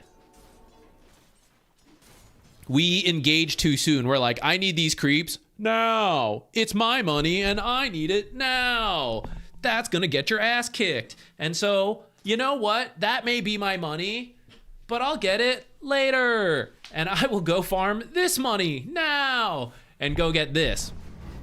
And that way I lose all my health. Now I can't jungle either, actually. So now I've just lost another option. I wasn't supposed to engage with this. Now I can't jungle. And actually, when I'm full health and this pushes under tower, they probably weren't gonna dive me. Now they see I have like 260 health. Now they're thinking about diving me. So I'm rapidly losing all my options to farm because I engaged too soon. So here, if we can farm safely, we do. If we have to just shove it out, we also do that. Full health melee creeps, this is not an exact science, but you will find you get more last hits if you hit melee creeps once and then let the tower do stuff, and then you hit one more time in the early game when you don't have a lot of damage. Even when they've taken some damage, hitting once, I've never really needed to do a deep dive on it because I'm mostly a support player. But I promise, by vibes, it mostly works out. See, look what she's doing because I lost all that health. You think she would do that if she was full health? No way. No interaction. I want this mana for this so that when they chase me, I can run. I have no interest in interacting with her. This is actually a waste of my mana, which I will use to keep myself alive so I can jungle or shove out lane safer. And as I lose that mana, I lose that ability, and that's going to limit my options as well. Because once again, I'm trying to interact with the Legion when I'm behind, and I'm entering this like farm mode mentality. In fact, even when you're winning, you might still do this. That would depend a little bit on matchup. Okay. 0 minutes, 0:30, let's say. The creeps meet here. Oh, who's that? Thank you. What? Big Tack, thank you. Thank you for the Prime sub. That's a perfect time to pause here. 0 minutes, everyone subscribes. 0 minutes 30, first creep wave meets. I have 600 gold. Legion has 600 gold. Maybe a little more from the bounties, right? We have starting items. We're all very poor. I want a lane here. It's now 7.5 minutes. I am on the losing foot. I no longer want to engage with Legion. If we play here, I am engaging with Legion. So what can I do to stop engaging with Legion? I intentionally draw creep aggro now and bring them under my tower. Why? Because if I try to farm it here, I'm engaging. She's gonna mess with me. She's actually taken some damage, so maybe we could go that route. But let's say we're too scared. I bring it under tower. I do my best. We hope we can get the under tower at last hits. What's gonna happen? This wave is gonna shove. So what's Legion gonna do? She's either gonna farm it here or she's gonna bring it back. Oh no, Zach, I've lost equilibrium. Oh no, PL player. That's okay. You're level 5. You have your ring of health, so we can jungle. If you try, let's say Clockwork's not here. If you try to play this lane versus an off laner you're losing to, probably happy with about 2 CFs. And the other things are getting denied in front of your face. If you creep aggro under tower and they can't dive you, and you learn how to last it under tower, get maybe 3 to 4 creeps, which is a plus, and then we have time to farm small camps while they're busy. It would be perfect if we could always farm here. Life is not perfect, especially when I'm losing. So we got to make the best of the bad situation, and that means shove this lane so I can get to the other camps. The longer I sit here, the more I engage with Legion, and the less time I have to get to other camps, because the next creep wave is going to show up. And now I'm dealing with the next creep wave. I can't do this. So the spell you used on Legion earlier, use it to be done with this range creep and free yourself, right? Now you're sticking around. You're like waiting for that creep. Earlier, shove it, spell, out. Go jungle. Right? Now I have time. Instead, we're still here. Here's the next creep wave. So I gotta do it. I use my spell on Legion once again. I gotta be stuck here until this creep wave is done. I'm having a bad time versus this Legion. So how quickly can I kill this so I can come to this extra 60 gold? Under the tower. Whack it once. Oh, maybe you have enough damage now. Maybe you're okay. Ignore her. She's using spells. Okay, if she has duel, pay attention to her. But otherwise, we're shoving this lane. She's focusing us. She's not killing the creeps. So we hit this melee, and then I use a spell in the range, and then I get out. I pretend to go this way, and then, I'm doing this game, and then doing whatever. It doesn't matter exactly. Lost that, deny. And do I have time for a small camp? The next wave is here. I am stuck here. I cannot get more gold. I am only getting the lane creeps worth of gold, and I'm losing all the jungle. Now we're actually jungling, but we didn't do the thing first. We didn't bring it under tower and then shove it out.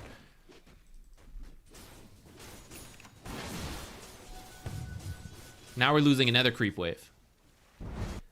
If the lane sits here, she will deny everything from you. You want to intentionally create a situation. I often say in these replays, this wave is uncontrollable. It's too large to fix. You can try to auto-attack your own creeps, but you can't do it enough because you have like 2 range creeps built out. You have 6 versus 4, something like that. Once you're farmed, you can potentially fix it. But let's just say, right? I want that to happen. I want the lane to shove uncontrollably and then to shove back uncontrollably so she can't just deny creeps in front of my face. I want to force this out so I have time to jungle, and then it bounces back so hard because I shoved it so hard that I also catch a good amount of creeps, and she didn't just deny like entire waves again and again and again. With that said, I think your farm speed has gone up since you abandoned the lane. You did get to like level 6. But at this point, I don't want Clockwork holding it for me.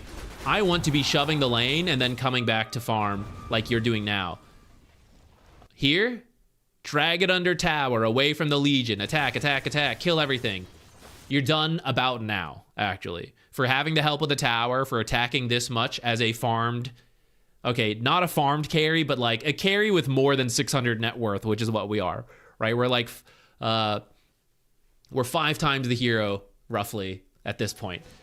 We can kill the creep wave, and then we come back in jungle. And then we come back out, shove this out. The reason you're under-farmed right now in this recovery mode is because you're not getting any of this stuff. Because you're not pushing it and then letting it push back. Shove this, right? Drag it under tower, shove it. Okay, actually, Tiny's here. This is the better call to get away. I wasn't paying attention to that. Get away from the Tiny, jungle your way back towards this tier 2 and see what happens. If they take your tower, look at this creep wave shoving in. This is what I want, right? Where she doesn't have time to sit here and fix this lane because too many creeps are going to push in, so she can't deny everything to you. That means you have money on the way to your doorstep. Here's the money. Shove it out as much as we can, safely. She's not here, so keep going. One more. Keep an eye on the mini-map. They're still not here. Keep going. Great, great. Keep going. Okay, now I'm starting to get scared. Because now this is starting to wrap up. They could start TPing here. So now I be careful, and I don't lead the way with the creeps. I start jungling. This, if you're feeling confident enough. If you're really scared, come to this one and further back. Don't lead the way like this if there's any danger. Okay, we'll pretend we're feeling confident. This is where if the supports, you leave like wards in this area, can help your carry feel confident or not to get a little extra gold. Still missing some of the heroes that scare me, so it's okay. I'm not gonna do this. I'm gonna show you what happens to this ah, damn it, you came back. You don't need this tower. Go back to farming. Go jungle. Unless more heroes show, but not enough heroes are showing. I'm too scared to do this. So you damage the wave a little bit, and now you're leaving. The idea, though, is that you left earlier, and you were jungling that whole time. The damage you did to the tower got you no gold. It doesn't matter. These creeps you damaged. This is actually supposed to start pushing out towards you. If you hadn't damaged the creep wave too much, sometimes it's not perfect, and it comes back up. At some point, someone deals with it like this Legion. And she could sit here and AFK farm and deny you stuff, but she can't increase her own farm. So what she needs to do, if she wants to improve her farm, is to shove the wave. We'll allow this.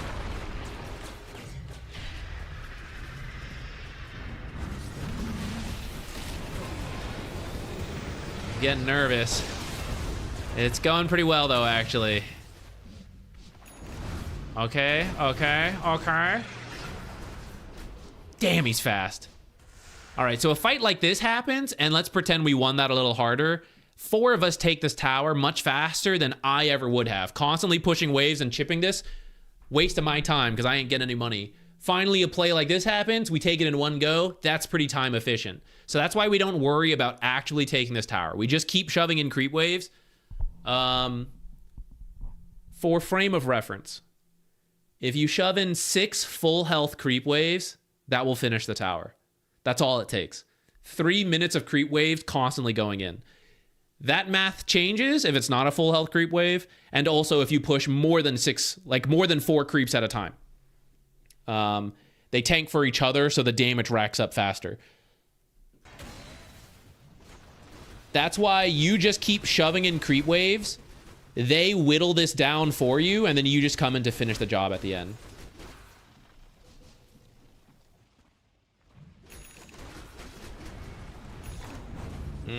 If the team wants to take this tower, I guess you can try, but like all this stuff is where my farming starts to go down. Uh-oh. Uh-oh. Uh-oh. And now it wasn't worth my time. So we only do that if we're really confident. We win the fight earlier, and they're not all alive when we go up like that. Otherwise, you're jungling on your way out. I felt like it was too hard to jungle before level 6. I understand that, but you know, if you're losing, you have to do something. So bringing the creeps under tower is how we deal with that. And then the small camp is not that hard to deal with. Like any carry level 4, level 5 can at least do the small camp, especially depending what they've bought. You maybe can't do full-time jungling, which I agree with, but we're not trying to do full-time jungling. We're trying to get like an extra small camp or here, small camp or 2, like with the amphibians as well, to hit level 6 faster to make the rest of the jungling faster. But the small camps are pretty doable. And if you do 2 small camps, it's like you did 1 extra creep wave, which means you saved yourself 30 seconds of having to sit in the lane waiting for level 6. Longer if you think about how many denies you're losing to the Legion.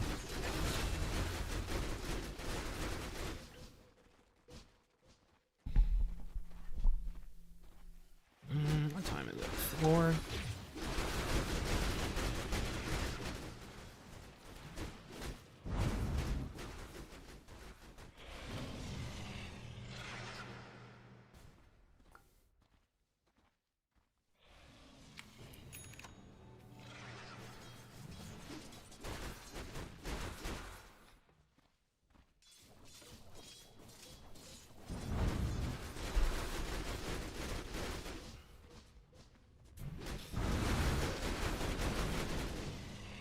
Yeah, exactly. Give it a shot. And mainly it's if you're losing. If you're winning, you don't have to like intentionally drag under your tower all the time. If you're winning, you kind of want it to stay here to bait them to come up so you can kill them.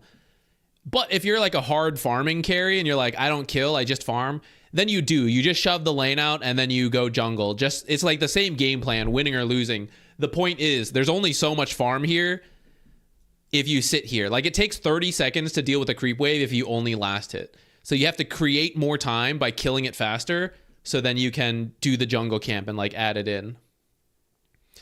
Trying to think of a analogy to make.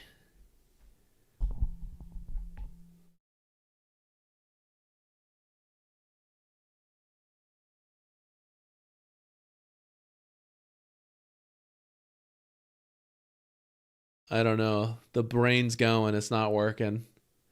PL is a slow farmer. It's not the greatest, but it's okay. Especially if you have a decent lane. If you get the phylactery sooner, he could have had a stronger time in the lane, which would have sped up the rest of the items. PL's kind of, or sorry, LC's kind of tough though. Is my farming pattern okay in the mid game?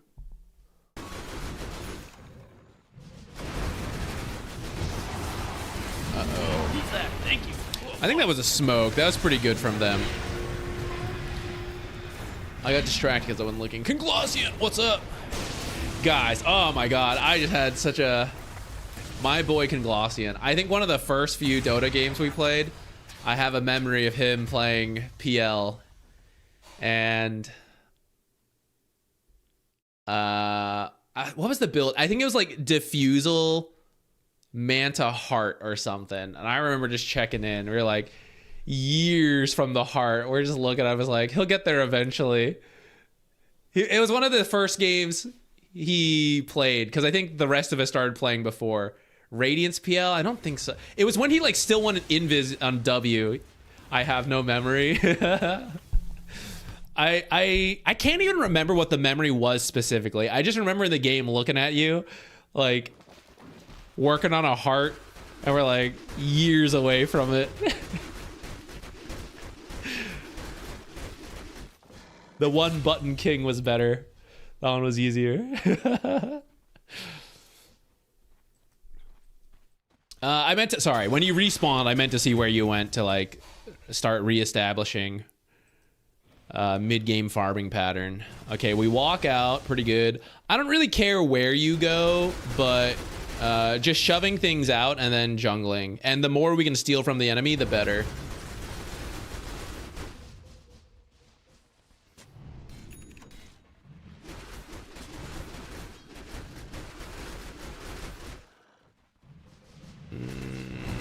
This kind of team move is a little awkward. It kind of went to where you want to be, so I guess we're going bottom now. You are coming up, but like this is where all of them are, so you're not going to feel good about this.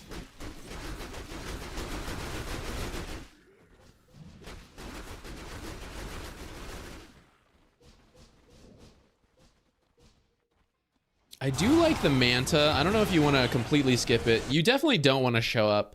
Just like the Necrophos earlier, it's like, do not show up till you have your Radiance. You're a carry, you know, your own late game timing is more important than some fights that like Legion's already killed someone.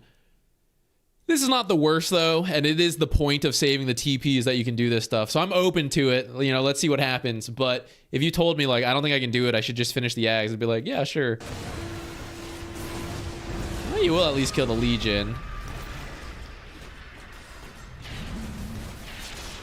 Here's what I'm worried about though. Their heroes are here, and I TP'd here, so I can't TP anywhere else. All right, just go farm. Start farming. Start going back this way. Actually, go this way. You know, like farm here so you can twin gate back top. I think this is a fight where you're just not... You're still in recovery mode, and you're not at the timing you want to be yet. I guess I don't mind this Legion kill, but then you probably just call it there and you leave.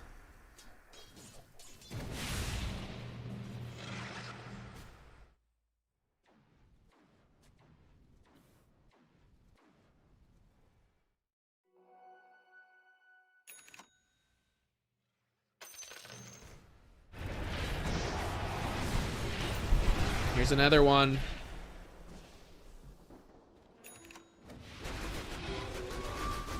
Just to highlight the, because it's not always clear, but if you break down a game on like how much farm you lose per minute, because it can be confusing. It's like, how am I so far behind this guy? Because it's all just a matter of like, I made this right decision, I made this right decision, I made this right decision. Every right decision is like 100 more gold. So when you respawn, okay, we could TP and go straight to farm. On the lanes, nothing is quite close. So maybe we TP down here and we're jungling out. You know, TP over here, jungling out. If we, you know, Zeus is here, unfortunately. But otherwise, top could have been good. Other option, we walk out. So like 10 seconds to walk, a little more maybe. But I think about 10 seconds, and then you're jungling. So we TP, we think about fighting, and then we walk back.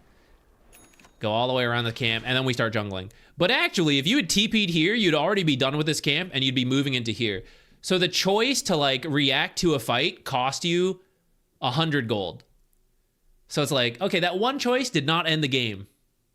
But every incorrect choice, that was 100 gold. This, like, walk in, walk out, 100 gold. That's how much the hard camp's worth. Is where that money's coming from. And actually, at that time, 25 minutes. So 100, finish this, both respawn, get both. Or stack this, farm both. So 4 camps here. We missed that time. So actually, we also missed the respawn on this camp. So now we're down 180 gold.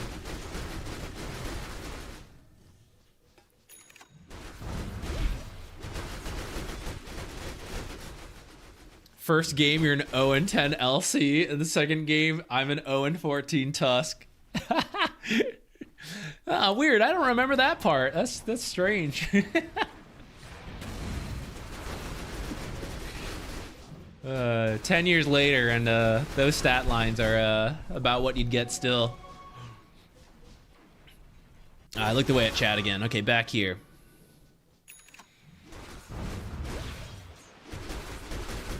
Okay, I'm getting scared. They're all missing. Where do we go? We're leading the way into a Watcher. This is really dangerous. You should actually be going back this way. It's 25:31 by the time you get here and here. There'll be a little bit of downtime, but it'll respawn and then you can go back out. Especially to be careful with 5 heroes missing. This is really dangerous moving out into their Watcher towards the enemy, like the way they'll come from. Maybe this is bugged. Maybe it's not captured, but... Sure seems like we just walked through vision twice. And then, like, of all the places I can be, like, oh, let me go towards my team. Where are you going to find farm over here? They're all over here. So right now, you should be going back this way to stack one of these and then farm both. And it's really far back. Now, there is a chance, like, Zach, well, what if they're smoking all the way here? Yeah, that could happen. What if you just sit here AFK then and wait? Well, aren't I not farming? Aren't you not farming when you, like, come towards 4 teammates who are also farming this area? Like, there's also no farm here.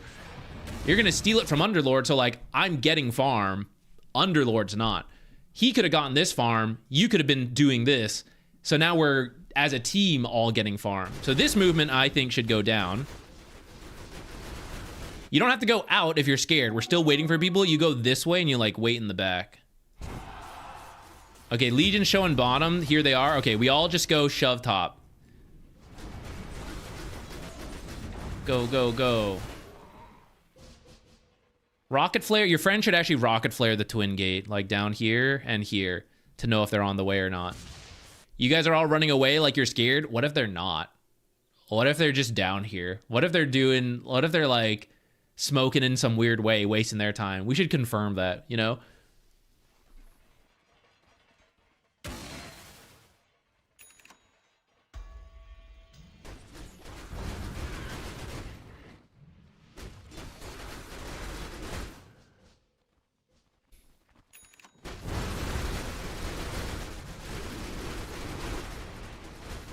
Are we ready to fight? Not quite yet. Not quite yet. Zoop. Zoop. Versus. Zoop. Over here. Already on the way to farm that Underlord's at. I guess you're going... where do we go? The map spread is not good this game. I guess you just go to the lane to shove this out. It's pretty scary, but there's 5 heroes here, so like you could have done this and then like kept going this way.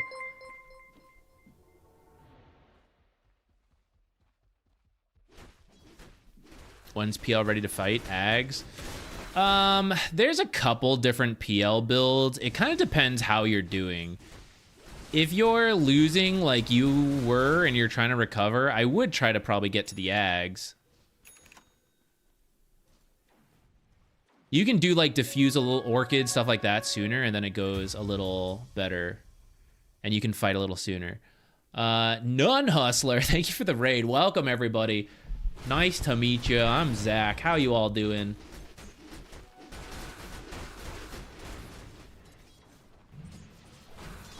Lax, how's it going?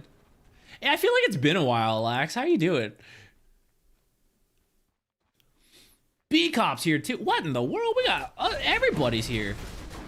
B-Cop, you think you need... Dude, drop it. Drop it. Everyone who just came in the raid, welcome. Mondays and Wednesdays, we do replay analysis streams usually. And you're free to submit anything. Mondays are open game. You can bring anything. Wednesdays, we've been trying having a topic. So, for example, like warding was the recent one, or like lane. We did an off lane one because now all the support players got to play off lane. If you got one, bring them in. We were about to pick another one, but I'll let the everyone who just got here, if you want to join in, drop the match IDs. We can do it. This stream is going to be a little shorter than usual, but we probably still have time for like at least a couple more, depending on how long each one takes us. Yeah, I'm down. We should sometime. Did TI and then peaced out, you know? Things have been really busy. Yeah, we should do something sometime.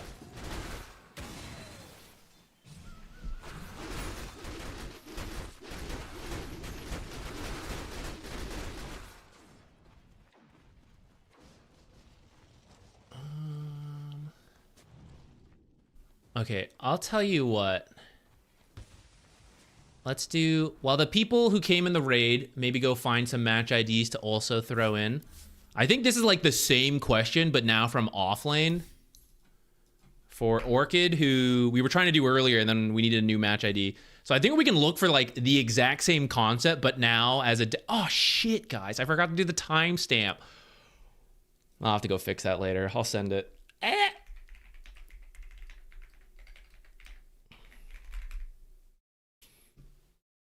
Dude, Largo, he's so, I love Largo. Largo is the way, B-Cop.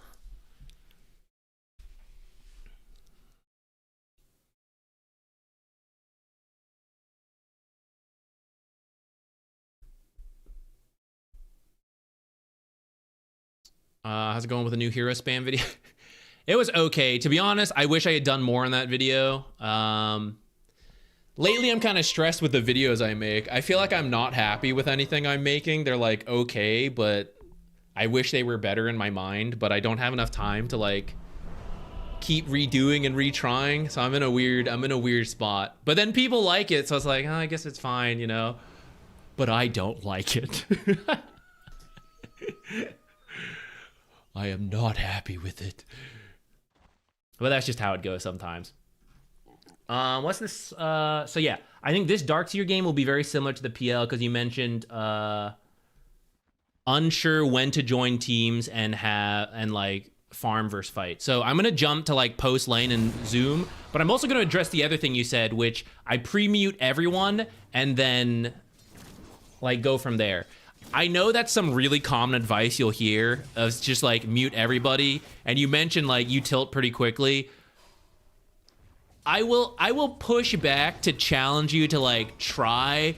I understand there's a lot of flamers, and feel free to mute really quickly. Like, I'm not saying you can't do that, but if you mute everyone every time, you will sometimes run into nice players, and they will try to tell you like, hey, I'm gonna go pull, I'm gonna go roam, I'm gonna stack, or like, hey, let's wait till level 2 to do this, and you just won't know, right? Because they're already muted, and then they're gonna be annoyed because from their perspective, they're like, these fucking off laners, like I am explaining what I want to do and he's just ignoring me. Like, I'm reporting this guy, you know. I actually think it backfires to mute everybody, even though people like, even though it's such a common advice, I actually think it backfires. And I don't know, I have no proof that this works, but I feel the behavior score system should put more weight into nice people, and nice people should have higher behavior score system. And when you mute the nice people and they're trying to communicate and then they report you, I think that actually hurts more.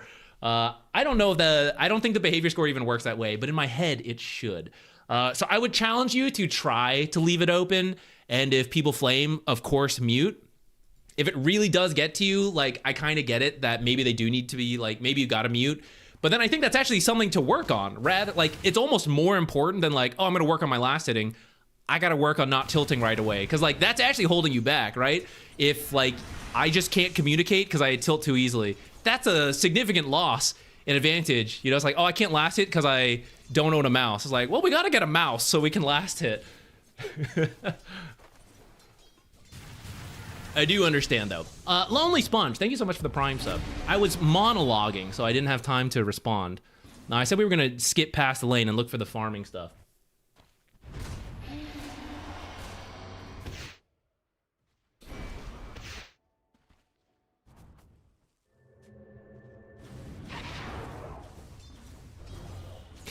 Okay, there's actually, as an example, there actually is, I'm not going to name names, though if you've been on the stream, you probably see it happen.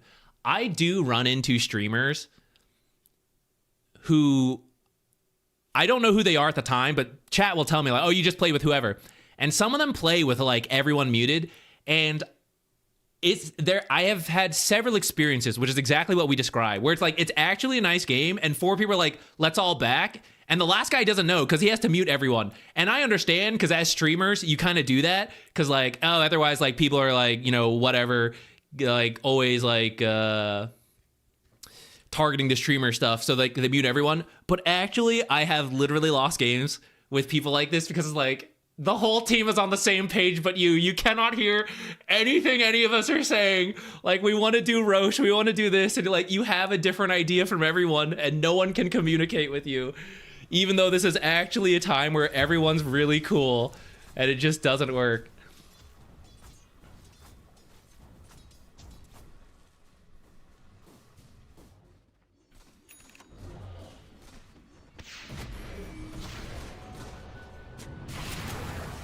Okay, let's actually get to what I'm supposed to be talking about here with the Dark Seer. All right, we participated, and then we're going top. You know, it's kind of early. I would have been okay if you stayed to take this tower, but you wanted to come top. I think that's, like, not too bad. Looks like Sniper's gonna finish the job.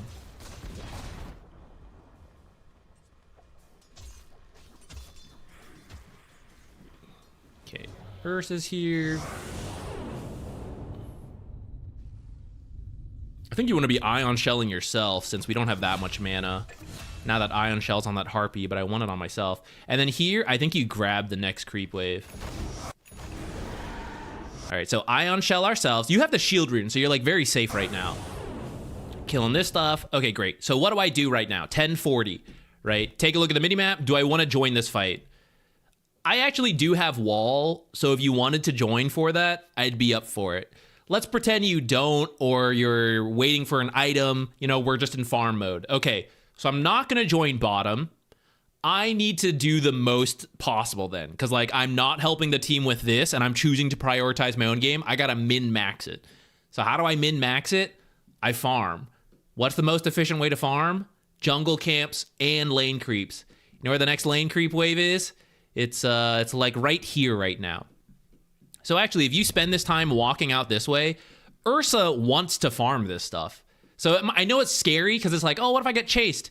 But I know there's heroes here, and I know there's an Ursa who could chase me and then lose the money from all this. So it's actually not that dangerous. You run this way. If you run back, there's like nothing, right? You farmed this hard camp. I got to go all the way back here.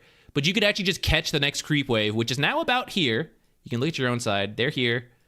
Their creeps are here. So you go this way, catch it, zoop, zoop, zoop, zoop, farm back here. And if people rotate to kill you, they're rotating to their own half of the map. So maybe you lose out, but now your team is getting a bunch of space. Because like, oh, guys, look, Dark Seer's got like 3 people up there. We can take this tower, you know, and it'll pay off. And then if you don't die, you're just winning on every front. You're like, oh, we took the tower. I wasted their time. I still farmed the creep wave because I dragged it with me with Ion Shell. And then now I come back here, and these camps are up because I never farmed them. Because I was on the enemy's half of the map.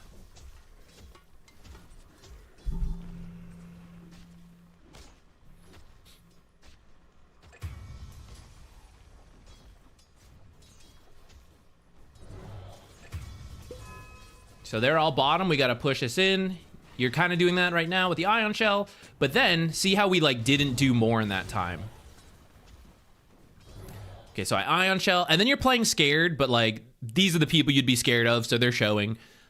This just comes down to map awareness. If you don't look at the map enough, then you don't know, so you're like being scared by default, and then that makes sense. But with better map awareness, we can know what we're doing, right? This guy's dead. C3 heroes bottom. Can Ursa solo kill me? As long as I have enough mana for Surge, he'll never solo kill me. At least not right now. Later on, sure. But for now, he'll never build up enough damage to kill me if I'm this healthy, so I can be more aggressive.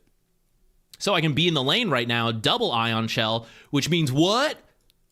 Next creep wave over here, right? Mine are here, so theirs are about here. So I can finish this, I can run over. If this camp hasn't been farmed, I can do it. I can catch the next creep wave, and I can come over here. Every time you choose to do this, you're getting extra money. Earlier with that PL, I was like, oh, the choice to do this and then this costs you 100 gold, right? The choice to be here, be a little careful, fall back, cost you 100 gold. There's little moments like that that will add up over the long time. Okay, if you guys have... Oh, wrong one. One day. Professional streamer here. I'll remember the buttons. If you haven't already submitted a match ID, feel free to add it in now. I'm gonna see what you guys sent and take a look.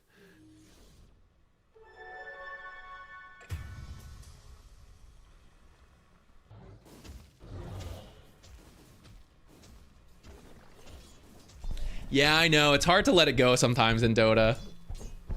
Especially when they're so wrong, you know? Like, someone's flaming you, and they're like... They're so wrong about what they're flaming about. How come, you know, it's so tempting to respond. It's so tempting to. It won't really help, though. It'll never really help you win. It'll help you feel better in the short term, but you're probably just gonna push your team towards a faster loss. And if anything, last hitting will not help you in the real world. You know, map awareness, I don't know, you could use it while driving, maybe, like keeping track of stuff. Most Dota skills will not transfer, but good emotional facilitating of yourself, that's actually a useful skill in your life that you can take from Dota to other things. So practicing it through toxicity exposure and still remaining calm is probably the most useful skill you can take from your time in Dota.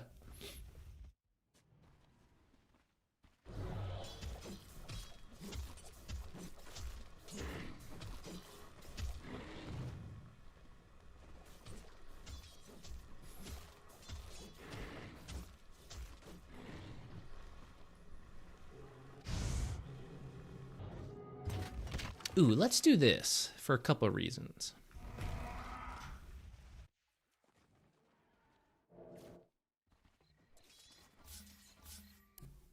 Gaslighting is transferable. I would not recommend developing that skill and bringing that over.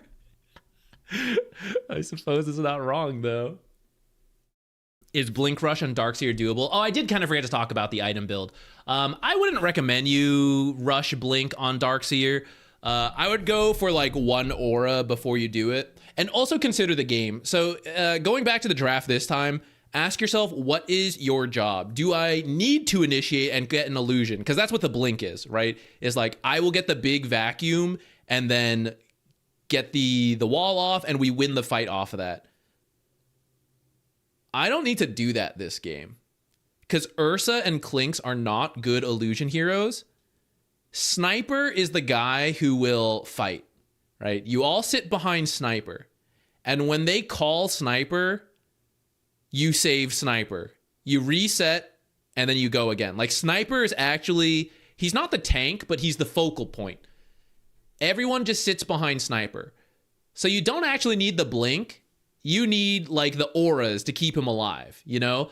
Oh, no, we get silenced. I can't use Surge to get him to run away from Ursa. So I build the Greaves, which help the Sniper.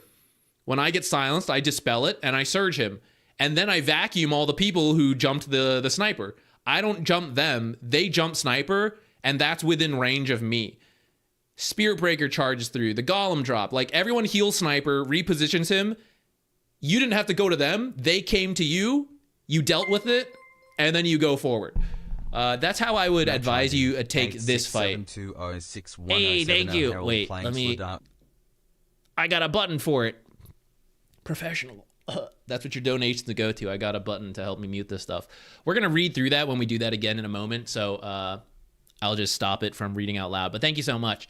We do, for the donations, we'll do them guaranteed. So, Lonely Sponge, I will do yours. I just picked someone else's to do, so let me do that one first so we can keep it in order, and then we'll do yours next. It's a pub sniper, so what if he's got a melee build? Oh no. No, it's fine. You know, he's got items. It's okay. He's got regular items.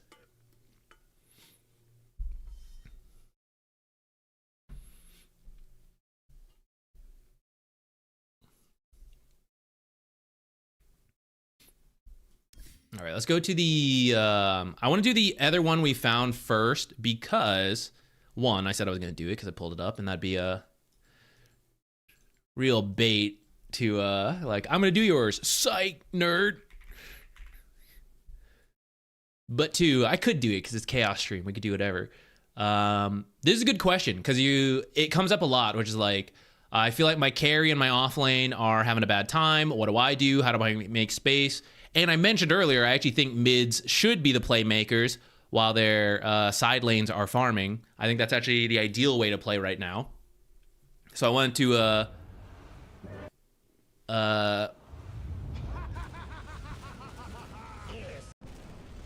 walk the walk, I suppose. Take a look at this for the Ember, how we can help out here. But also, I wish more mids would take Ember. I feel like he is one of the most all-around mid heroes that just fills so many things. All the mid laners want to do is like pick more damage, but I feel like every mid laner should have a spirit hero under their belt. I should have done the timestamp a little sooner. Timestamp people who are here for Ember back 2 minutes, and then go. If you don't want to, they already did it. Now I'm going to repeat it and be like, what the heck? We're looking for Ember and how we can play make as his side lanes go poorly. Who are we laning into? Are we dealing with the Viper?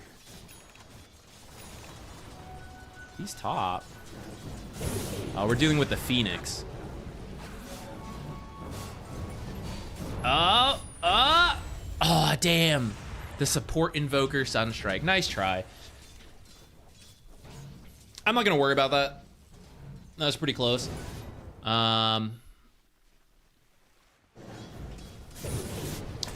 Phoenix is very annoying to deal with. Your strength versus Phoenix is that Phoenix can't actually make plays, but you can. So rather than try to kill a solo kill a Phoenix, that one was closer than I thought, so that's why I appreciated the attempt. But rather than that be your default play, you should just like try to get the rune and then go to a side lane. Because Phoenix can't do that as consistently as you. And you can always return back. Like if you decide it's bad and you had a spirit down, after you show up, you can go home. Phoenix can't do that if they've already like TP'd. So the more you move around the map, like you're both doing it, the better. This is an egg bait for sure. For sure. Phoenix? Oh my god. Phoenix, what are you doing, Phoenix? It's right there. Oh my god. Oh man. Lax, thank you. Okay. This is from a friend. Okay, gotcha. Did they submit one earlier? I missed it. We'll have to do those. Okay, let's focus up, everybody. We gotta do this, and we gotta do the others, cause I don't want to go forever this stream, cause we're casting tomorrow in the morning, so I gotta end a little earlier. But now I gotta make sure we get to everybody's. Not a scammer here. Okay, if we were losing mid, we shove things in. We should get that range creep, by the way. Shove things in and then jungle or rotate. And it looks like you want to rotate on this low health anti-mage. Sounds good to me. Don't be afraid to buy your own smokes and pubs for this kind of stuff.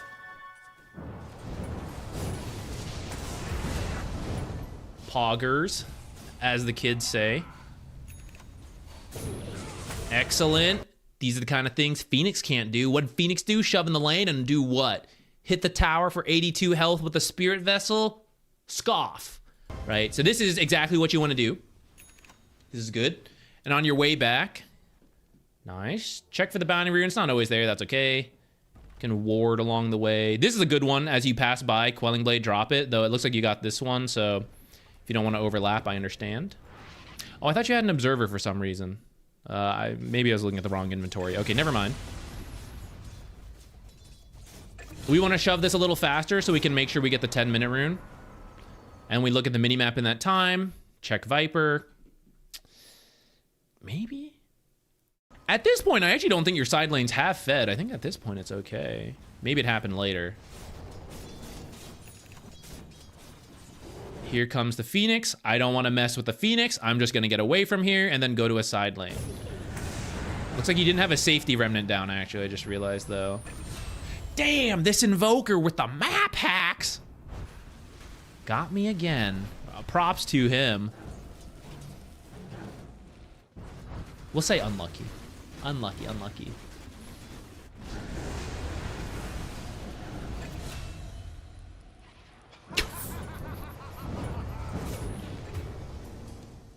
Okay, okay.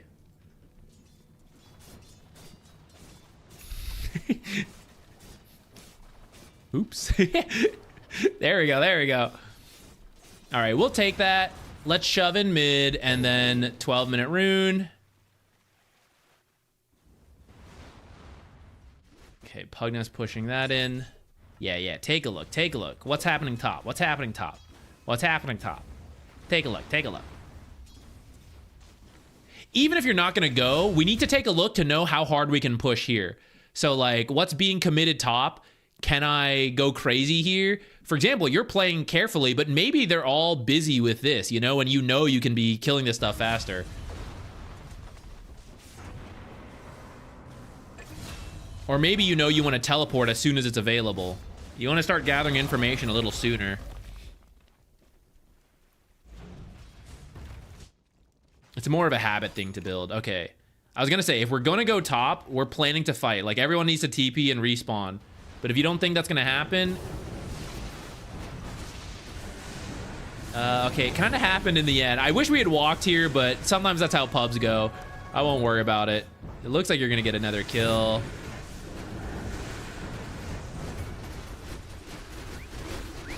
Four fire spirits dropped all in a row. This seems like a great Mage Slayer game.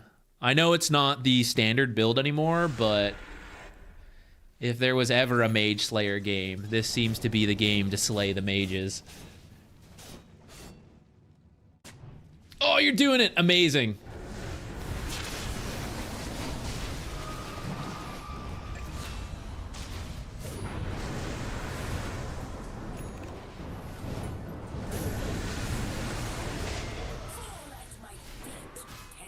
Mid. Let's get over here. This is actually pretty good. It's Crusader, right? Is that rank wrong? It's pretty good for Crusader.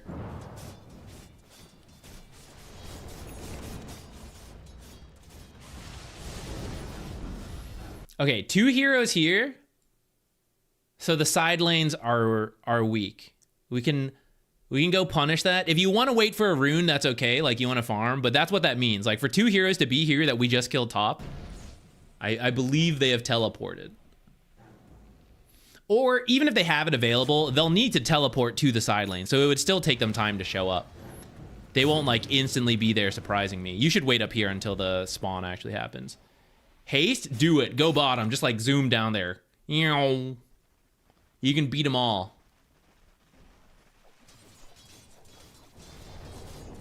Rather than wait here, even if you don't go bottom, I think you could just be jungling in that time.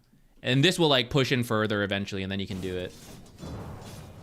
Though I like that you're pushing mid if we're planning to rotate, but they kind of went first, and now we're responding. It's a little late, but it might be okay.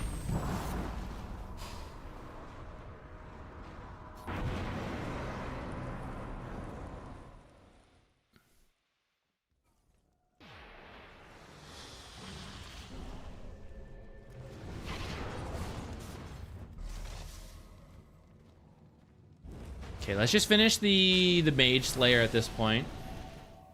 This should be like jungling time. These little downtime moments, I'll mention it more. I'll try to make a habit of it, right? That's like the, okay, I lost 100 gold. Right? It's like, I waited for that creep camp instead of doing this hard camp that I was right next to.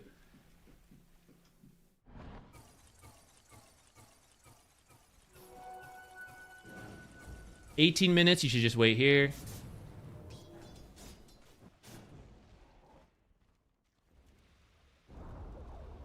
Back bottom, back top.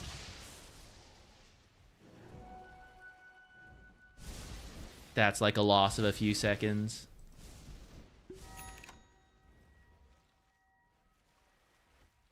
Okay, you're moving to the Pugna. We don't have the Mage Slayer yet, though. I think you could just farm here till the Mage Slayer arrives. and then go. Uh-oh. Thank you, Pugna. Goodbye. Okay, that's okay. They got us. That was all of them down there. That's honestly your job. So you bait 4 people on their own half of their map and you only lose the support? Great. So let's make our way back here, farm, push this out. The enemy can't actually even do anything if we get this lane like going out, right? And Axe is punishing him top. And then we keep an eye on the map to see what goes on.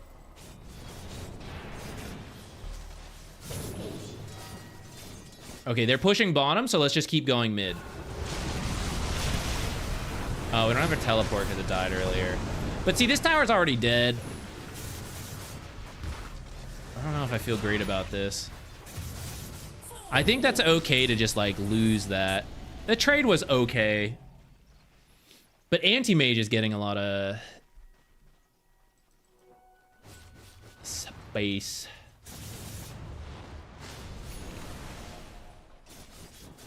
All right, round 2, push up. Part of the issue I'm seeing is the lack of deep wards. I see you buying some of your own, so I think that's pretty good. This looks like we're... Okay, Pugna placed 1. That's okay. That one there. Could be better. Do it, Invoker. I know you see it. I know you're faking it. I know. Do it. Oh, I guess he didn't. I thought he put one back here. Is this yours? Nah, it's still Pugna's. All right, that's our 2 deep wards that Pugna put. Lost both. This one was like, okay, but we lost it. This one was bad. That's why I was glad to see you buy 1, but you've been through their map and you never placed it either. You're very good about power runes, though.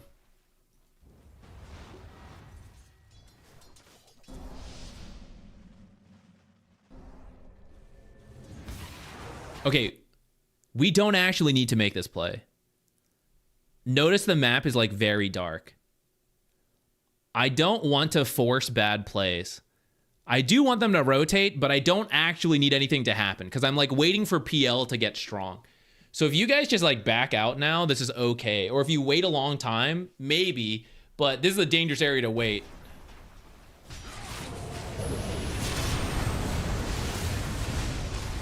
And then it turns out they're here.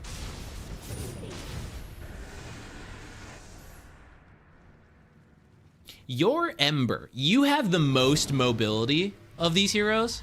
So like, we do want to make things happen.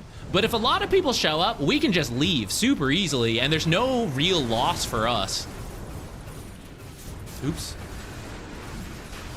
I think this fight's still gonna be okay. Kind of messed up the chains, but it looks like, I like that positioning. Ah! That's okay. We're not professionals.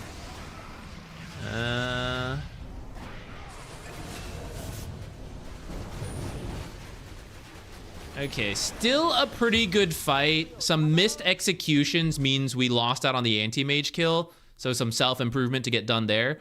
We need a deep ward that survives. If you're gonna buy your own observer, I kind of recommend buying a sentry as well, but whatever.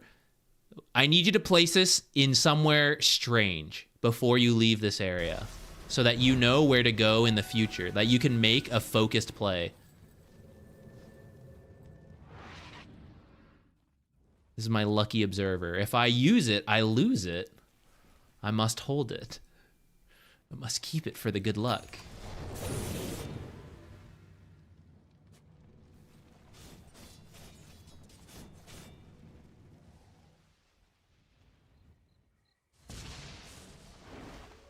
So it's like these kind of deep wards are just like, oh, maybe I can make a play there. Lost it, you know? So it's like we got to stick it somewhere that is hidden.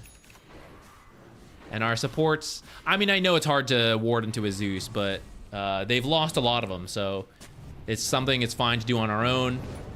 We ended up just passing it back to Pugna after holding it for the good luck for like 10 minutes.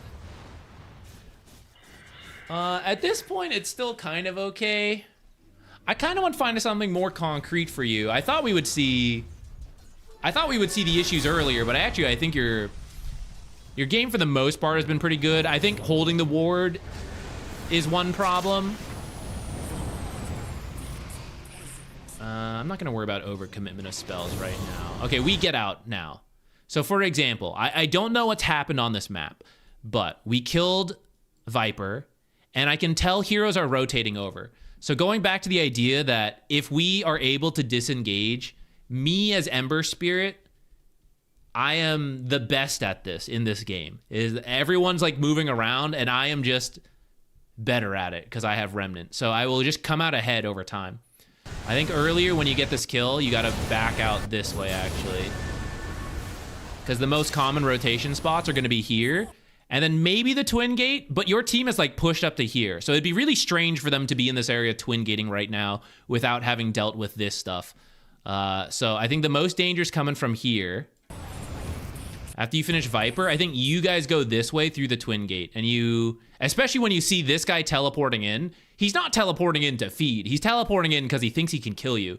So that should be your sign that other people are coming and we should get out and not like wait and go towards him.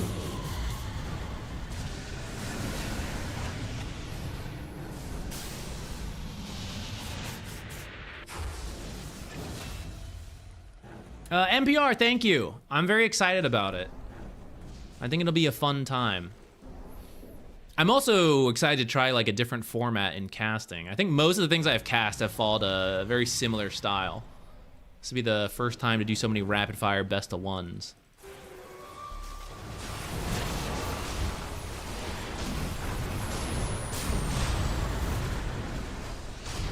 I will say, before we go further, I think your early game was pretty good from what we saw. I think if you repeat those types of performances, you're in a good spot. I think the one thing you want to try to work in more in that early game, something that I didn't really see, is the, like, it's the poke and the prod. So if you look at their lockdown, they essentially have none. They have the Atos now that it's finished in Cold Snap. But besides that, they have really no way to stop you from pressing Remnant and going home. Which means in the early game, if you put a Remnant like here, and then you simply walk in front of people's vision and steal their jungle, they will come to try to kill you.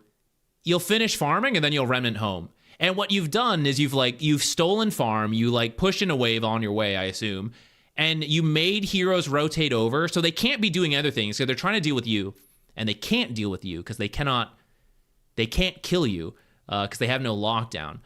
I think a lot of the ways we saw you use Remnant were aggressive, but I don't think we saw you use it like put one down, let me walk, let me shove, let me TP and force reactions, and then just immediately go back to farming. And every time I bait out I pretend I'm doing a play and I bait that fake response out, I waste their time.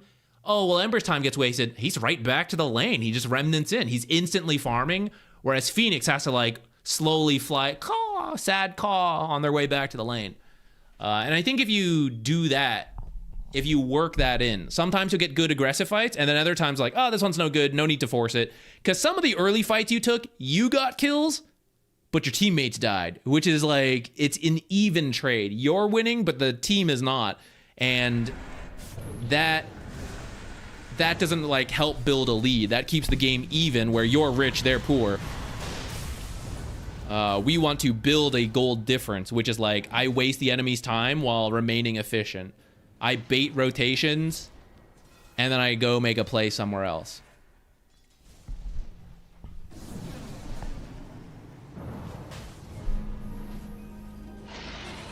True, Dazzle. I haven't seen Dazzle do much. He could have been working with you a little better. The deep wards is the other thing. That could have helped you make that decision of like, let's go bait this out and then show back up and whatever. You know? Getting a deep ward down to survive. That's where the support shortcoming is. If you want to send the warding playlist over to them, feel free. But if you have also watched that playlist, you can also do it a little. Like, oh, I know putting it in here is a bad idea. I want a deep ward as the mid. I'm going to go like here. I'm going to go like here. You know, something not super common here. That can also give you enough direction to do things. I think I need to actually watch it. I feel that I saw Quinn make a video And I'm pretty sure Ember is in the thumbnail about how to be like untouchable in pubs. I haven't actually watched it yet. I have the feeling it is a similar topic to this of like, how can you use Ember, the unkillable facet, to be like the unkillable nature of him in this game, to be more aggressive on the enemy's half of the map. Maybe that's something to check out. Maybe I need to check it out to see if that's even a relevant piece of advice, and then, you know, go from there. We need to keep moving though. I apologize. I feel like we covered some stuff. I actually thought you did pretty well. And if you work in some of the things we just talked about, I think it'll continue to like smoothen out. But like your build was good. There were some missed executions, but that's understandable. But the overall playmaking I thought was actually quite good for your rank.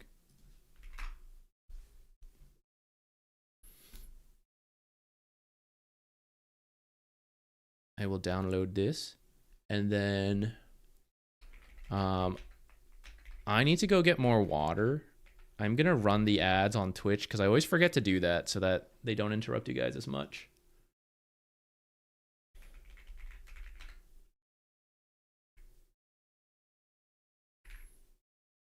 I'm not here anyways.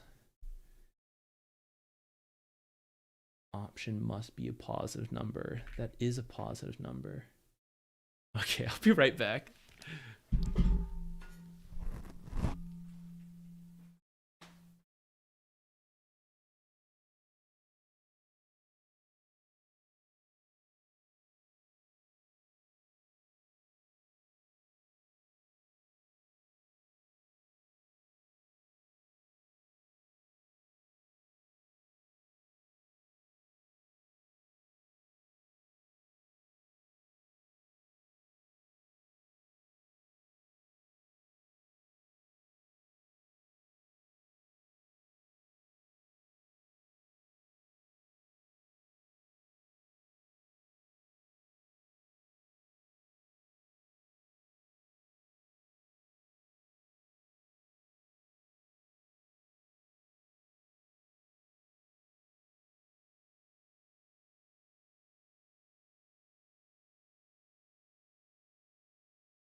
Okay.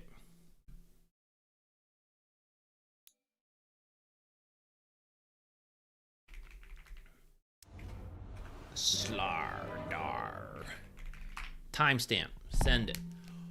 All right, what are we doing here? Had a really tough lane and not sure how to go about it. Felt constantly pressured by Silencer and got no CS. Sorry for getting tilted. Quitting nicotine is making me crying. You know what?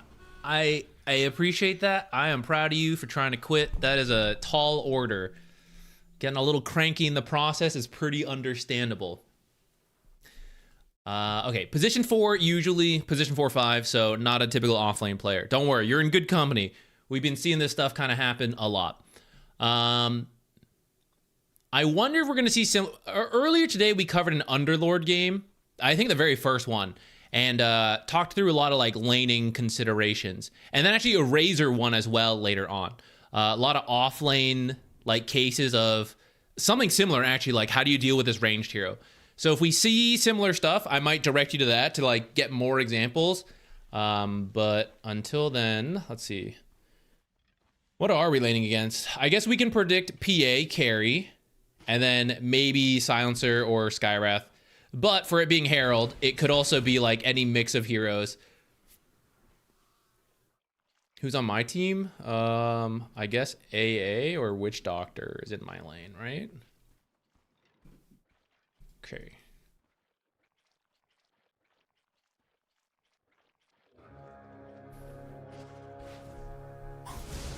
If you don't see the enemy, don't take this risk, by the way. Let me tell you. For Herald, that money ain't gonna do shit. 40 bounty, whatever. Don't care. Your health, getting killed, we're gonna slip up in the lane. We ain't perfect. We're also in Herald. So I would actually prioritize your health more than this bounty. And if you don't see a lot of enemy heroes, I've only seen Bristle kind of like show his face here. 4 other heroes, pretty scary. I would rather just give this up than go for it. So like just keep waiting here. And then at the last second, like around now, you can step down maybe. I see 2 here, I guess, but I am by myself. So actually, if you see your team doing this, I would go with them. Because, like, you want me to go on that Bristle? Sure, let's do that. But this one by myself attempt, kind of scary. And I've lost, you know, it's not too bad, the amount of health I lost. Actually, it could have been worse. But it's dicey. We doing the trick? We doing the trick? Oh, yeah, we trying. Okay, okay. We watched the video.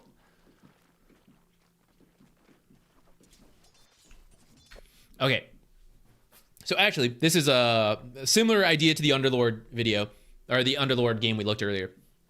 So, I'm a melee hero. I gotta deal with a ranged hero.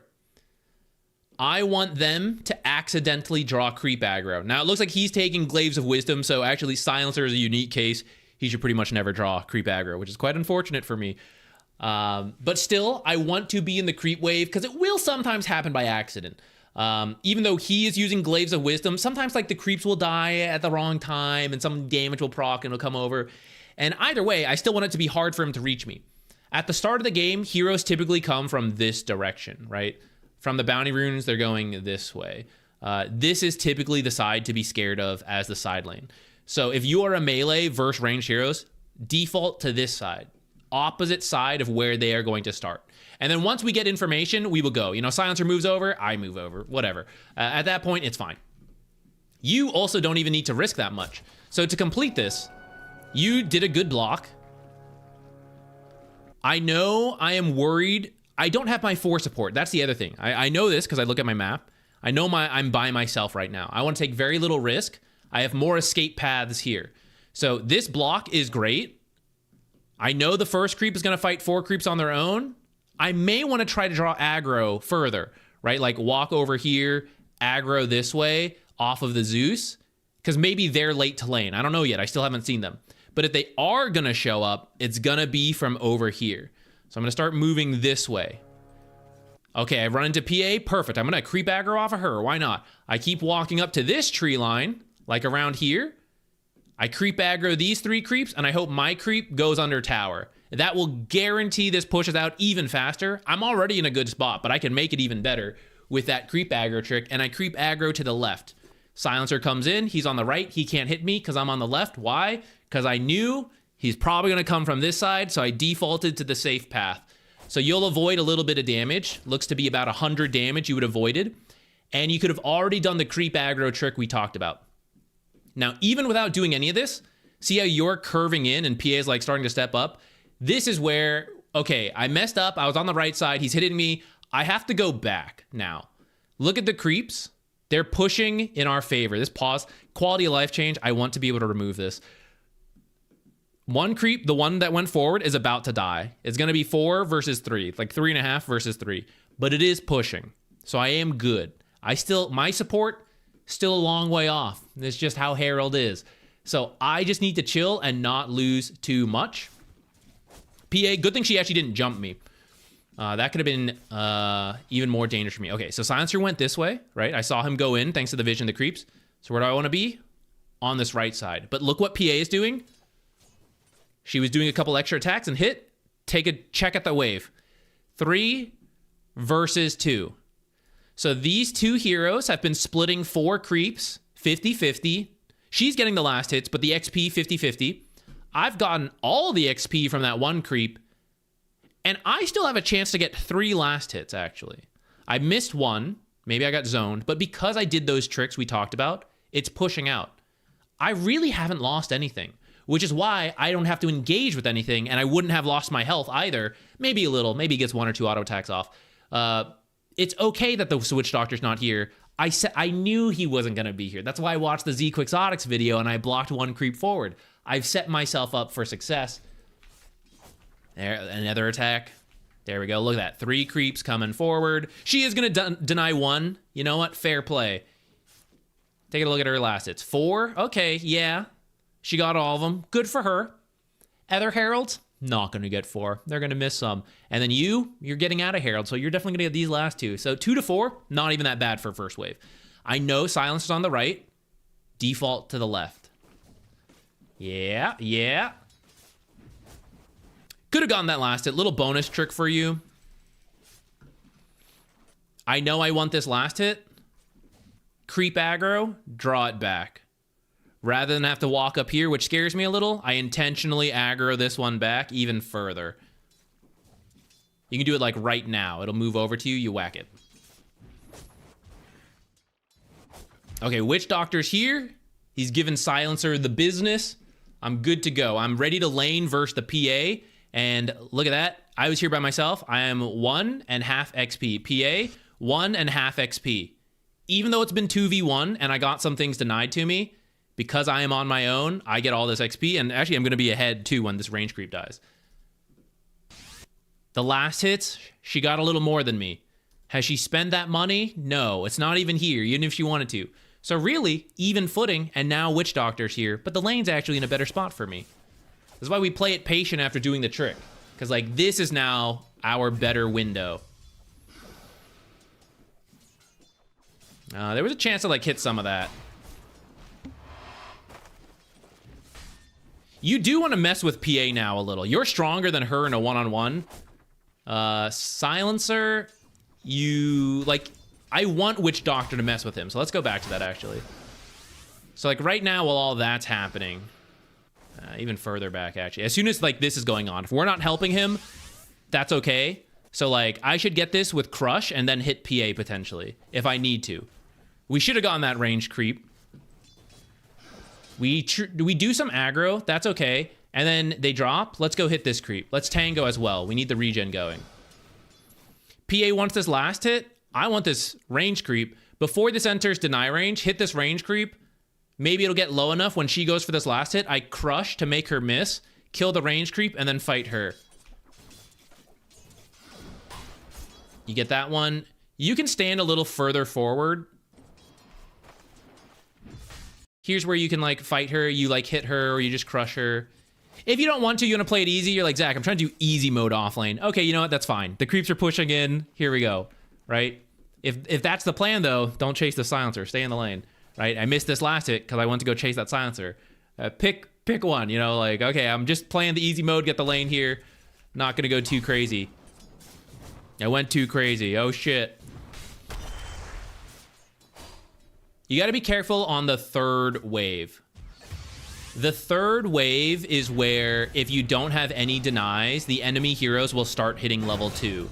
Especially if one of them gets solo XP because, like, the Witch Doctor and Silencer were, like, over here. PA got some solo XP, so she actually hit it sooner than expected. You won't miss too much, and actually we're still okay. This is still recoverable. The lane is gonna go like this now. I won't worry about the timing of last hits. You defaulted to the right. Gotta default to the left. It will add up. It's like, see how we're like, again, on the right, I see Silencer on the right. So I gotta be on this left side, aggroing the creeps to the left side, away from Silencer. And then you'll be able to get like an extra last hit or two. You'll be able to get a little bit more. I know he's here and you're moving into him, right? So what's gonna happen? He's gonna hit me.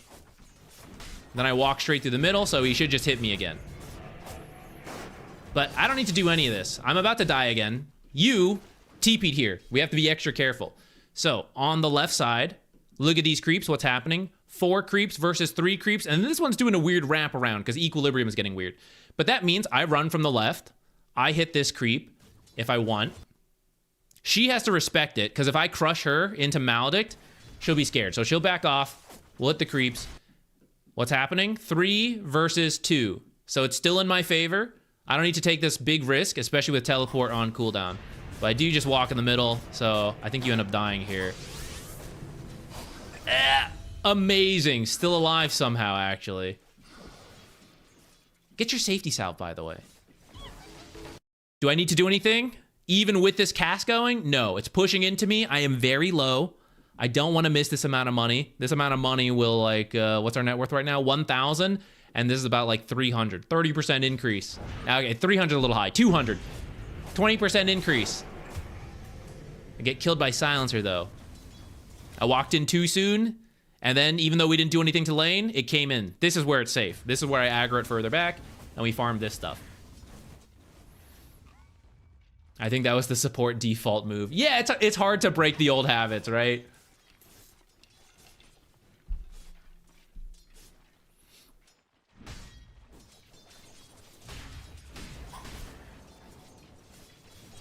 Okay, we chill in here. If we're having a bad time, we're trying to fix it. You probably could have gone over and crushed for him. I know I usually say, like, let them do their own thing. You probably have the space there to go help him out a little bit, because she is under your tower. But anyways, let's, he fed, whatever. Now I'm farming again, right? Aggro these further back, and then you can farm. You're kind of scared, but if you bring it further, you'll be okay. And then you can get a couple of these extra last hits. If you miss the range because it's too scary, acceptable.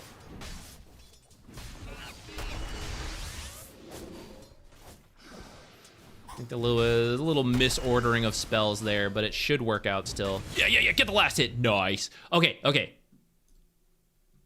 This is why Herald, you never know. The highs and the lows, they feed back. Great. How do I punish her? Because of that kill attempt, we push the lane. So I'm no longer going to get to sit here.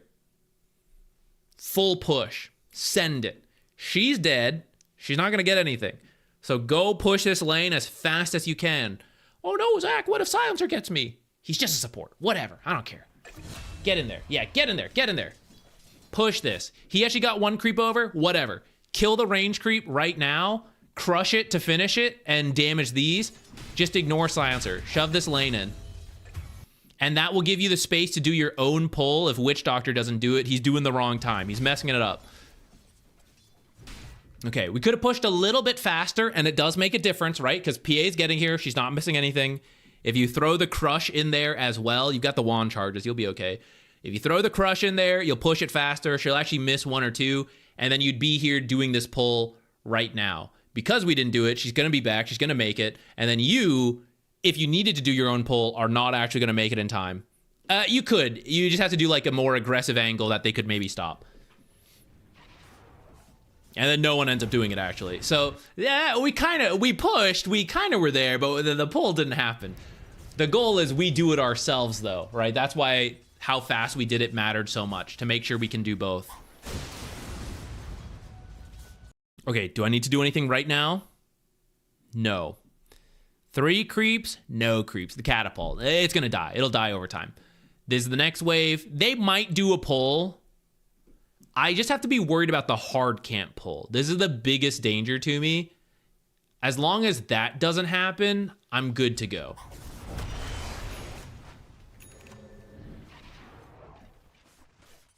Here I am. I'm good to go. Bring him into the creep wave, or the river. There's some missed Latsits here. I don't mean to harp on it, but it does matter. So as a matter of practice, right, that is like where it will add up. So like some of these times just going under tower and we're missing quite a few. But with more practice, you can get more of them, even if it's not all of them, just like 5 more, right? That actually brings us from here up to here.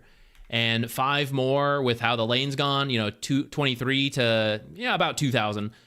Those 5 extra last hits actually put you at like 2,200, which is like 100 behind her.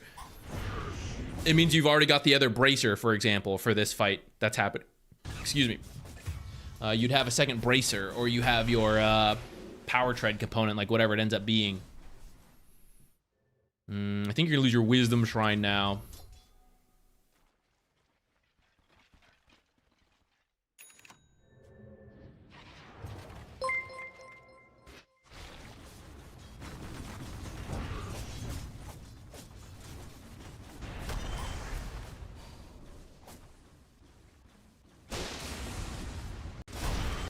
This is kind of... He can't chase you much further than here. If he keeps going, he's going to actually get attacked. You actually, like, want to bait it right now. Because he's next to your tower. If you turn around... I actually know you're safe. A pro will be backing out right now. Silencer can't attack you right now. If he's not a pro and you walk in and he attacks you, the tower is actually going to start hitting him. If not right away, soon, because like all these creeps are dying. And then for whatever extra damage he does to you, like 200 damage, you will then kill him. Because where you currently are, with this chunk missing, you have more health than him. His entire health bar is less than yours because you're a strength hero with the bracer. So it's deceptive, right? He's in kill potential right now if you actually turn around. It's like very hard to explain this and to see this. This is like the difference. Like seeing the kill opportunities. And because you're not sure, you're scared, you back out further than necessary. So what that means is like not only do we miss the potential kill, we miss the farm we can get here, because I backed off so far. I also missed the CS and then this like range one as well. So I would have gotten something. Now is not the time to go. Now I back out again.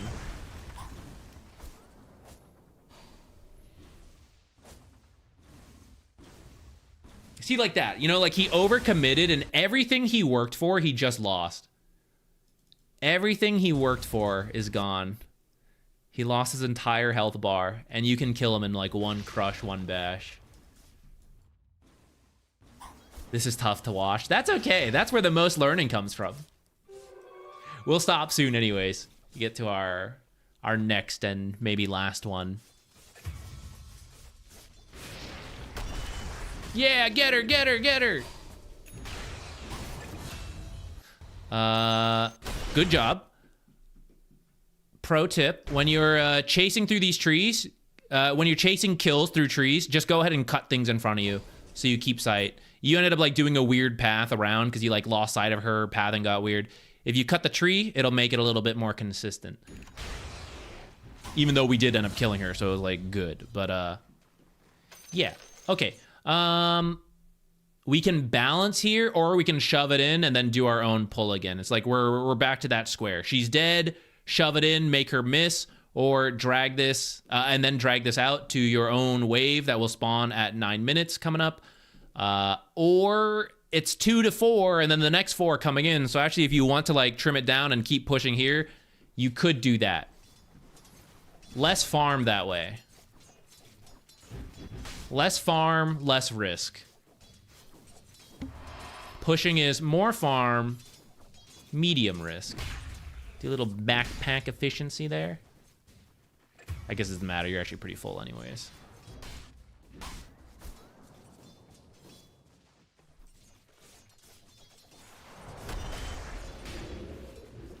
Chonk.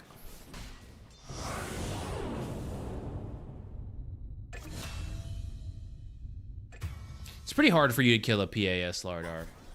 Otherwise, I'd say you could chase her harder, but... Alright, don't need to do anything, it's pushing out. Although maybe if Witch Doctor, oh, we had separate ideas going on. We're looking different places. Ah, but that was my wave to hold it here, but then I just crushed it and killed it. So now I'm pushed out again. Okay, so to summarize yours, I think there's just...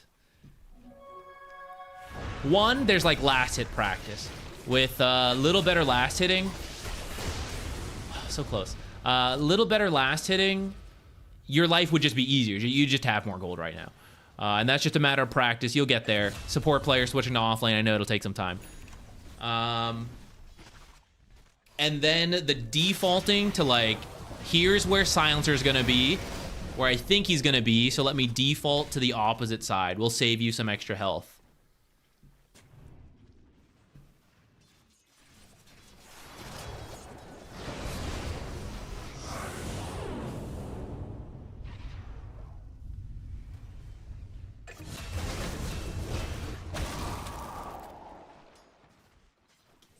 Okay.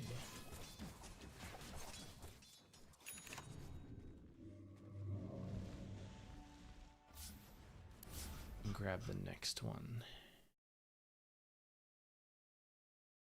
Noticed I did play a lot safer than I thought I needed. Yeah, it's hard to see when you're like doing it for the first few times, right? As everyone learning the offlane now. When you're in it, it's weird. But then when you have the outside perspective, it's much easier to see. Ah, I forgot to type in this. I swear I did. Wait, did I just scroll? Oh, I did do it. Amazing. I thought I didn't do the timestamp. Wait, which timestamp did I need to fix? Dark Seers, I think. Someone. No, the one before Dark Seer, the PL. I had to fix that one later.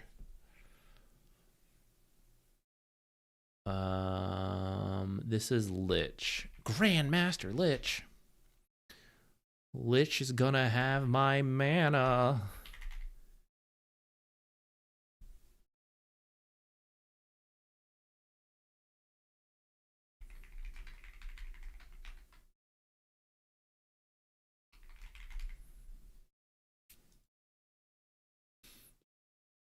%, Sven win rate update is now 30% after watching the stream. Hell yeah, we're doing it. Thank you, Valkyrex. I got the timestamp ready to go this time. Lonely Sponge, no problem. Thank you. I don't mind coaching turbo matches. Yeah, this is like a free for all. I'm not as experienced in turbo, but we've seen enough that I think we can give some advice. Today, maybe not, because I think after this one will be the last one. But this Wednesday there won't be one because we'll be casting. I think next week by Monday we're back. So like next Monday, Wednesday, we're back to streaming. Or like we'll be back to like the replays already. Just not this Wednesday. Yeah. So in a week. And Monday will still be open topic, so it can be anything. I haven't thought of a topic for next Wednesday. It'll probably be related to like whatever video I'm currently working on, maybe.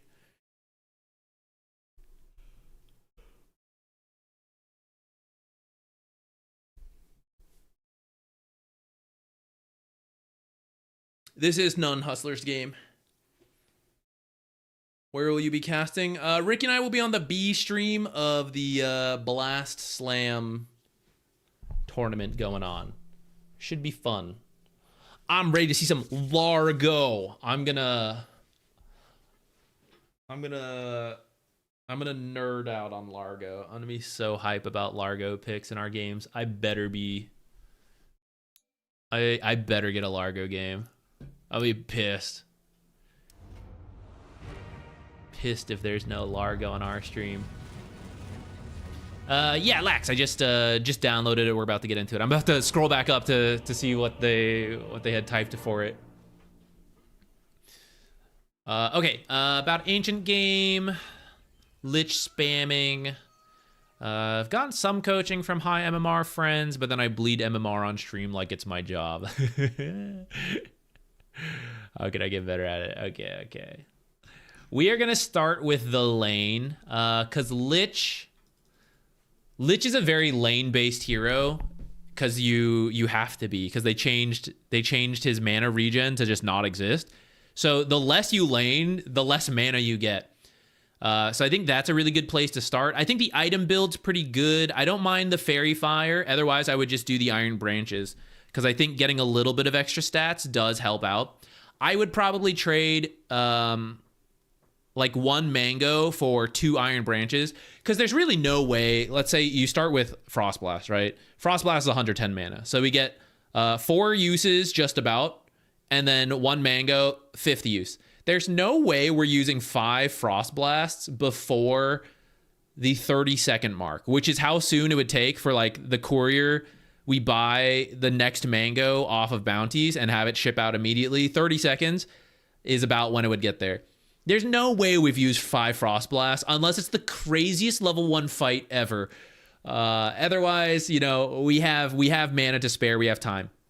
So it's real min-maxy, but the extra Iron Branches will give you like 1 to 2 whatever extra mana per creep dying, which adds up over the 80 plus creeps in the laning stage that we are nearby. So I would get the Iron Branches sooner. It'll also fill out our stats, especially like a low armor hero like Lich, like a third of an armor actually kind of adds up. Kind of nitpicky. But anyways, let's move in. So UPL. I didn't really look at the draft. What are we dealing with? Dark Willow Axe. Okay, so that's kind of an annoying lane, and we are PL. Okay, so our job is to mostly sit here as long as possible and mess with Axe before he gets too hard to deal with. 1 sentry is good with me to start, and then, so Iron Branch is 1 mango, and then I'd probably queue up 2nd mango, 2nd sentry, and then maybe a salve. I think is a good starting purchase, because I need to lay into Axe before this guy gets too far. And you can see what he's building, but actually sneak peek, he's trying to greed his way out, right? He's got something in mind he wants to save 180 gold for, and I want to make him change his mind and have to buy a salve. And if I wait too long, he's going to get his like ring of health, you know, and then I'm not going to be able to out harass this guy.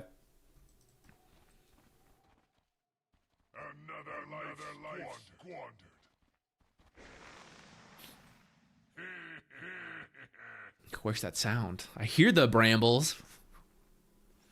Where are they? Was this a party game? I don't remember. No, single. Okay. Runes. Uh-oh. Walked into the double bramble there. Gotta be a little careful. I think up to here we were... She didn't think we would die. I guess they all showed up and we didn't expect it. I guess with this many heroes, like we see 3 and then the 4th, we should probably be backing out, the PL included. If he wants to go in, I guess send it. Like, you know, you Frost Blast and then you leave and you're like, good luck, dude. You probably would have died even if you had avoided the 2nd bramble. We'll say good on them for surprising us with 5 people there.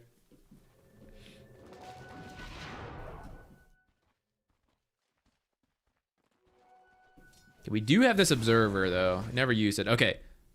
So first, I was thinking this when we were waiting here. We never placed the observer, which I think just dropping it somewhere here or somewhere here would have been okay. I have the other sentry. I guess we're going to unblock our small cam. Let's click silencer. Okay. Axe. This is where you realize, like, wait a minute. He's being greedy. And now we got first blood, so it's actually speeding along. So now if I chase silence... I already have a very short window to get Axe, and it's now shorter because of the first blood. I can't chase silencer, right? Like I gotta hit Axe now, and mess with his last hits because that'll give me a longer window. He's getting there. Oh, 600 gold, you know, like 100 more gold, and it's over. It's over. Ring of health. I'll never out harass that. Notice where we're standing because we're doing this late. I actually missed some of the creeps that are dying, so I'm losing out on regen. This is why, like, as much as possible on Lich, you want to deal with this earlier, either before the game starts, TP in, do it, and then sit in the lane, whatever, like, you choose. but once the creeps meet, like, I want to be in the lane so I can get death charges and not have to leave. The more I leave, the more mana I lose. Oh, free silencer kill. Easy. Mana restored. Turn around, PL. There's creeps, PL. Creeps, PL. Too far. I think he missed like 100 gold on that.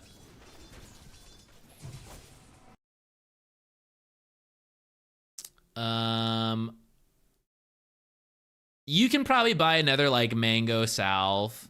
We never bought the salve. We ended up buying another set of tangos. If you want to skip the other set of tangos, I don't mind. Do like mango something. But silencer, much like you, are like, I convert mana to damage, and then the salve is way more efficient than mana to damage. So like for you, you would like frost blast 3 times and use 300 mangoes, 300 golden mangoes, and then they would just salve once for a third of that cost. Silencer does the same with like spamming abilities, and then he's even going like Ring of Basilia, so his right click's going to be even weaker than it's supposed to be. So you can beat these guys.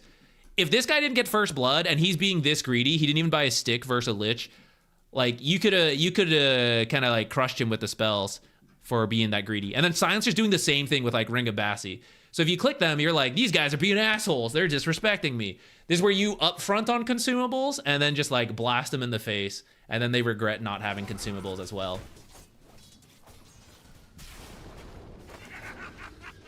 I missed the Slardar guy. Don't worry, it's time-stamped. Once the YouTube VODs, I have to copy and paste them in later, but the VODs will be there. Okay, this is okay, because we pushed in such a large wave, but I will mention 2 things. 1, when this creep wave dies, I need this camp to be dead. And because we pushed in such a big wave, it's probably okay for you to take your time and just get last hits and deny your creeps, but keep looking over here to see if they mess it up. But secondly, this is how many creeps of death charges I'm going to miss. So this is what like you try to want to avoid on Lich, is that when the lane does start getting messy and there's like shoving and dragging and creeping and whatever, yeah, these guys are going to die. So I get some stuff.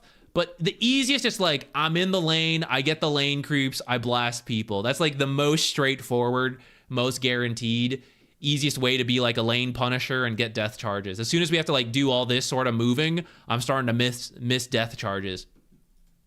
What did Axe end up buying? Boots!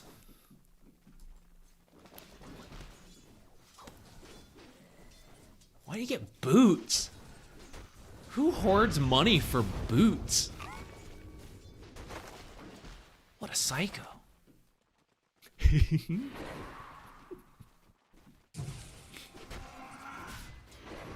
Don't walk in. Careful. Okay, let's go back. Okay. I don't think you guys need to chase the silencer here. All right, so the pull happens, we swap positions. You would do this as a support anyways, but especially as Lich trying to get the death charges.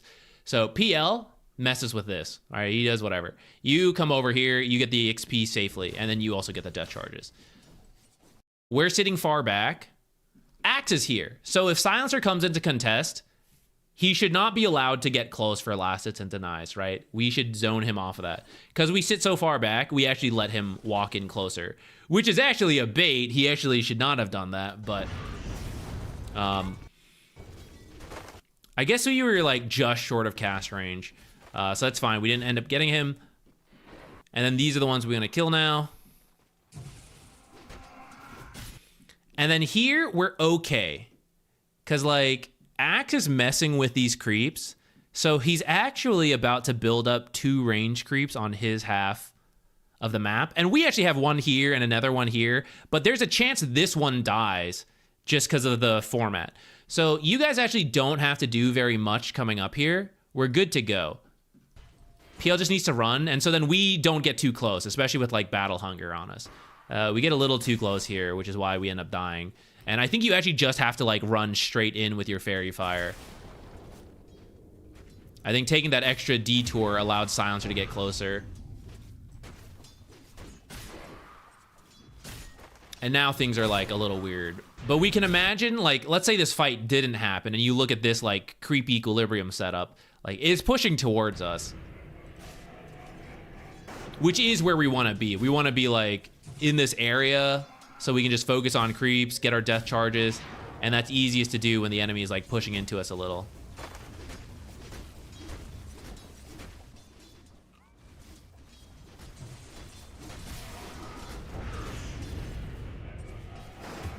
I also think versus a silencer, you might actually want to do Frost Shield first. Although that's kind of weird with a PL. Oh god, I'm under the tower. Nice. This is now an after effect of that earlier trade where PL's too low to walk in. Even though Equilibrium's actually pretty good, he's too scared to go in because of that trade from earlier. Paid for it. So did we. And now it's shoving out. Offlaners, pros, axe players, aggro off this Wind Ranger and destroy the PL and Lich. Make him miss the whole wave, lane up here, amazing. Axe and Silencer, fantastic opportunity. She's gonna watch it. She ain't gonna do nothing.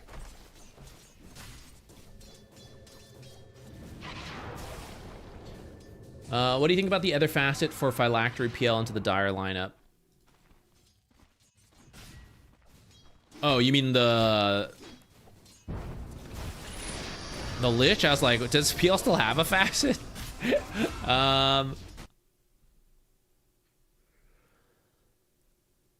Evil Eye. I'm not a huge fan of Evil Eye, but I've seen the win rates okay, so I don't mind. I do think this game is about dealing with the tempo from the enemy, though, and I think Growing Cold is probably better for that. But if you disagree and you're like, actually, I think the other facet can do this, then I'm okay with that, as long as the logic is I have to deal with the early game, and the late game, PL should PL them, and Wind Ranger should be good. Like, Wind Ranger is actually pretty good versus their lineup. Wind Run is amazing versus Monkey King and Huskar, and then you can't really, like, die to Axe Call as long as you're not focus firing him. And then PL is like, you know, just PL them. Illusions. So you guys are just dragging this out as long as you survive the early stuff. Is Lich better than CM or the same? I mean, it depends what you want out of it. Oh, I looked away. We got a kill. Lich has more consistent lane pressure. Crystal Maiden has a stronger level 2 early spell combo, and she brings a faster tempo for her team because of the mana aura, whereas Lich is really good versus physical damage and no dispels because of Frost Shield. And then he's got like easier team fight with Chain Frost. Crystal Maiden's is good, but like it's easier to cancel, though his is also tricky because you need like certain bounces. So actually at a pro level, I think Crystal Maiden is easier to get value out of, but in pubs, it's easier to get Lich ult value rather than Crystal Maiden ult value. Who wear those power treads? Who's wear those?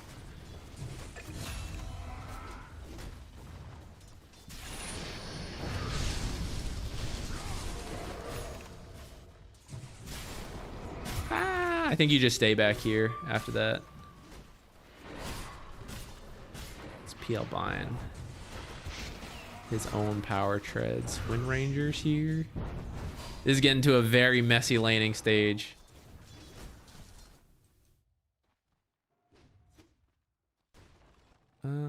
Okay. I think you can ward here while you're... I think if you want to drop this ward here to help you do this, you can. Yeah! Nice. Because I want to leave PL alone soon, so I need a ward somewhere here. I think this one's okay. If you want to save it till you wrap back around, that's also okay.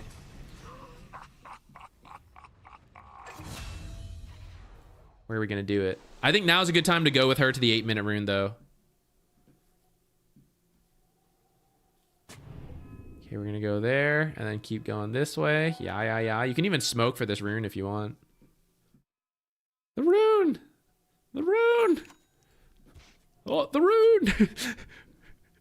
Okay, we're a little late on the rune, but fortunately so is the enemy team. But this is why it's like a constant uphill battle of like, as soon as they're better about the rune, you lose. So I was like, okay, I also got to be better about the rune, and then they lose, and then, you know, it's a race to be here at 8 minutes exactly. We have 10 seconds of improvement there. If you don't feel comfortable, like you can walk up here right now, you shouldn't do the sentry yet.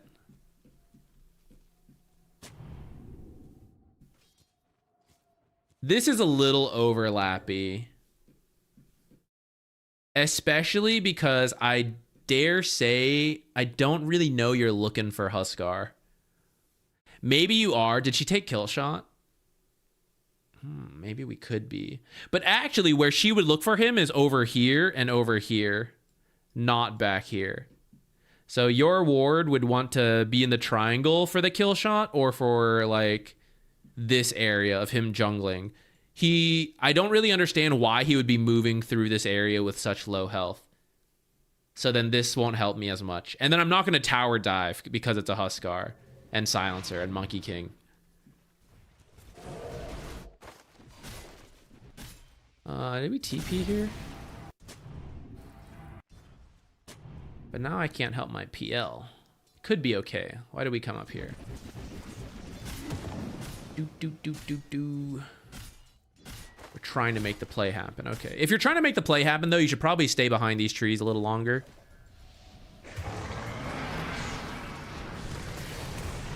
Oops. Okay, this ended up being very, very messy. I think that was a little forced. If you guys wait like 2 more seconds, it would be easier. One, this creep wave would come in and you could fortify the whole creep wave. But then if you give it like 10 seconds, the creep wave will kill each other and then yours will push in, and then you can go for this dive a lot easier. So you guys do this dive having to tank the tower the entire time. And then you kind of get body blocked by the creeps, so you guys walk into like 4 different brambles. Amazing value from Dark Willow. Level 3, probably 140 mana and ends up with like 1,000 plus damage from brambles. Amazing. If you guys are just a little bit more what the hell is PL doing over here? What in the... Yeah, PL, get back down there. Go farm, buddy. I don't want you here. Oh, no. Oh, no. He's gonna get a kill at least. PL should definitely stay bottom and farm. He should not be coming up here.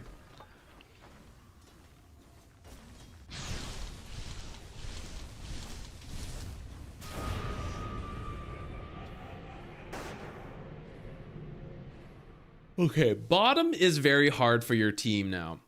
You want to save the teleports. You want one person down here and then everybody else teleports when they dive. You don't actually want to engage the axe because he can farm so well in the jungle and the creep wave. Like, he can do his job before you can kick him out, which is to like cut the wave and drag it out. So it's just going to be hard to make a play unless you do it really fast, like teleport, smokes, all that.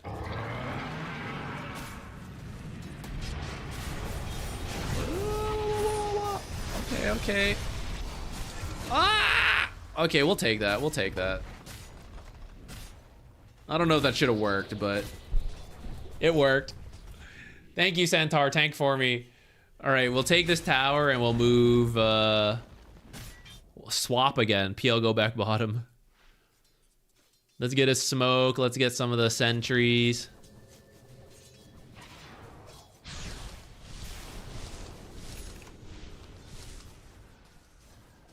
You should walk here. That wasn't urgent. If you felt the 12-minute was urgent, I guess that's okay. But you should walk over.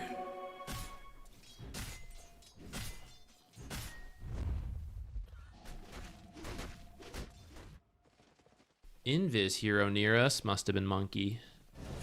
Monkey's here. Maybe he TP'd. Oh, maybe it's just bugged. Is it? Oh, it's bugged. You are smoked. Never mind.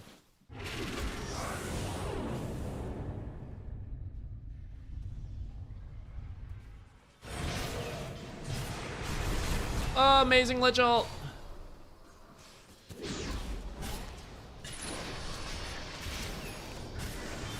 Chaos. Okay, we'll take it. We'll take it.